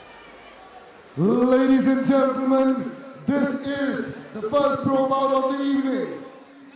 This is a grudge match. Now, fighting out of Sangorina blue corner from Gorilla Combat Assam, fighting in bantamweight category. A grudge match fighter fighting for redemption. Now, trying to make this even. This is none other than Prashant Jha! And fighting out of 30-year-old spirit red corner from Warriors Cup Gym, Gurgaon, Haryana, fighting in bantamweight category, defeated in once, willing to do it again, hammering the final nail in the coffin. It is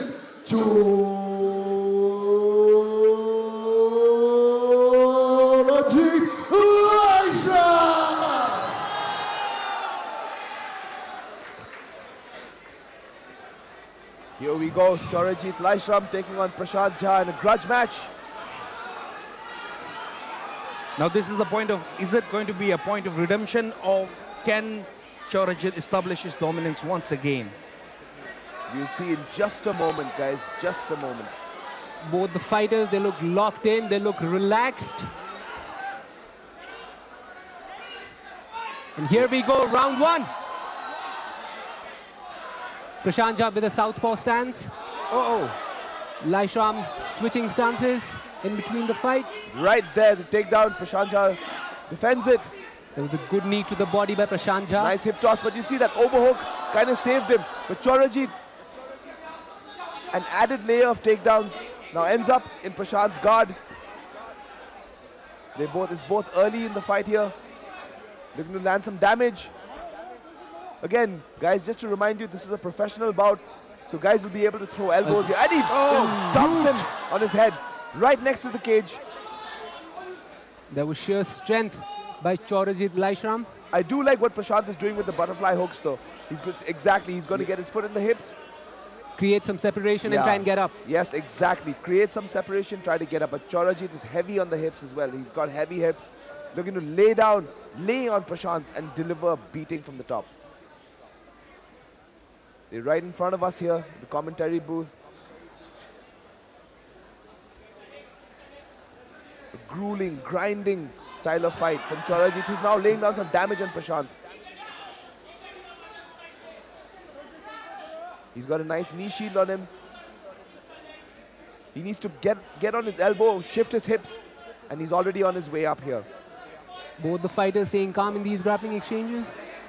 What you're noticing here, see, like from the previous semi-pro fights, guys are now quickly getting up. Like they know the technique needed to cage walk, how to use their backs. Yes, absolutely. Their ability to get up is pretty much way more evident as compared to the semi-pro fighters. Of course, but Chorajit Laishram, being the animal that he is, puts Prashant Jha right back where he belongs, on the ground.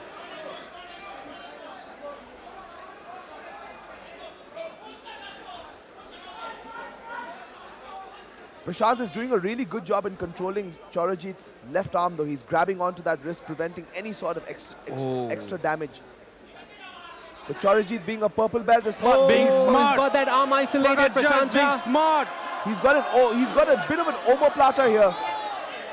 He needs to shift Chorajit's right arm back. Laishram needs to be careful. He has got his arm isolated.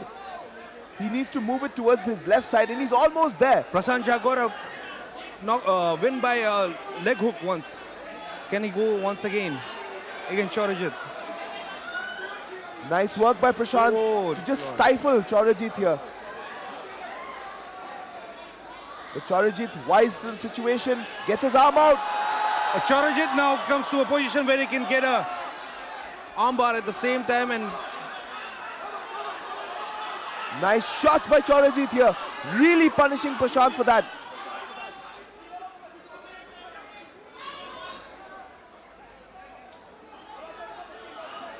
He's got his left leg weaved over Prashant's left leg, and he can actually use that to try and take him down.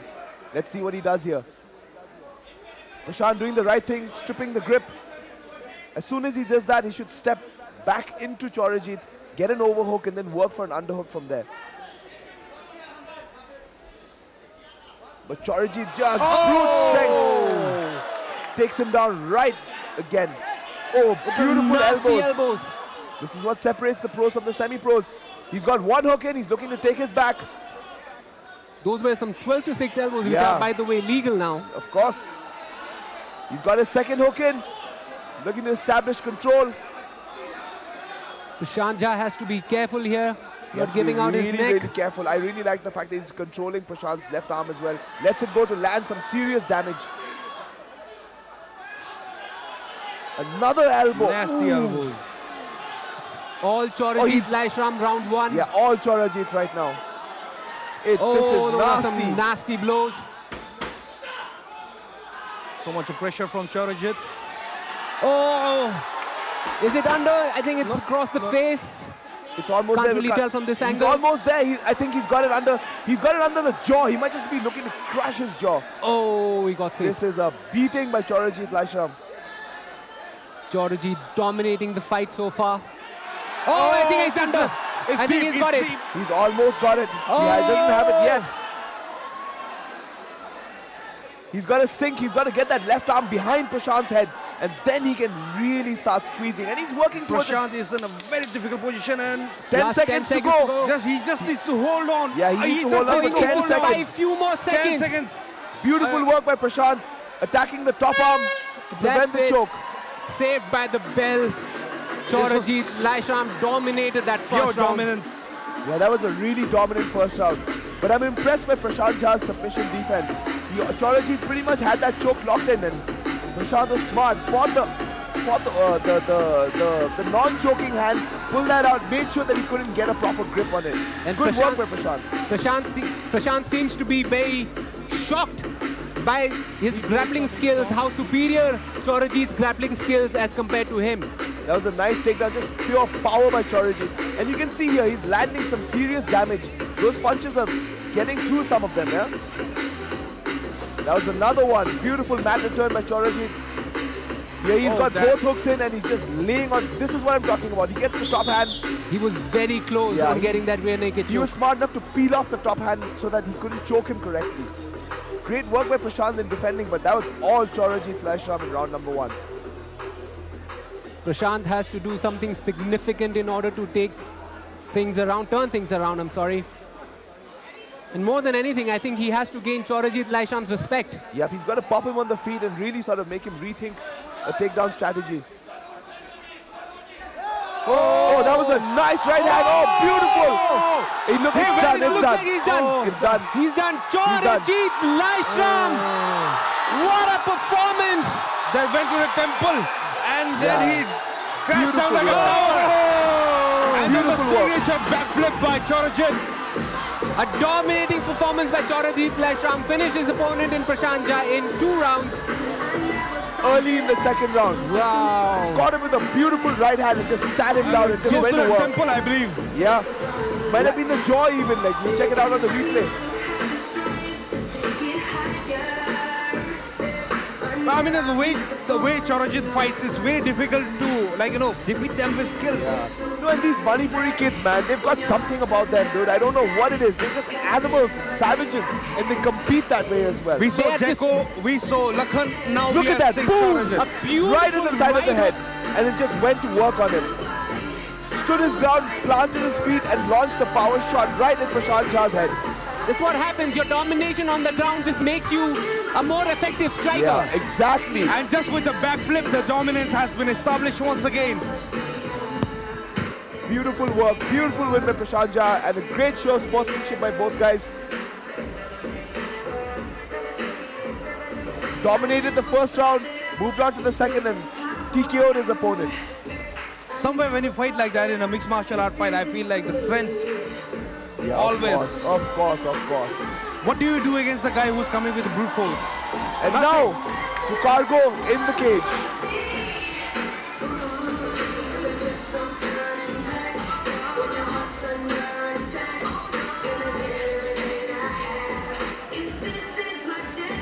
Hats off to Prashant though. Yeah, he tried his best, man. He tried his best. And now to Cargo in the cage. Ladies and gentlemen, a truly a fight between warriors, heat steaming out of bodies. This is the official result for the first pro bout. Winner by knockout on round 2, 13 seconds. Ladies and gentlemen, is from 13 Spirit, Chaurajit Laishram.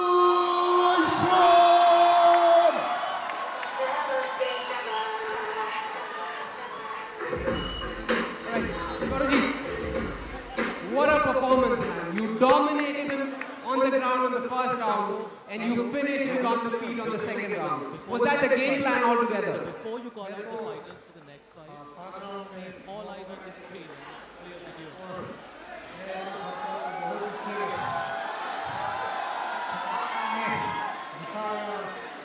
video. आप क्या खुश हैं अपने performance से?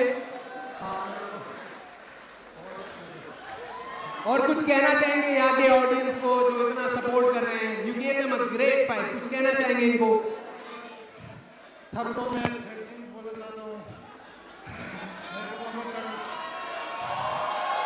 और बच्चों को मैं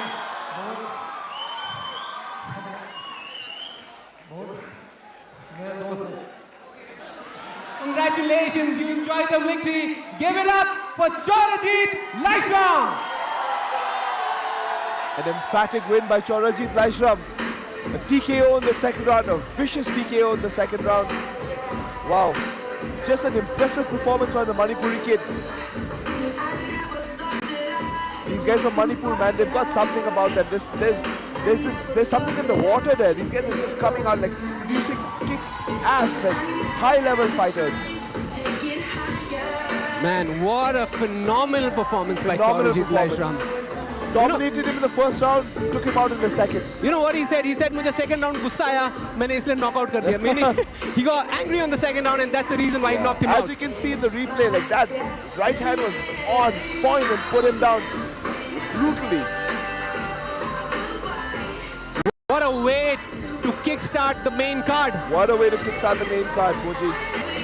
And now, we've got a K1 bout between one of the youngest competitors here, Fazal Jamil, a 16, 17-year-old kid taking on Donbok Nongrum from MMA Revolution, who himself is 18 years old. And now, to Cargo in the cage. Hey, Cargo, call for the video. All eyes on this. Ladies and gentlemen, are you ready for the round two? Bound to fight? Then can we have all eyes on the screen?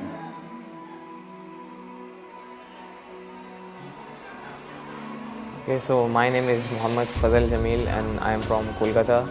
I am 16 years old and I am from Supremacy India, Muay Thai. Hi, my name is Donbok Nongrum and I represent from Team Revolution from Shillong.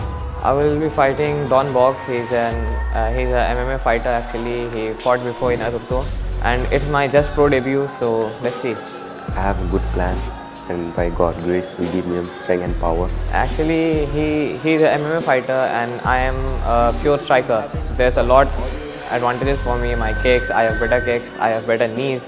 My strength is like it comes from by God, by angels, you know. When I enter an octagon, I feel like so different. My game plan is to knock him in second or third round. I always win by knockout by only by first round, maybe in 26 seconds and 48 seconds. He's a great fighter actually. He's a very good fighter and I want a good fight. I wish him the best. So let's go, brother. It's time for war.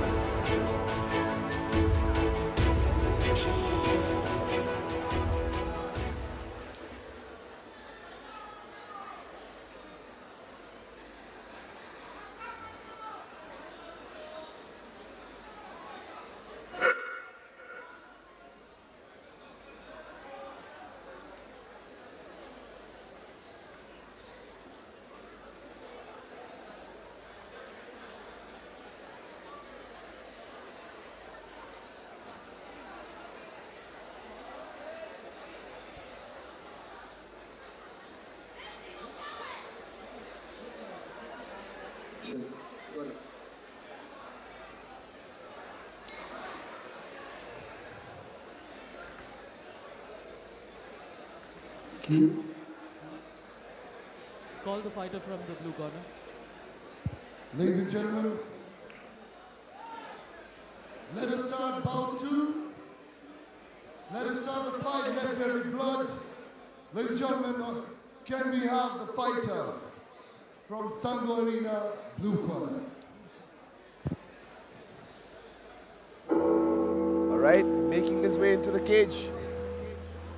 16 years old, young, so young. 24 wins, 3 losses with 23 KOs. Fighting out of Supremacy Muay Thai in Calcutta. We've got Fazal Jamil. At just 16 years of age, he already has 23 knockouts under his record. That is just insane. And don't let that baby face fool you. This kid is a killer. Look at him. He's ready. Found fighting through social media, fought in school.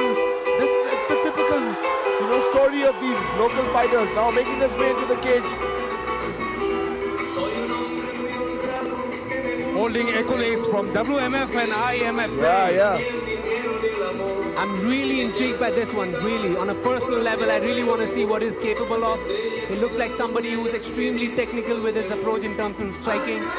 He kept talking about that, right? He kept talking about how he's a very technical striker, that his strength really was in the clinch, and he's looking to finish the fight in the clinch. Again, this is K1, so you've got K1 rules. There won't be any elbows allowed. But here he is. And he's aware that he's going against a very tough opponent in Donbok Nongrum. But he believes his technical excellence is going to be the winning factor on this fight. Donbok is a killer. I can accept that Donbok is a killer, but Fazal Zamil, he himself has proved himself nationally and internationally. And international competition. You're right, Prem. It's crazy that he's fighting at such a high level at the age of 16. Yeah. Well, now what I really want to see is this fight is like power versus skill and technical ability, right? Yes. Donbok, one thing about that kid is he's a marauder. Like he comes to finish the fight. Now, how does he deal with someone who's got the technical skill like Faisal? Let's see that. The final checks by the referee before Faisal takes to the cage. I mean, he expects Donbok to rush for a first minute knockout because his last 3 minutes, Donbok's last three finishes has been under the first minute. Yeah, absolutely. And he said he has something for him on the first minute, so let's see what that is. I mean, he might have all the plans, but like you cannot negate the force of nature that Donbok brings it. But so we're gonna see that, right? Like immovable force, meaning what's the term? I've now forgotten the term. The grit of the fighter. Grit, exactly.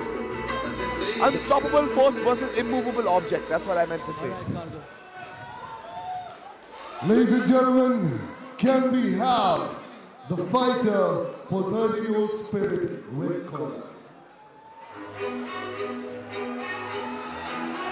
ladies and gentlemen, from the red corner, we have the dawn of revolution, Donbok Nongrum. 23. Both the fighters have 23 fights in the accolades. Yep. And at 18 years of age, he's representing Team Revolution, and his last 3 fights have all been knockouts under 1 minute. So somewhere I was saying, are you the minute man? And like, that's not something good to say in the bed, but like in the cage, definitely, man. If you're a minute man, you're a minute man. Yeah, he's an assassin, this kid. He comes in, finishes the fight quick, gets paid, goes home. It's going to be interesting to see if he can take on Faisal in under a minute. A more technical, I would say a little bit more seasoned strikers with the international competition that he has. But it'll be very interesting to see this. His message to his opponent was, he said something along the lines of, you've had competitions, but you haven't had a fight inside a cage against a real fighter. Coming back to this, started from the streets, straight to the cage, and he is doing what he's meant to. Donbok is a fighter. I mean, he walked through his last opponent in Aturto 3. Yeah, it was scary to see that. Right next to us. Yeah, he put that kid down with a vengeance. They're going to the final checks by the referees and the officials before he walks into the cage. Fighting out of Team Revolution in Fire Brigade, Shillong, Meghalaya, training under coach Sam. But then again, he has always said that, like, and I never underestimate my opponents. What I really liked about him yesterday, we were talking to him, he was like, I like knocking on my opponents, and it brings me peace. And he is a very spiritual and a religious fighter, actually. He says, my power comes from God. Because God decides the fact that I'm going to knock the other person out. And these kind of people are crazy. We've all seen the Key and Peele sketch, right? I have the power of Jesus. And here's the tale of the tape. Faisal Jamal, 16 years old, Donbok 18, both almost similar in height, 5'7", 5'6", both rated at 56 and 55 kilos respectively. Faisal fighting out of Supremacy Muay Thai, Donbok out of Team MMA Revolution MMA from Shillong. And now to Cargo in the cage. Ladies and gentlemen, this is Aturto 3.3 powered by Green Carnival 3. This is a pro bout of K1 kickboxing category, which means 1 knee, no ground game, all strike. Now, fighting out of Sangorina, blue corner, from Supremacy Gym, Kolkata, fighting K1 5 weight category. Fresh face with blood history, the babyface KO machine with 23 KO under his career. Ladies and gentlemen, this is Fazal the Prodigy Jamil! And his opponent for the night from 13-year-old Spirit, red corner, from Team Revolution, Shillong, Meghalaya, fighting in K1 flyweight category with, again, a record of 23 wins and 1 loss. The last dream match he ended in 1 minute. Ladies and gentlemen, this is Don Bog, the Dawn of Revolution, Nagra!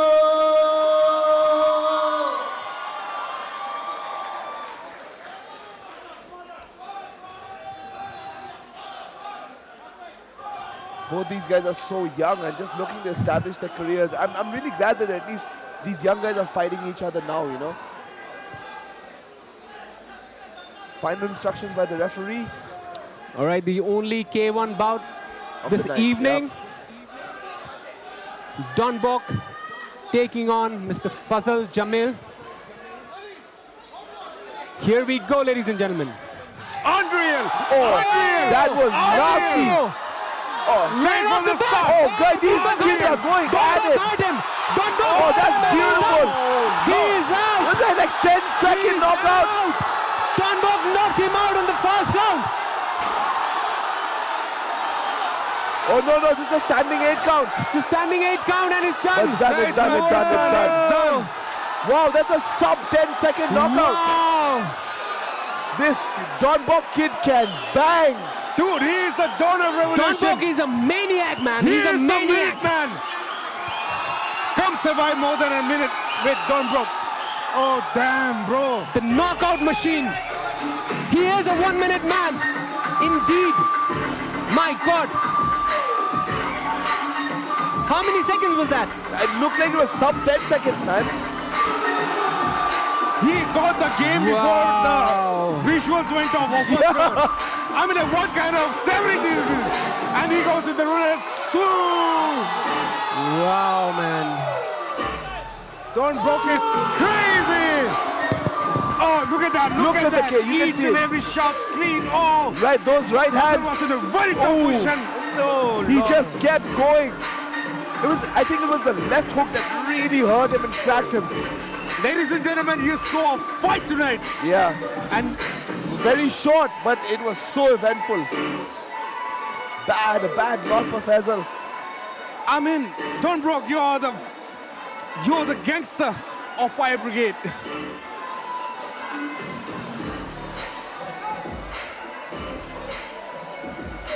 That was a violent KO. If you could see that replay again, I'd love to see exactly what caused the knockout. It's too early to register anything. Yeah, I mean, I'm still in shock. Vicious, that was a vicious knockout. I mean, Fazal got the first punch. Ladies and gentlemen, you have seen it here. First, in Aturto 3.3, the first champion, we make warriors. Ladies and gentlemen, for the first time in the history of Aturto, a TKO under 10 seconds. Ladies and gentlemen, winner of the red corner is Don Bok, the Dawn of Revolution, Nongram! Dude, Don Bok is a mad dog here. He's a mad dog. The 4th first round finish in your career. I think Fazal, he made a mistake and then he traded exchanges with you very early into the fight. And he got knocked out. He paid the price for it. Was this the plan all along? My plan was knock out, and the Nick said he won his head, so I did everything, brother. So for everyone, I give knockout. So I want to call Manjit Yan. Please, brother, don't run. Come, let's fight with me. kickboxing pro. Brother, if you are one championship, let's go. I'm here, I stand here to fight with you, Manjit Yan. Don't run. Come, brother, come. And first of all, I want to give thanks to my, first of all, is my God, Jesus Christ. And second, my parents. Third is my coach and my teammates and my supporting. And first of all, I want to say to Arunachal people, let's say, Aturto, Aturto, Aturto, Aturto. Thank you guys. Woo!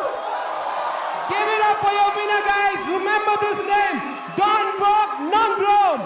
I make him sleep the way those guys they comment, and I just watch, but I never comment back, and I just show my game plan, what is going on.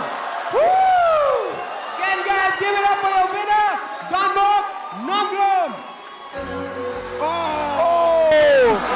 What an impressive victory by Don Brock with the celebration as well in the end. So tonight, Don Brock saved, out of the 15 minutes, he saved 14 minutes, 40 seconds of our time. 40 seconds, 10-second knockout. That's insane. His celebration was longer than the fight.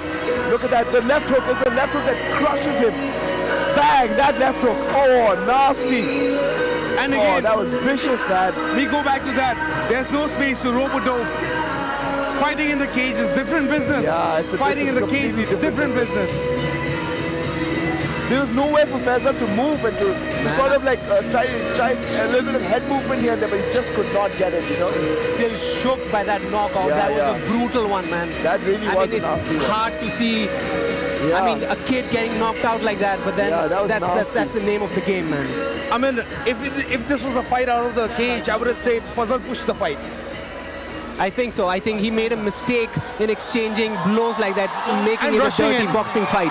All right, with the next fight, we've got the hometown hero, Yumter Tapodia, taking on Jatin Chowdhury.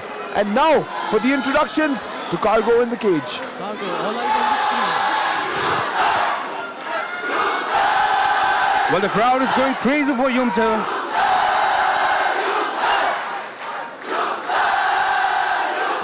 Ladies and gentlemen, are you ready for the bout 3? All right now, can we have the fighter from the blue corner? Video. Cargo, video.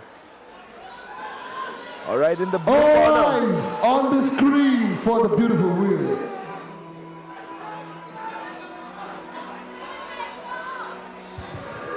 My name is Jatin Chaudhary. I am from Uttar Pradesh. My name is Aturto 3.3. Permanent address Nahalagani sector, Dikawari se hum, and मेरा state is Arunachal Pradesh. यमतर टाइपोडिया, he is my friend. हमने साथ training भी करी हुई है काफ़ी time. I'll be fighting Jatin Chaudhary of Cross Train. What I know about him, I've met him before. उसके साथ में थोड़ा ट्रेनिंग भी किया, तो I know him as a person. He is a good fighter. I am also good fighter. जो भी best होगा कल जीतेगा. कोई स्ट्रेटेजी नहीं है, कुछ भी नहीं है, बस जाना और फाइट करना. I think the cage will decide that. When I go in there, can't be overconfident, can't be delusional. So the truth will come out inside the cage. मैं तो फिनिश ही करना चाहूँगा भाई, और शायद फिनिश ही हो. Well, अगर हम फ्यूचर देख सकने से अभी तक हम शायद करोड़पति होता. तो फाइट का यही ब्यूटी है. You can't say how it goes. Anything can go on. But I'm ready. I'll go and let's see how it goes. There are lots of possibilities. I can choke him, I can beat him, or even he can do me the same, or point से भी जा सकते, decision में भी जा सकते. So there are many probabilities. मेरा दोस्त पहले भी था, फाइट के बाद भी रहेगा. I have the same respect for him. It's purely professional, और जैसे जैसे अभी हम प्रो फाइटर बनते जा रहे हैं, तो ये चीज़ भी होना पड़ेगा कि आप जिसको जानता है उसको भी आप लड़ सकना है बिना पर्सनल होके. तो ये मेरा लिए अच्छा स्टार्ट है. I am fighting someone I know, future में भी होगा. तो it's purely professional.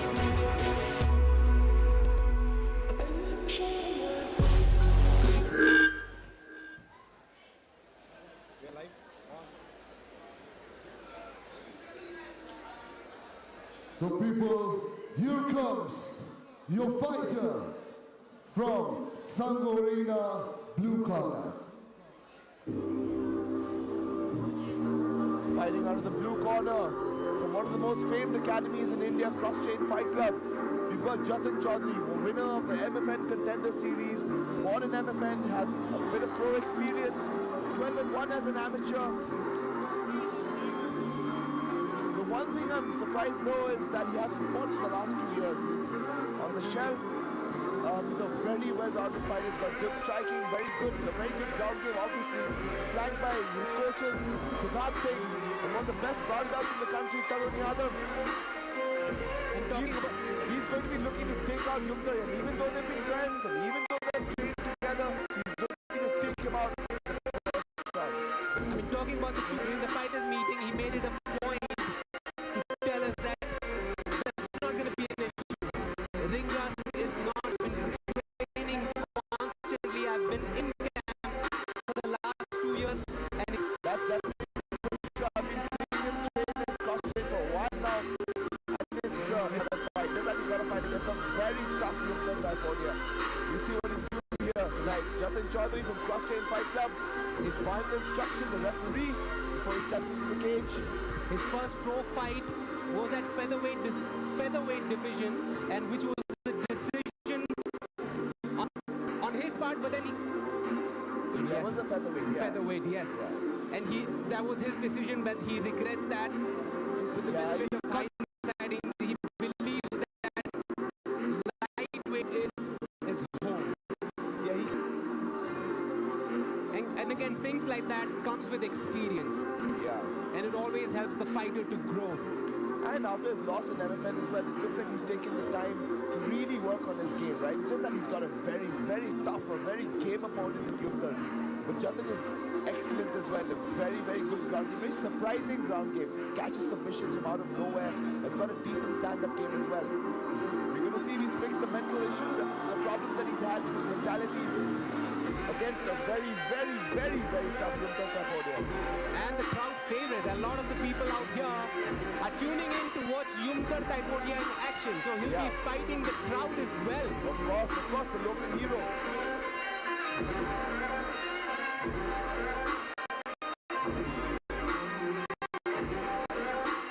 Jatin Chaudhary, Cross Train Fight Club.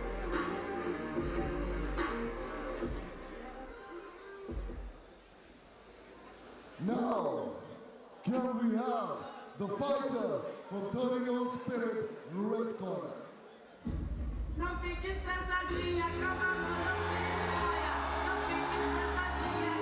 can hear the crowd going wild for a fan favorite Yumtar Taipodia. Local boys. No pressure. Go. He looks very comfortable. And I got the opportunity to talk to him before the face-off. I did an interview with him, and he was like, he visualizes all of this. It's not like it's spontaneous. He has planned it in his mind, and he's like, it does not take away from the focus of the fight. Of course. He truly enjoys it. Yeah, exactly. You can see he truly enjoys it. Soaking in the moment. He's back home with his hometown crowd, his people around him. It's going to be a tough fight for him, though. He's got a real killer in Jatin. Absolutely. Yeah. Yumtar Taipodia making his pro debut. I was just about to say that he's making his pro debut, right? Like, it's very different from semi-pro to pro now. And he said he focused heavily on his strength and conditioning for this particular camp because he felt in his last fight that he was doing pretty well on the feet, but he was gassing out. And that's something that he doesn't want to. And he's fighting a bigger guy as well in Jatin. There's a huge height difference between both the fighters. Nonetheless, Yumtar has always, like Mike Tyson, had taller fighters. Last time we have Adnan Deshmukh against Yumtar Taipodia, but that didn't phase him though. Yeah, he walked him down and brutalized him on the feet, man. Known for it. Interesting and entertaining fights. Only Yumtar Taipodia plans to retract punches actually so that he can come up with his own combinations.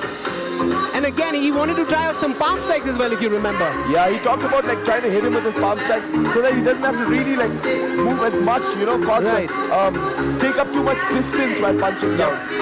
It's great to see these fighters experimenting with these moves in order to grow, and that's probably the right thing to do so that they can get into the next level. When we asked him last night, what's the difference that you're going to face in pro fights? He was like, the fights are going to be lengthier. Yeah. But I don't think so that's an issue for Yumtar Taipodia. But then again, experienced fighter. Yep. Here, tail of the tape, Jatin 27, Yumtar Taipodia 26. Jatin is much taller at 6 feet tall, Yumtar is 5'9". Both weighed in at 70 kilos. Jatin fighting out of Cross Train Fight Club, Yumtar Taipodia fighting out of Team Illegal. And back to Cargo in the cage for the fighter introductions. Ladies and gentlemen, this is Aturto 3.3, the first champion, powered by Green Carnival 3. The fight you've been waiting for. And out of blue corner, from Cross Train, Delhi, fighting in lightweight category, the man with the personal agenda returning to the field after 2 years and looking for a finish. Ladies and gentlemen, this is Jatin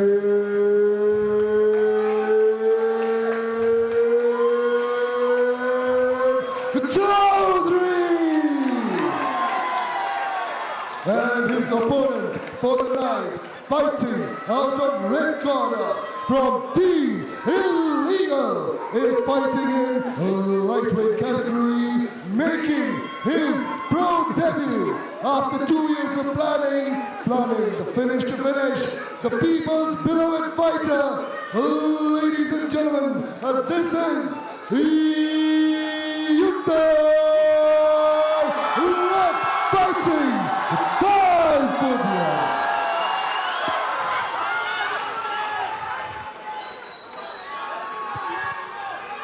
Man, I'm excited for this one. Yeah, this is going to be a good one. Both guys need a win. Yumtar starting off his pro career. Jatin trying to get redemption for his one loss 2 years later. Here we go, guys. Round one. It's deafening in here. Yeah, it's definitely. I can barely hear myself think. Jatin, nice jabs. Jatin right away with the pressure. Nice kick by Jatin. I like how he switches stances. Ooh. That's a nice right hand by Jatin. You can see he's the bigger man, right? Like he's using his length and reach. And that was fast. That right hand came in really fast. Very fast.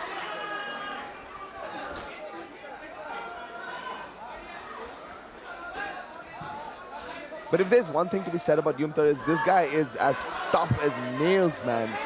Yes, sir. Oh, but he's been rocked Oh, he got bad. rocked there with a straight right. Yumtar got rocked with a straight right by Jatin. And Jatin going for a takedown attempt now.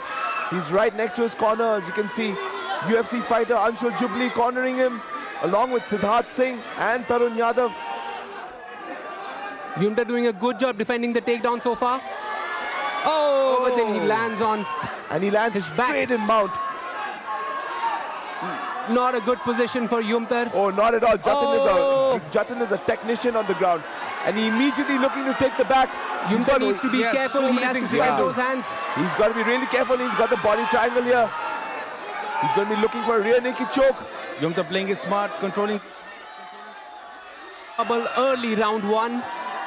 If there was a worse start for Yumtar, this is probably it. Like taking some unanswered shots. Again, that's the level that we're talking about, the level of a pro fighter. It's absolutely different.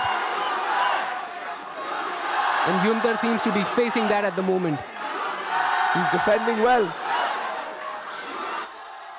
Jatin is right in front of his corner, taking instructions from coach Siddharth Singh and UFC fighter Anshul Jubli. Can't see this from here. He looks like he might have his choking arm under Yumtar's neck, but no, he doesn't. Okay, Andrew, if you're Yumtar, what does he have to do in order to get rid of that body triangle? So what Yumtar really needs to do right now is he needs to straighten his right leg. As soon as he straightens his right leg, to try and scoop Jatin's right foot and turn it into two hooks. As soon as he does that, then he has at least an easier time trying to get out of this position. But right now he's going to be stuck here for a really long time. And this is just the starting of the round. This is just, both guys are dry, both guys are fresh. It's 2.5 minutes to go. It's a bad place for Yumtar to be with Jatin on his back.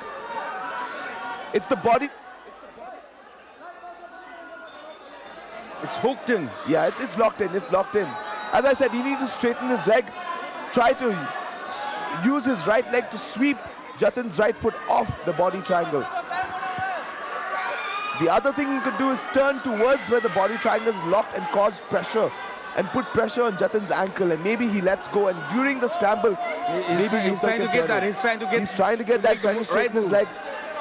Again, not a good position for Yumtar Taipodia because his body triangle squeezes the air out of you, right? You see what I'm saying, right? Like it's Jatin's right leg that is keeping Yumtar from straightening that leg. Yep. This is a bad spot for Yumtar. And even if Jatin doesn't get the finish in this round, it's just a demoralizing 10-9 round, right? Yep. So it's for him. A bad start to Yumtar Taipodia's pro career. But he's doing the right thing by staying calm, fighting those hands. 5-minute round, right? Yep.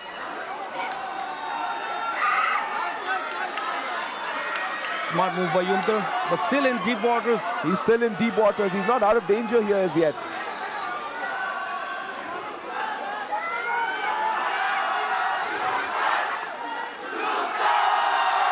The crowd completely behind their hometown hero. Placing a little bit of damages from a very awkward angle. See, he's trying to break that body triangle, but it's going to be very difficult. Very difficult, especially with a lanky fellow. Yeah, a guy who's taller, who's longer than him. It's a horrible position to be in right here. If he can maybe shift his hips, he can maybe even turn in. But it's going to be difficult here because Jatin's got a very tight body triangle on him. And it restricts your breathing. It's just uncomfortable. It sucks. Again, squeezes all the oxygen out, which is going to be an issue later in the fight. Yep. About 10 more seconds to go on the first round.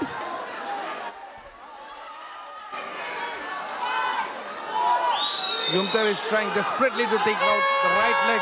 A dominant round by Jatin Chaudhary. Not the start that Yumtar was looking for. Yep, definitely not the start he was looking for. Did survive the round against. The crowd is clearly behind Yumtar Taipodia, the homeboy, but then the thing in MMA is the crowd can't fight It's for that you. right hand. He caught him with the right hand. I'm a little surprised at Jatin's decision to sort of take him down. I thought he would maybe like try to outstrike him on the feet. Was the right clean? Oh, yeah, it was clean. It was a clean right hand that caught him. This takedown. Oh, this is beautiful. He just the height advantage. Yeah. I think we'll have to watch that again. It wasn't clean on the chin. The right hand wasn't on the chin. It looked like he got disbalanced.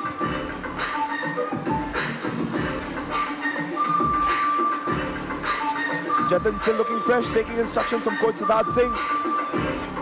Yumtar taking instruction from the main event, Conjarvin, and what to say, man, main event guy cornering one of his brothers in arms.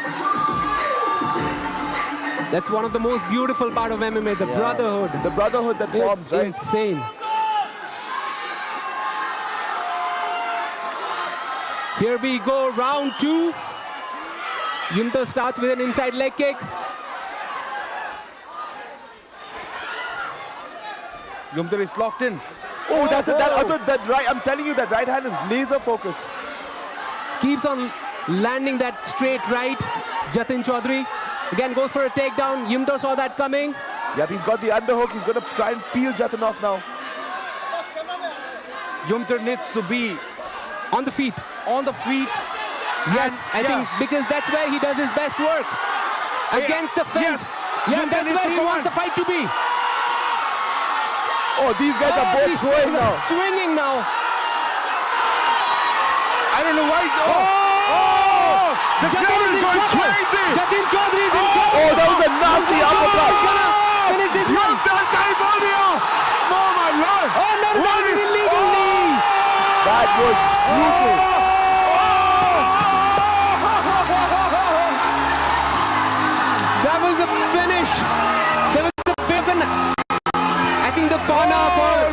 Jatin is arguing for an illegal on the ground.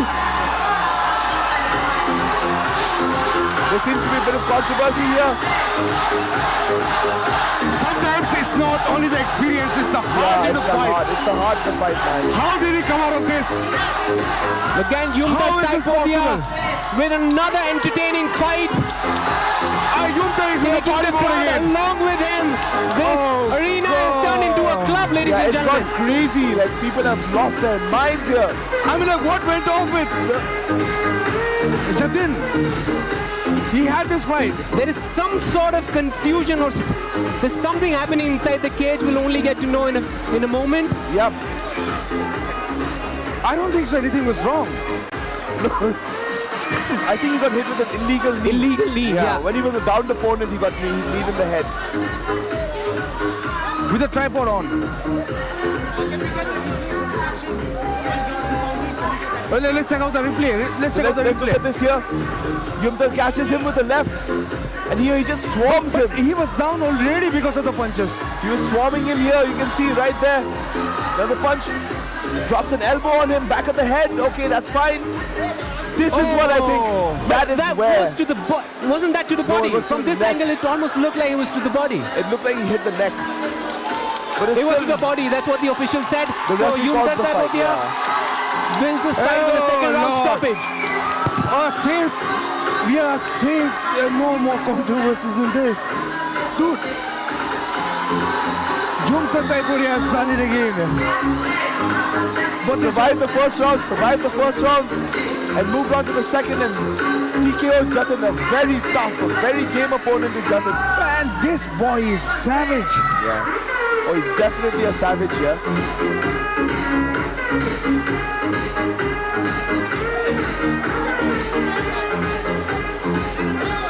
Got the whole crowd standing up in the... I can't hear myself think right now. The crowd is losing their minds.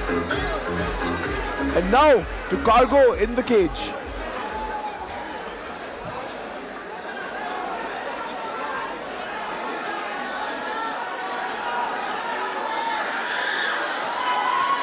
All right, ladies and gentlemen.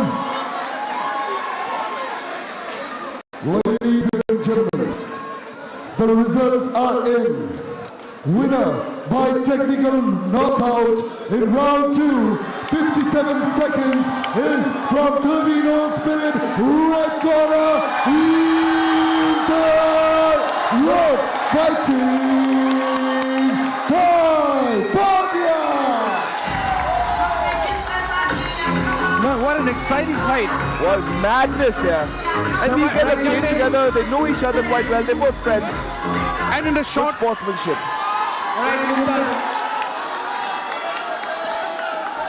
Yumta Taipodia. I mean, the local star, we all know that we always come in for a very entertaining fight when you are inside the octagon. I mean, the first round you struggled a bit, but second round you showed who you are. How happy are you by your performance? और ईटानगर कैसे हो? तो आपको ये करने मन था वो ऐसे रोज बिजनेस को खून पसीना का कमाएंगे। तो अब यहाँ पे मेरा स्पॉन्सर है, लेट हो रहा था, सेफ साइड से आया। और अगर आपको मेरी तरफ body but now architecture from Likavali designs all and last it helped me for this fight. Jatin काफी strong था, इसके थ्रू हम केज फाइटिंग कर पाया and well I won't take much time और भी ज़्यादा हमसे भी ये बोलेगा 1 मिनट में 60 सेकंड होता है और 1 घंटा में 60 मिनट्स होता है एक दिन में 24 आवर्स एक मंथ में 30 डेज और 12 मंथ्स एक साल बनाता है एंड आई नो अब दुनिया में बहुत कुछ चल रहा है but I think this particular moment is mine in this area not because I am special not because I am better but because I fought my ass here near you so I would like to dedicate this moment to the real heroes unsung heroes सबसे first है cameraman of अतुर्तो group आप लोग के बिना आप लोग के बिना हम लोग आगे नहीं जा पाएंगे. So thank you. Second जो crew member है ये सब लगाया. Yes, payment वगैरह भी मिलता है, but this is a very tough job. And all the cleaners वगैरह जो है करता है. और lastly, I'll say one thing. Bullying के बारे में बोलूँगा. प्लीज़ एवरीवन हियर, अगर आप बहुत सारे जो है हमें पेरेंट्स हैं, यंग हैं और हम लोग हैं, आपको कैसे लगेगा अगर आपके बच्चा कोई बुली होता है बोलने से? But it may be quite possible कि शायद आपका खुद का लौटा बेटा बेटी भी किसी और को बुली कर रहा होगा. So please keep it on them and let's stop bullying. और जो भी क्लास 8 एंड बिलो है, अगर आप क्लास 8 से ऊपर हो गए तो और अगर आप 8 से बिलो है बुली करता है, हम लोग का जिम में आओ, दिखाएगा कैसे बुली करता है क्या. So that was it. Thank you Aturto. And it was a comeback fight. Tara coach को बोनस के लिए बोलो. And Tara coach next Aturto में I'll improve my grappling. DJ टूट लगा दो, चलो डांस करके जाएगा. Ladies and gentlemen, this was Aturto 3.3 for you once again. Aturto 3.3. Fight. What a fight against Jatin Chaudhary. And you know, he told history. Jatin chopped him out apparently 2 years back in cross train. In surprise. And he did all the right moves not to get into that part. He survived. He showed that he could survive a relatively good ground guy's back control, his body triangle, stop the rear naked choke and come back and stop him in the second round. Somewhere it might be like inactivity of Jatin, but that's not an excuse. No, I don't think that's the inactivity. And it's just that he overwhelmed him in the end. This is a great opening for Aturto 3.3 as a pro. I don't think Jatin expected him to come out that strong in the second round after such a dominant first round. Yeah, you can see in the replay, he swarmed on him. Smothered him with those strikes. Told that Knee did that illegal stuff, but he was down already. Yeah, he was curled up in a fetal position. But I can see where the argument is. Yeah, you can see from this angle that he hit him in the arm, like it was clear in the arm. Oh, that's me going crazy. I don't know why. I'm not supposed to do that. That was really exciting. I'm like, what a if it's fight, not this man. exciting, why Aturto? Yeah, it's tough watching a friend fight, right? So for the next fight, I'll be signing off and I'll giving it to Anshul Jubilee. You see Anshul Jubilee is right at the back right now. Let's have Kings of Lion instead of me in the commentary.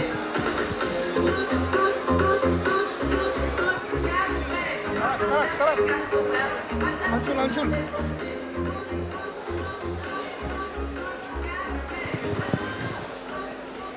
Do it. All right. It's a bit chilly today, and now for announcement to Aturto call. 3.3 has been crazy.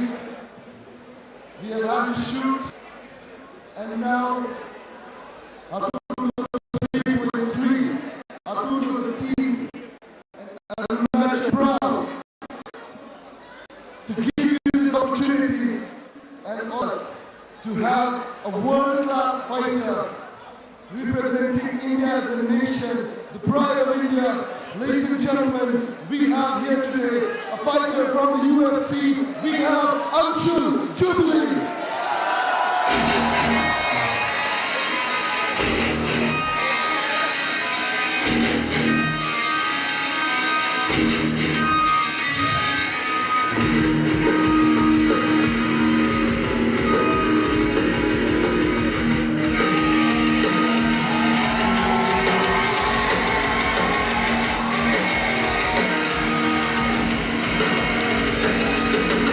Ladies and gentlemen, there you have it, the Kings of Lion, Mr. Anshul Jubilee.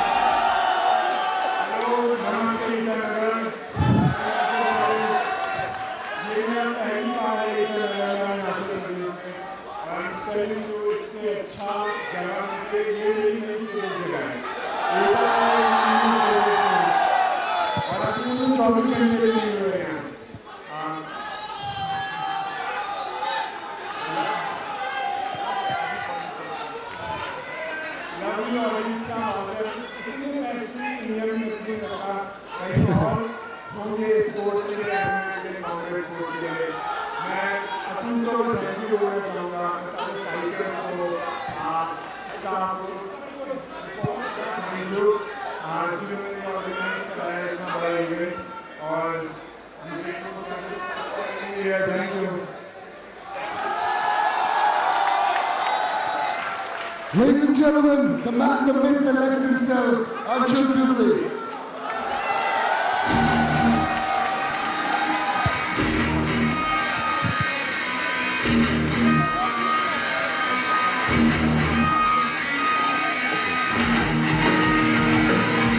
It's nice seeing Anshul again. One of my teammates from Cross Train Fight Club. One of the few male Indian fighters who won the road to UFC tournament, moved into the UFC, and now is looking to cement his legacy in Indian mixed martial arts. But for our next fight, we've got Sandeep Baghel taking on Nisham Wai. What a banger this is going to be in the co-main event. And now, back to Cargo in the cage.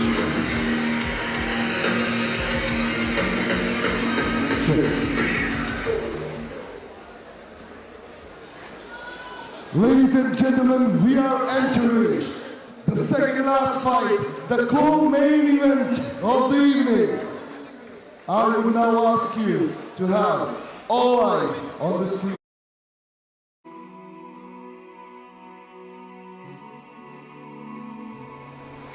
I'm Sandeep Baghel from Hyderabad, Telangana. My name is Nisham Wai and I'm from Arunachal Pradesh. So I'm fighting with Nisim. It's a guy from my opponent teammates. Don't know much about him, but he's a good fighter. Me and my opponents both are toughs. We are both good in striking, grappling, wrestling, everything. So audience will enjoy this fight so much. I think so.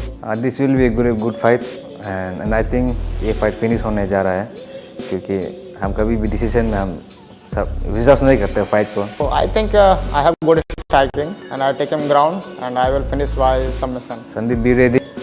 I'm coming to give my all. So be ready.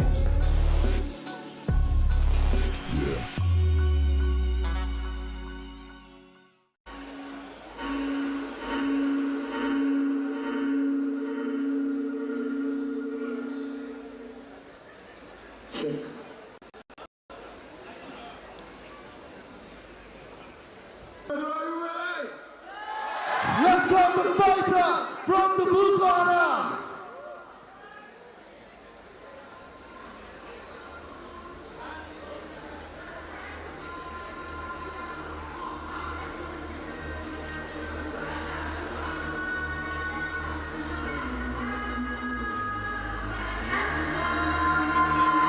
Making his way into the cage, Sandeep Baghel, 25 years old, fighting out of Shubham's MMA with a 36-14 amateur record. Like, if anything, this boy has been around the block. Started in 2018, had a bad experience with bigger guys beating him up, and here he is, representing his hometown, fighting against another hometown hero, Nisham Wai. Yeah, stitch-front boxing. He has a boxing background, but he switched to MMA because he was just fed up with all the politics which is involved, which is very unfortunate. That's the sad part of the national scenario. Yeah, exactly, exactly. I mean, one thing that we have to mention is he owns a triangle choke win over one of his opponent's teammate in Lucky Veshi. Yeah, remember choked out Lucky Veshi in the triangle, beautiful triangle. And so now it's up to Nisham for redemption, revenge, right? Here he is, final instructions. At only 25, he's already a true cage veteran with 50 amateur bouts. 50 amateur bouts. I'm not sure about the tattoo, but hey, you know, if you're good enough, you can work. It says the Fight King. So I'm not too sure about that. That's, but hey, that's a statement more than a tattoo. But if it works, right? If it works, again, it works. Now, self-belief plays a huge part in a sport like this, right? So I don't blame him for that. Absolutely. So you're noticing the new generation of these guys, right? They come from a striking background and now start getting submission victories out of nowhere, falling in love with the ground game. That goes to show how far the sport of MMA has evolved. Absolutely, Moji. You're totally right. Now, can we have from the red corner?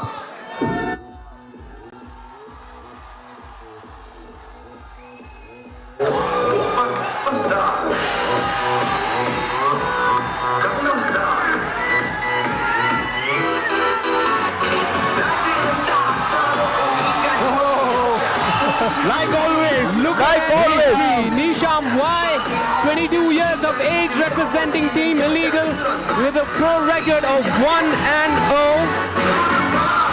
Definitely has momentum on his side with 2 straight finishes in MFN contenders. Looking to avenge his teammates' loss in Lucky Beshi. He didn't even give us a chance to finish off his fighter introductions. Just rushed in there. Yeah, he's looking to he's really looking to put a beating on Sandeep. I don't agree with the song choice. Gangnam Style is not the best, but hey, you know, whatever works for him. Hey, this is his Christmas song, brother. Christmas song, is it? He said he was not very emotional about this fight, but then he saw a video of Sandeep talking trash about his teammate, and then that's when he got a little emotional and personal for him. Yeah, that's going to get real personal real quick. And Nisham Bhai from Arunachal Pradesh, one of the most well-rounded fighters in his weight class.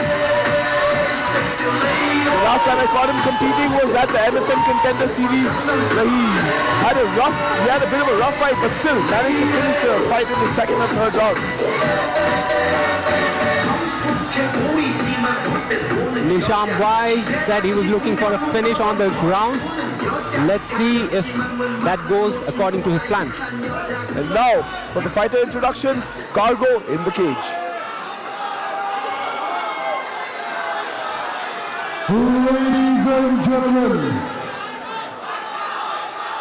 this is the co-main event of the evening. Here in Aturto 3.3, powered by Green Carnival, fighting out of blue corner from Shubham's enemy. He is a striker at heart, started boxing and now moved to MMA. Ladies and gentlemen, he is Sandeep, the Fight King, Bagel! And fighting out of red corner from Team Illegal, experienced man, fought enough times, he is here and the world is ready. He is Nisham.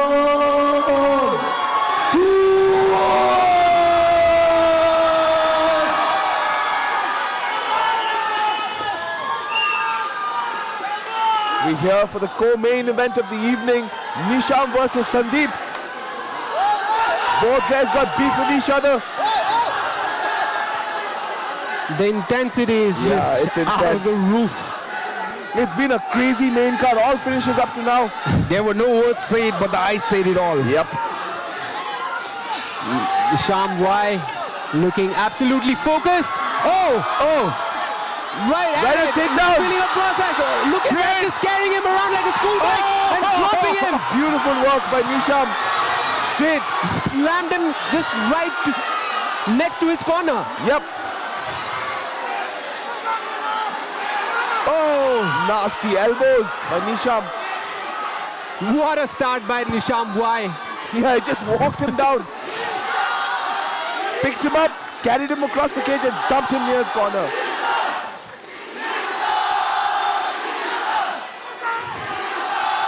The amount of pressure that Bagel is under. Yeah, it's tremendous amount of pressure, but Bagel doing a smart thing by getting up. Oh, nice elbow. Flying now. Beautiful elbow. Nisham with the constant pressure. This is a crazy start to a fight, yeah? Now Sandeep Bagel has a very unorthodox style of his striking. But that unorthodox style, that's the issue. Like, you try too many crazy things, you are going to get taken down. But see, he's doing the right thing. He's He's got his knees into play, trying to move into a knee shield. Regards. Mitigates the damage here. I'd like to see him get the feet on the hips, push away, try and get up, which he's doing. Smart work by Sandeep Baghel, but Nisham Wai just landing some hellacious shots here. Looking for an armbar. Nisham so incredibly Smart wise enough to it. to negate it. Sandeep has to watch out for those nasty elbows by Nisham. Nisham takes the back. Oh, this is his favorite And position. he wants to pound him. Some Nisham is not nasty looking for submissions. He wants to ground pound him. Make a statement out of it. But Sandeep, smart, gets one hook out. Oh, he's taking some serious damage. Sandeep looking at his corner, waiting for some instructions. Oh! Some nasty knee to the body by Nisham. These are some hard shots. Nisham is throwing everything with bad intentions, guys. And the crowd is losing their minds. They here. are loving it. Oh, he's really punishing Sandeep here. He's got the handcuffs at the back. Again, grabs his leg. Easy picks it takedown. Yep. That was an easy takedown by Nisham Wai. Yep, spent no energy. Now he's on top again, taking instructions from his corner. Uveshi and Kariom flanking him. Abrasumente's jiu-jitsu coach. Nisham just bullying him on the ground so far. Doing exactly what he wanted to do. Oh! Another Again, takedown. Yeah. Every time, though, this is going to tire Sandeep out. Every not time he letting gets him up, breathe. Yeah, he just takes him out and puts him down. Nisham has scored 4 takedowns already. And we're still on the first round. Actually, you know what? I really like this ref. Every time Sandeep puts his feet in the cage, she immediately catches it. Pretty good at her job. Here's Nisham just laying on the punishment from the top. Bombing down on Sandeep. Oh, that was nasty. He's landing some nasty shots on Sandeep Baghel. Yep. Oh, these are some brutal shots. Again, now Sandeep Baghel is not very eager on trying to get up because he knows that as soon as he gets up, he's going to get taken down. Again, yeah. So might as well save some energy for the later rounds. Yep. Minute and a half to go. I like that short elbow by Nisham. It might not have had too much power on it, but it was precise and landed exactly where he wanted it to land. That's been all Nisham Wai so far on the first round. We've got about a minute to go. Baghel trying his best to get up. Oh man, he's trying his best to get up, but Nisham is just relentless. And I've seen this kid, his cardio is unending. Like he can go like this for 3 rounds. Sandeep better pack a lunch, like, because this is going, like, you know, it's not good. It's going past the second half. Yeah, it's not, I mean, he's got a long night ahead of him. Because at some point you have to wonder that Sandeep will make a mistake which Nisham will capitalize on. And he's just bombing on him here. Nisham is leaving again. nothing for spare. Yeah, he's got nothing on him right now. But hey, props to Sandeep for surviving all these shots, yeah? I mean, the only thing that can save him right now is the bell. We've got 15 seconds to go. Sandeep just hugging on Yeah, to he's done Nisham the Wai. smartest thing he can do. He's holding on for dear life right now. And that's the end of round 1. That has been all Nisham Wai. Unnecessary. Oh, okay. That's okay, in the heat of the moment, these things happen. Tonight, the Pate, Nisham Wai is out for dinner. I like his calm demeanor. This kid, like, I mean, he fights reckless, but like, you can see that there's a certain calmness and stillness about him, you know? And I've seen him spar with his teammates. He almost maintains the same pace during the sparring as he does in a fight. You can see there's some, like, Sandeep's face looks like he's a little defeated. And here in the replay, you'll see that he rushes him, grabs a double leg takedown, picks him up. Oh, this is incredible, Nat Hughes style. Wow. And just slams him down right in front of his corner. Just carried him like a school bag and slammed him right next to his corner. There was a dominant round by That was a Nisham Wai. dominant round. Let's see how the rest of the fight goes. Nisham looks fresh. But again, every fight, every round starts on the feet. And with Sandeep, being a striker. Exactly. Let's see what Sandeep, This is MMA. what can Sandeep do? Yeah, what can Sandeep do right here? The worst thing he can do is stick his back to the cage. It's that black line, yeah. The minute he moves behind that black line. Try the beautiful hook kick. That's the thing. The threat of takedowns is not letting Sandeep Baghel open up with his strikes. He can't get creative with those strikes. Into Get a school slam. again. Straight to his own corner. That is a really smart thing to do. For a kid his age, that is a very wise move. Nisham is just bullying him on the ground. Yeah, and what I really like is that he's listening to his corner instructions. Oh man, I can barely hear myself think over this crowd. These guys are going nuts for Nisham. And you can see in his corner where she is there giving him instructions on what to do. He's fought him before. He's fought Sandeep before, so he knows exactly what Sandeep is going to do. And mentally, it's very demeaning for the opponent Yeah. to be in a position like this and to listen to his opponent's corner. Yeah, absolutely, Moji. You're completely right. But since Sandeep is taking a couple of shots, he can release, he can take that couple of triangles. I know he wants to try and create scrambles, but Nisham is just wise to it all. Heavy on top, he's got heavy hips, not letting Sandeep Baghel breathe at all. Nisham is amazing at landing those elbows from a close distance. Yep. Just deliberate, continuous punishment. You can see Sandeep is trying his level best to prevent this, but Nisham is just too wise to all his submission attempts. And it sucks as well, right? You're trying something and the corner sees it and just calls it out. It's very demoralizing. You can clearly see that the urgency in Sandeep Baghel to get up has gone down significantly. And these elbows aren't helping his case either. It's just been one-way traffic all this entire fight. All through these 6-7 minutes of this co-main event, it's been all Nisham Wai.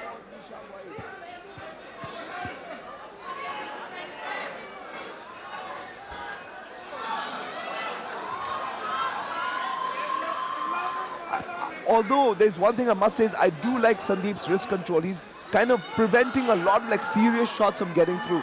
He's defensively rather sound, but that's just about it.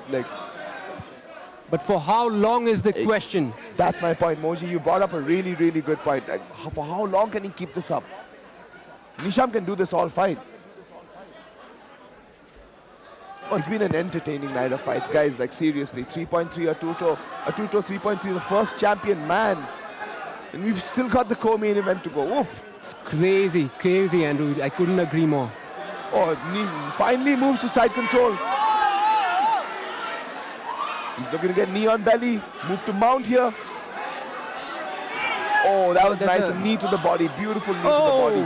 Oh, he's got him in a reverse triangle. This is what he got his opponent with.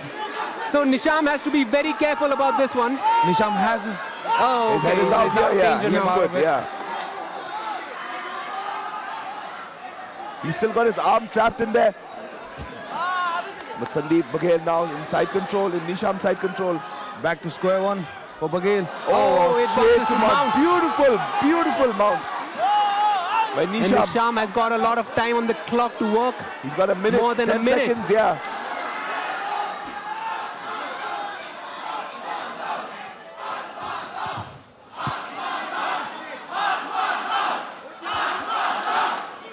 Nisham Pate Wahi.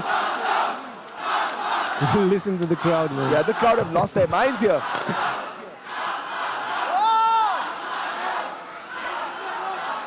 Oh, nice up kick by Sandeep though. I think they're all shouting Atma down, which Atma basically down. means taking the soul out of your opponent. Atma down. That's really nice. But all throughout the first and second round, it's all been Nisham Wai here. I'm so sure Nisham can do a lot more different. He can finish the fight. He just wants to put up a statement and maul his opponent. Just to put up a statement. Yeah, he's looking to lay a beat down again, landing again inside control. Sandeep on the other hand. That sneaky knees out. Damn. Those knees suck, man. They might not look like much, but they hurt, and they take the sting out of your shots. Well, that's the end of round 2. has been all Nishambwai up to this point. I think it's fair to say that that was a 10-8 round for Nishambwai. 10-8. I wouldn't say a 10-8. I don't think he landed enough damage for a 10-8, but definitely a 10-9. So it's like a 20-18 fight right now. And if Sandeep wants to win, he's got to finish the fight. There's no way he's not gonna. No way he's gonna win this fight like this. He has to land some significant blows. Maybe get a takedown of his own. Maybe. Yeah, maybe get on top and see where. But right here, you can pick him up, walks the length of the cage, and drops him. Boom! Right in front of his corner. At that point of moment, nothing can be done. Yeah, nothing can be done. And he just has to prepare for the fall. Yep. And as we pointed out earlier, Sandeep has a very unorthodox style of striking. Yeah, but then that opens up opportunities for Nishambwai to take him down. Yep. So he has to change something. He has to come up with a miraculous shot.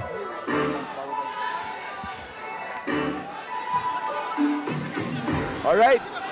Last round on our co-main event. Yep, the final round. Nishambwai versus Sandeep Baghel. Nishambwai dominating the fight so far. Again goes for a takedown and easily gets it.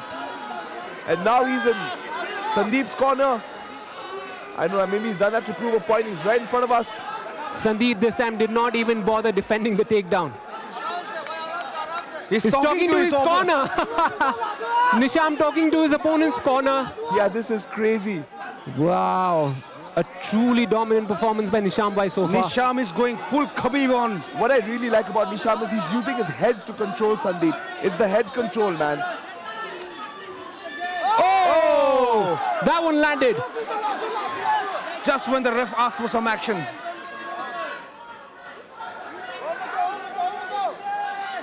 Nisham is mauling Sandeep Baghel, ladies and gentlemen. He's got a nice, his top position is really good. It's crazy. He's listening to the instructions from the crowd. And the crowd are losing their minds. They're right in front of us. Nishambwai is fighting for the crowds. He's got Sandeep in half guard. Looking to stabilize position. As soon as he start laying down some blows on him. So much of steam coming out of both the boys. Yeah, because it's kind of chilly here tonight, guys.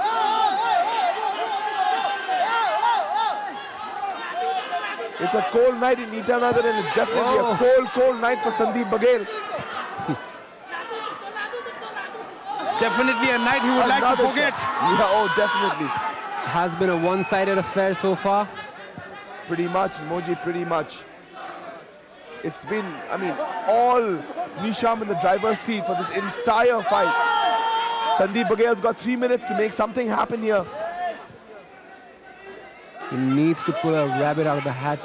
He needs to have something. I'm not sure what exactly that is, but he needs to do something significant so that he can turn things around in this fight. Yeah, I really, Nisham is too savvy to all this stuff. He's experienced. He trains with a great bunch of guys. He knows exactly what he's doing. It's going to be an uphill task for Sandeep Baghel to climb back into this fight.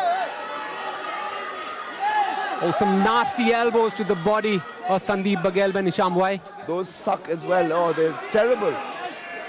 The only thing Baghel is trying to do is trying to survive. Oh, the shoulder pops. It's been a dominant first, second, and now third round by Nishambwai. He's got 2 minutes to go. And he's laying a beating on Sandeep Baghel. He's all over him. Sandeep Baghel had no answers for his ground and pound or his grappling skills. Oh! That was a brutal shot that landed. I like that deliberate, again, consistent punishment, right? Right. Straight up schoolboy beating with no principle to stop this fight. Yeah, there's no principle to stop this, man.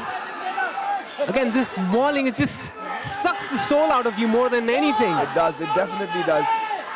It doesn't knock you out cold, but then I would say this is much worse. Yeah, it's incredibly demoralizing to just take a constant beating. He tried a guillotine there, but Nishambwai straight pops his head out and just goes at it. A minute 15 seconds to go.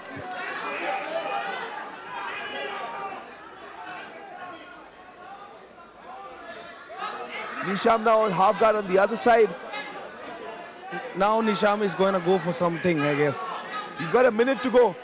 If he's looking to finish this fight, now's the time to do it. Oh. He's looking at the timer at the same time. He wants a finish. It's pretty evident he wants a finish. All of the fights so far in the main card have been a finish. And Nisham wants the same result for this one as well. He keeps on looking at the clock. Got 37, 35 seconds to go. It's crazy. It's usually the fighter who's struggling who looks at the clock. Yeah. A very, very dominant decision here. If it even goes there. 30 seconds to go. Nisham is getting impatient with those strikes. Look at the clock again. No. He tries to pass the guard. Last 10 seconds. Pass the guard and maul.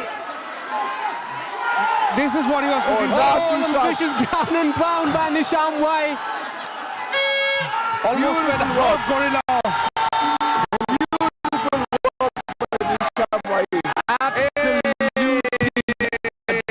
He ain't nothing. Just mauled his opponent. Here he is running to the crowd right next to our commentary booth. Partha went crazy tonight. Crazy. What a dominant victory. There was nothing that Baghel could do tonight. Yep, nothing. There was not even a moment where it looked like Sandeep Baghel is going to turn things around. Yep. The best thing he had a chance actually. The best thing he did tonight was survive. Yep.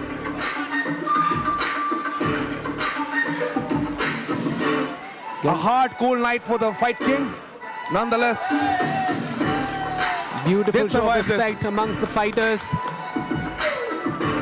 Total respect.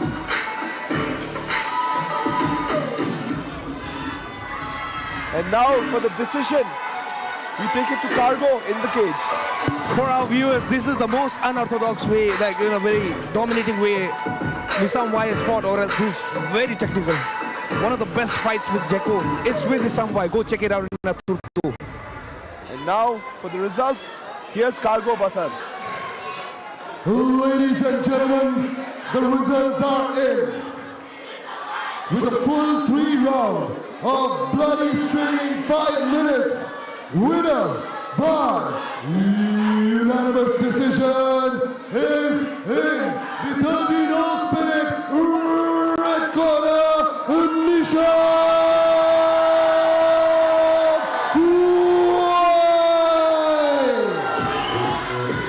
Y. Ladies and gentlemen, Nisham Y did get the Atma down because his opponent was on his back throughout the fight.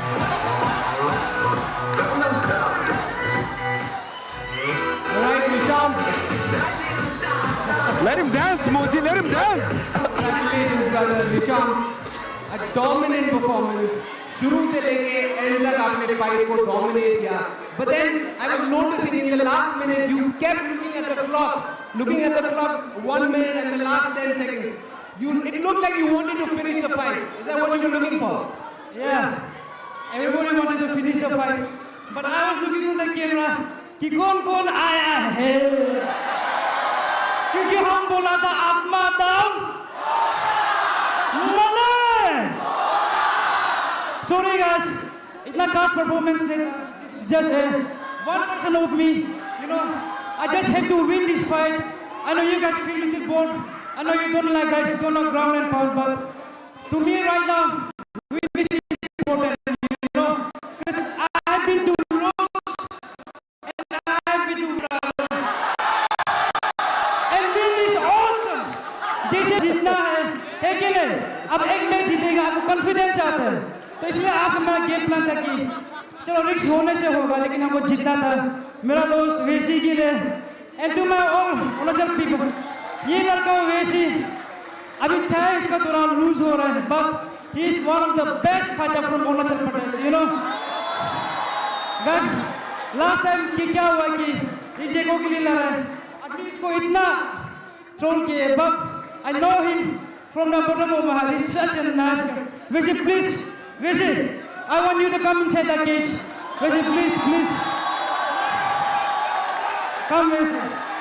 We are like teammates from the scenes of this gym, you know. Messi, please come.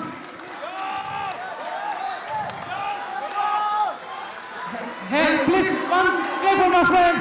Please, please, guys.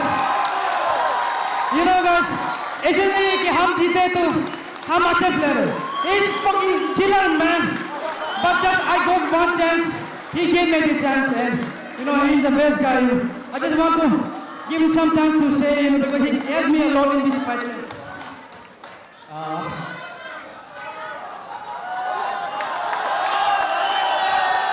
Sorry, I got a small. मेरा teammate है. हम दोनों starting से ये journey में साथ में रहे. Since from starting ना, since जब से मैं छूटा तब से साथ में है. And I was really wanted to like हम इसको जीतने देना चाहता था दिल से, क्योंकि हम इसके लिए इवेंट्स नहीं कर पाया. बट ये मेरे लिए इवेंट्स क्या है, इसका जीत मेरा जीत. मेरा दिल में कोई जेलसी नहीं है. I'm very very very happy. Thank you, Nissan. What a beautiful performance and a beautiful speech. Give it up for your winner, Nishan Wai. And one thing, I would like to please thank my family, my big brother Sony. You know, I'm here because of him and my father and my family. You know, because every time I go somewhere training, he's my brother. जो हमको बोलते जाओ सब वहाँ training करो. Sometimes जब तक fight हारा हमको डिमोटिवेट हुआ था. I was going to stop this sport. I thought कि हमको पढ़ना चाहिए. लेकिन मैं बहुत गधा है लेकिन ना. मेरा भैया हमको बोला कि नहीं स्पोर्ट्स करो. इतना टाइम दे दो और time. Thank you, my brother, my father, and my baby, my sister, my mother. Mother दिल बड़ा होता है. And to my all gym brothers, you know. Very sorry, I'm taking very much time, you know. मैं बहुत मेहनत किया था. And Tara coach, I love you, man. Thank you, MMA तनागर में all teammates and Rirab Kaur. बहुत लग रहा था ना, कैसा लगा? Thank you everyone, and advance happy new year. Let's go! Give it up for your winner again, guys, Nishan Wai. Open Gangnam Style. Nishan Wai with an impressive unanimous decision against Sandeep Paghel. Revenge for his teammate. And look at him now, the king of Arunachal Pradesh.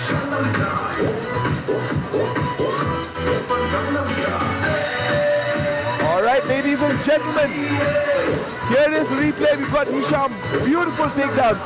Picked him up with a double leg and slammed Sandeep right next to his corner. You can see these takedowns, he was just relentless with it the entire fight, yeah? I mean, you can tell he was in control of the fight completely, because I thought he was looking at the clock. He said he was looking at people, the people in attendance. That's what he was looking at. It's crazy. Yeah, crazy. So wild guy. Yeah, and not just that, like you can see, right, that there's this, like, he's an emotional fight, and that's good. Guys like need to fight with that sort of rawness in them. I'm really impressed by Nishan. Whatever works for them, right? Because all the fighters, I mean, they gain their strength from different things. So whatever works for them. Yep.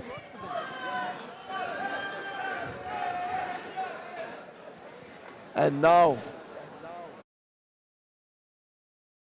What's up, Arunachal? This is JT, founder and CEO of Barfare Entertainment, and I'm here to... What's up, Arunachal? This is JT, founder and CEO of Barfare Entertainment, and I'm here to announce that on December 27th at Elite Resort, Barfare Entertainment is bringing the biggest hip-hop event in the history of Arunachal Pradesh. We got B-Boy showcases by MTC, we got Skate Wars by Skate Arunachal, we got DJs, we got live graffiti by Go Up, and then we got rap performances by Mary J. Don't stop, no stop.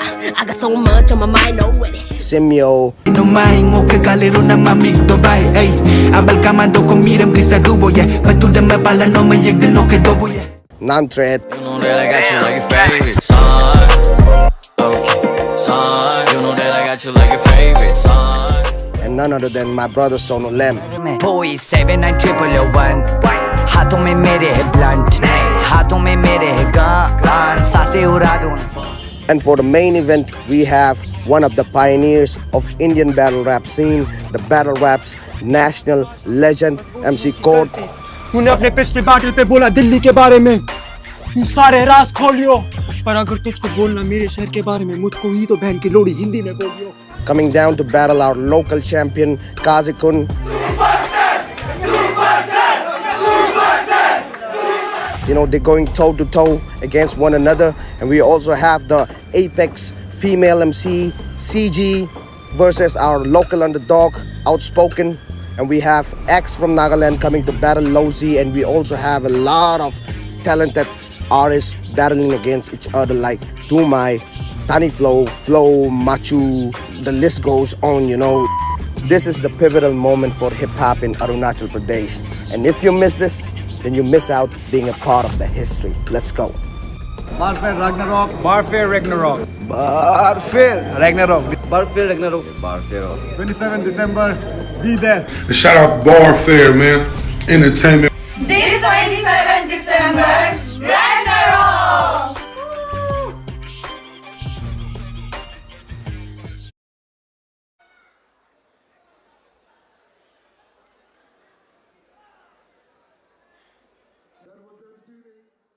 Now for further more entertainment.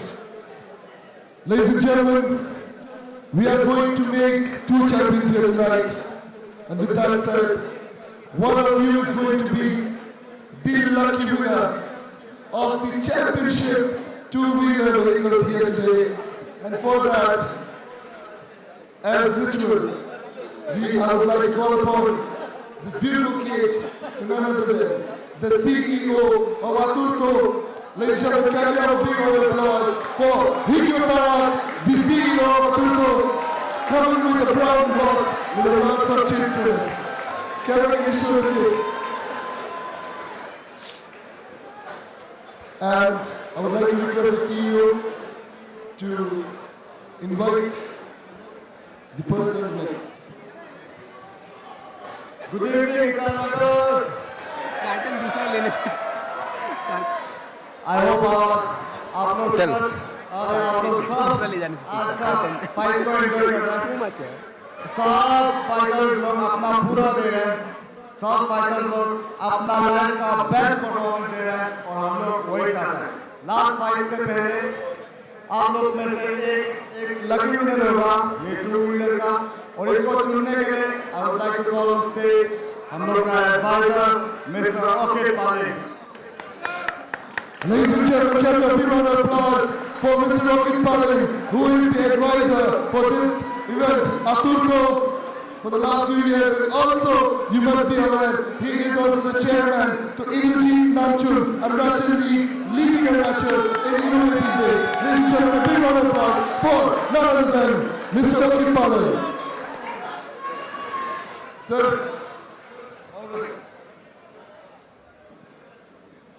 आज का first champion और आज का lucky winner only one champion आज का तो without taking much ado the lucky winner let me choose.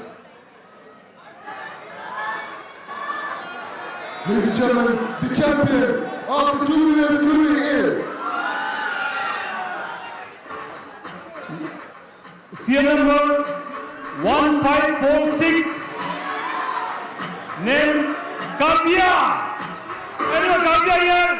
Mr. Kavya. Silver pass.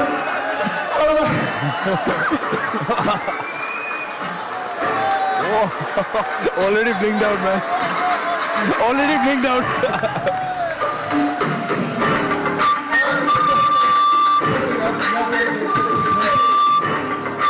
Ladies and gentlemen, the champion of the two-wheeler career is Mr. Kavya. Thank you, sir.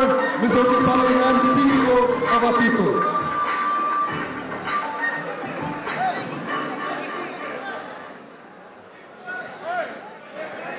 Ladies and gentlemen, now let's go. Are we ready?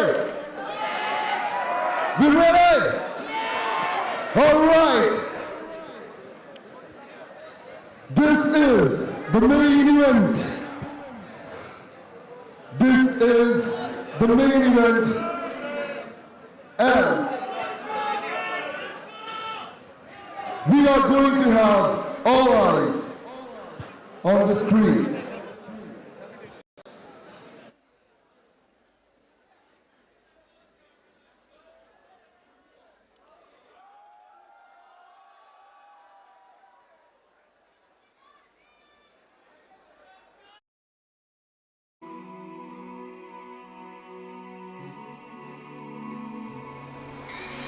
My name is Nilesh Chaudhary. मैं राजस्थान से belong करता हूँ और मैं 2.5 साल से 3 साल से क्रॉसफिट में ट्रेन कर रहा हूँ। मेरा नाम जारबिन है, कौन जारबिन, हम ईटानगर से है, अरुणाचल प्रदेश। मैं कौन जारबिन से फाइट करने वाला हूँ नेक्स्ट कल शाम को और is a good fighter, complete fighter, good grappler, good striker. Nilesh के बारे तो नहीं जानते पर हम क्रॉसफिट के बारे में बहुत अच्छे से जानते हैं। हम खुद क्रॉसफिट में काफ़ी टाइम ट्रेनिंग किया है। I truly think everywhere I have the advantage, cage, wrestling, grappling, striking. मेरा सबसे बड़ा स्ट्रेंथ तो मेरा सपोर्ट रहेगा। हम यहाँ का है, यहाँ पैदा हुआ या बड़ा हुआ है, तो मेरा होम टाउन जो सपोर्ट है वो मेरा सबसे बड़ा एडवांटेज रहेगा। I see myself winning by knockout. Welcome to my home, Arunachal Pradesh. Hope you enjoy it while you're here, but for the 5 rounds you are my opponent and I will treat you as one.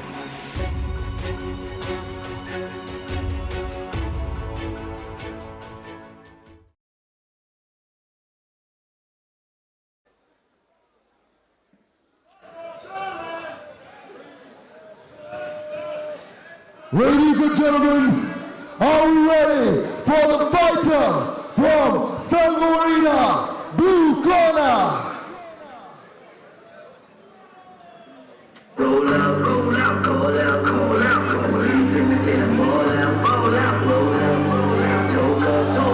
Alright, making his way into the cage. Very highly touted Indian featherweight, Nilesh Chaudhary, fighting out of Cross-Train Fight Club, flagged by coach Siddharth Singh and brown belt Tarun Yadav.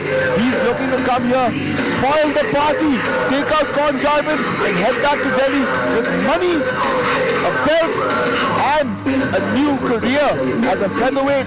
That's one of the best Indian featherweights that we have. Online there is a narrative that Nilesh Chaudhary is just a grappler, but that's far away from the truth because he has a boxing background. He has been boxing for the majority of his life actually, and probably the reason why the narrative has been built up is because there's not much tape on him online. But don't be mistaken, he is a high-level boxer. Ladies and gentlemen, Nilesh Chaudhary, 20 years old, but then again he started his boxing career since he was 9 years old, so that's close to 11 years of accolades in his fight career. In his own words, he has an unpredictable and dangerous striking game, and he's going to look to show that off against Kon Jarman. Sure, his last fight fell apart with Nietsu Angami, but here he is taking on an even tougher opponent in Kon Jarman, and is looking to take him out, as I said, take him out, take the prize home, and spoil the party. That would have been a really great fight with Nietsu in the last, that time we missed in Pasighat. Absolutely, it was very unfortunate, but then Nilesh on his part, he did what he was supposed to do. He made weight, but then, of course, there was a lot of complications involved, but then it is what it is. Nilesh Chaudhary is here in the finals to silence the crowd, to spoil the party, as Andrew just pointed. Let's see how it goes. This is the fight that we all have been waiting for. Correct. Anyways, the fight goes, Nilesh is a winner, man. So much, like his spirit is unbreakable. Yeah. And he's got a great personality as well. He knows what to say, when to say it, how to say it. He knows how to play to the crowd.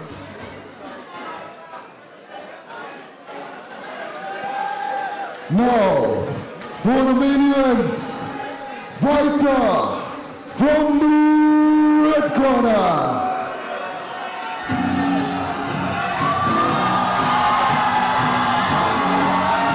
And now, the man that his entire fight card has been built on. The one, the only Kon Jarman, the hometown hero, looking to really tear this place up, bring the house down, and be Aturto's first homegrown featherweight champion. Coming off of 2 finishes, one on the ground and one on the feet in Aturto 3. He did his camp in Thailand, took 2 months off of sparring actually, because he said he accepted that he is fighting a high-level grappling in Nilesh Chaudhary, and that's something that he needs to work on. So most of the people, they go to Phuket and take striking lessons. Yeah. He went to Phuket for the grappling lessons. Yeah. To improve his grappling, really sort of like negate Nilesh's strengths. Look at him, he's walking out with the entire team behind him. Like, this is a big night for Jim Rangers, Abrasumente, Arunachal Pradesh. This is what it all comes down to, right? It's these guys who've trained so hard, backed through all sorts of crazy adversity to finally get here, to finally become a champion. It's not easy. It's been a long, hard, difficult road.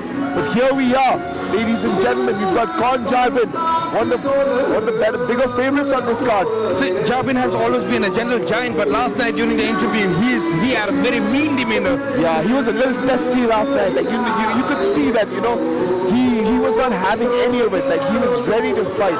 And he's very excited to show his championship cardio because he has been working on his strength and conditioning, and he's ready for 5 rounds. And he actually wants a finish on the 5th round to prove his cardio and the fact that he can finish his opponent on the 5th round.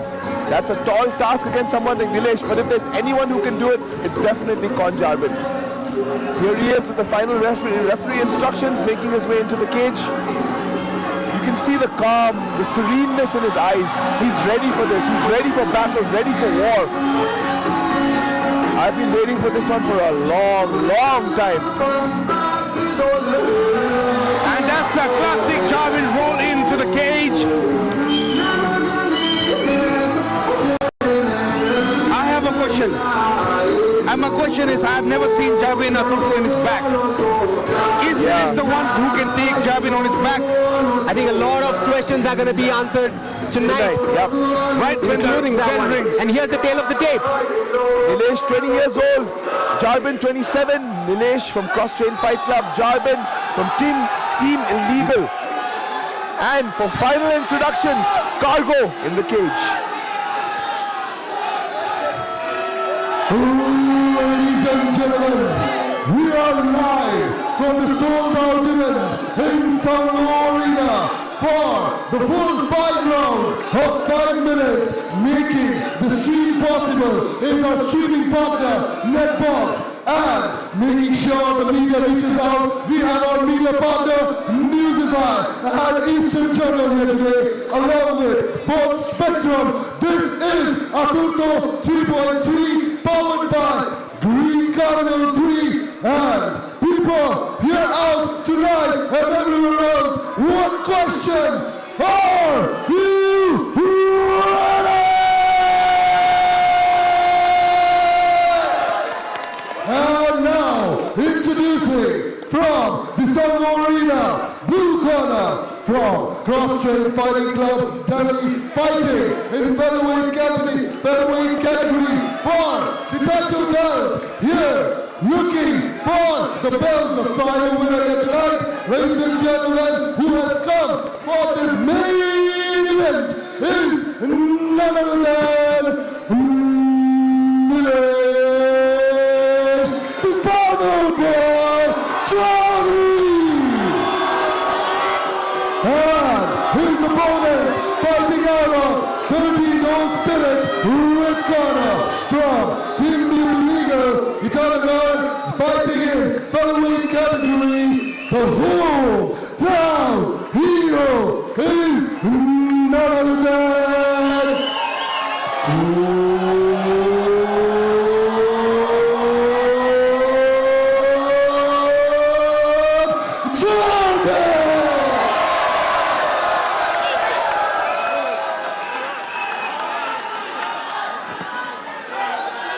Referee Jitendra Khare with the final instructions for our main event fighters. Nilesh Chaudhary from Cross Train Fight Club taking on Con Jarbin from Team Illegal. This is it, guys. This is for all the marbles. Con Jarbin, the hometown hero, taking on Nilesh Chaudhary, and that's the first round. Here we go. The final chapter of the first champion. Oh! Nilesh with his unpredictable striking, spinning wheel kick. Nilesh backing Con against the fence. Nilesh looking very comfortable with his striking. Oh, with his hands down. He's long, right? Like, he's long, unorthodox. Oh! Very smart movements by both the fighters. There was a good low kick by Con Jarbin that landed. So it's like fundamentals versus flashy striking, right? Conjalbin's fundamentally sound jab, fundamentally sound right cross against someone who throws a lot of spinning stuff. There was a clean knee to the body. That was a nice knee to the body. Another one. Oof. Oh, a kick to the body. Liver shot. Now that's going to take its toll since it's a 5-round fight. No, there must be a lot of pressure on Jalbin as well, right? Like he's fighting at home. Exactly. And Nilesh seems absolutely calm. He doesn't get bothered by any of this crowd noise. His movement is good as well. And he's been constantly circling the octagon. Lovely moments by Nilesh. Oh, he's rocked him a little bit. He rocked him. He rocked him there. There was a clean right that landed. But Conjalbin's got a real good poker face. Straight down the pipe. Not showing it. Nilesh is making Jalbin chase him and pushing at the same time. That's a nice check hook.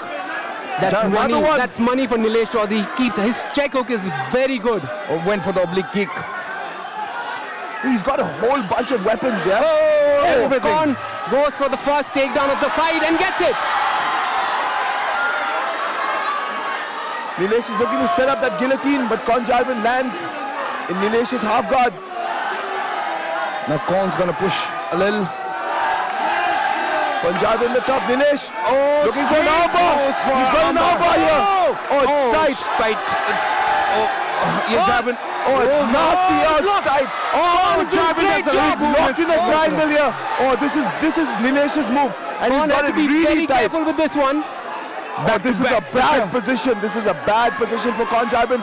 Now Nilesh has just got to cut the angle, and he's going to put him out Looks here. tight, guys. It looks very tight. Very tight. Very tight. Khan might go out if he doesn't tap. And he's done! Oh my God! Beautiful work by Nilesh Chaudhary. Disappointment for Arunachal Pradesh and all of the Aturto crowd is fans. But Absolutely Nilesh silent. came for business. This kid is a killer. I'm like, he showed that he's a complete fighter. Yep. Everything. Striking was impeccable. Oh man, he really put it on Conjalbin this time. He did exactly what he was gonna do. He silenced the crowd. Here he mouths it to the camera. I told you. Flagged by his coach Siddharth Singh, one of the best black belts in the country, and his teammate Anshul Jubilee from CrossFit Fight Club, and brown belt Tarun Yadav. What a performance by Nilesh Chaudhary. Seriously, first round triangle choke. There's an eerie silence in the stadium. Yeah, there's an eerie silence in the stadium, man. He silenced everyone. What an emphatic victory by Nilesh Chaudhary. Nilesh Chaudhary made it look like this was a mismatch. Seriously. He took it to Jalbin, hit him with pretty much every shot he threw. And as soon as Jalbin took him down, put him in an armbar, put him in a triangle, and made him tap out. I guess it was a bad move to take him to the ground because it's Nilesh territory. But Nilesh was getting the better of the striking exchanges as well. Yeah, he was. He was cracking Conjalbin. I think wobbled him at one point in the fight. Here he is showing respect to his team, to Conjalbin's teammates, Yumcha Cambodia. Outstanding performance by cross-trains Nilesh Chaudhary. He was confident the entire week. He had to fight an entire crowd. Did not seem to get bothered by it, and what a performance, what a tremendous performance out of him. A championship performance. You can see that here he is blocking up the triangle choke, and it's tight. And Conjalbin obviously had his hand across Nilesh's midsection, and that's what really caused him to. I mean, the way he came out of the armbar was really great, but then he goes back And straight Khan's to the arm was tapped actually. I think he was probably wanting to. No. And that's where he tapped. That was incredible. And that was a smart move actually, because there was no getting out of that one. There was no getting out of that one. Nilesh was just going to cut the angle and make it tighter. Beautiful work by Nilesh Chaudhary.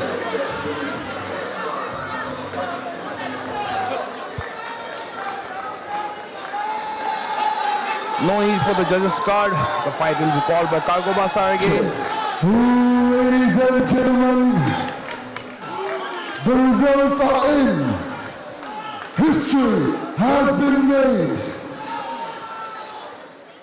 A decision is winner by triangle choke on round 1, 2 minutes 40 seconds is from the Sango Arena blue corner, Nilesh the Farmer Boy Charlie.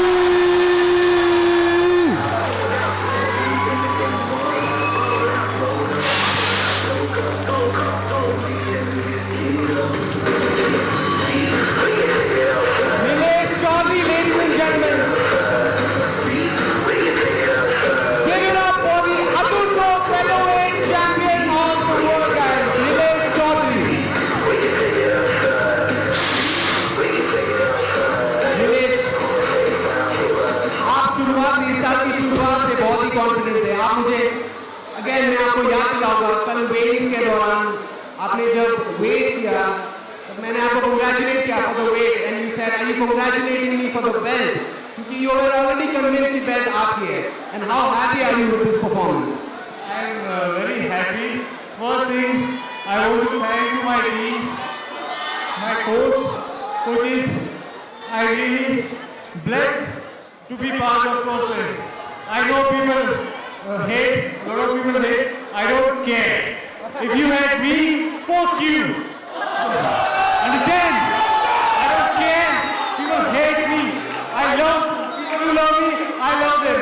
You hate me, keep hate me. I don't care. And second thing, everybody knows no business is not done yet. Everybody know who's next. This is now your turn. You just get saved by me. That I pulled out. I'm going to fuck you up. Listen, understand, and put this in your mind. I don't care. Thank you to everybody. My fight match is coming. I love that. Shoot! We will give it up for your featherweight champion, Aturto's first ever featherweight champion.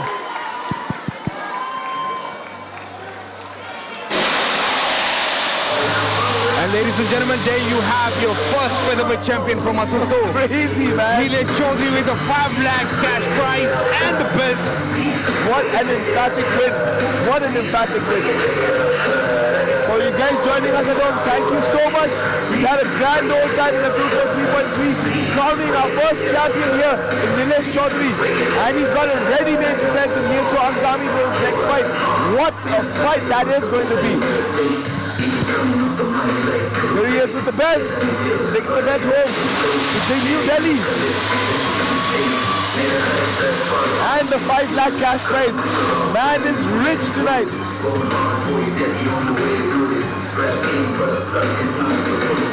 Somewhere the fight that he has shown that he is a worthy winner of the belt.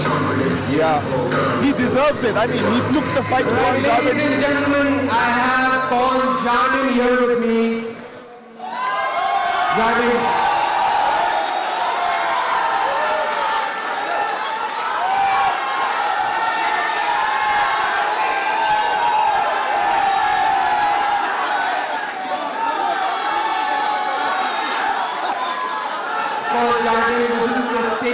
This is a hard pill to swallow. But then you have a lot of pressure coming into this fight, right? And I mean, you can see this about all over you. They love you. And I personally love you as well, and I respect for what you do, brother. So what do you have to say to this crowd? First of all, I'm really celebration happy that all of you came here to support MMA. Celebration going on across trainer. And I Celebration hope you going on all across enjoy trainer.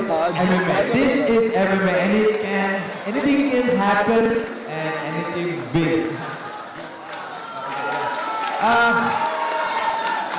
If you were, I don't know if you guys are sad or not, but please don't be sad. But I will come back next year, of course.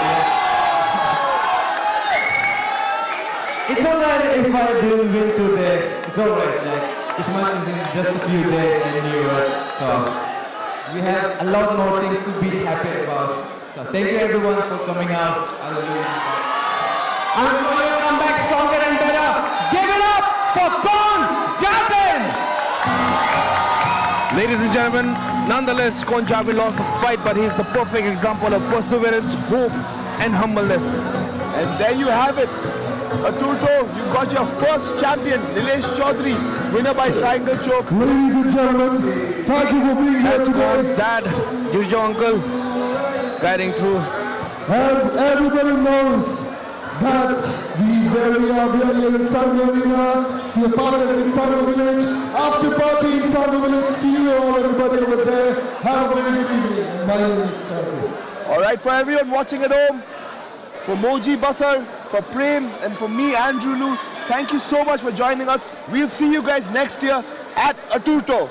Good night, everyone. It was a great time having you back again, Andrew and Moji. It was a great time having you too. Likewise, man, it's always a party calling the fights with you guys. And again, thank you for being with us, guys. And we're gonna see you in the next event. I'm very excited for what's next for Aturto. And until then, guys.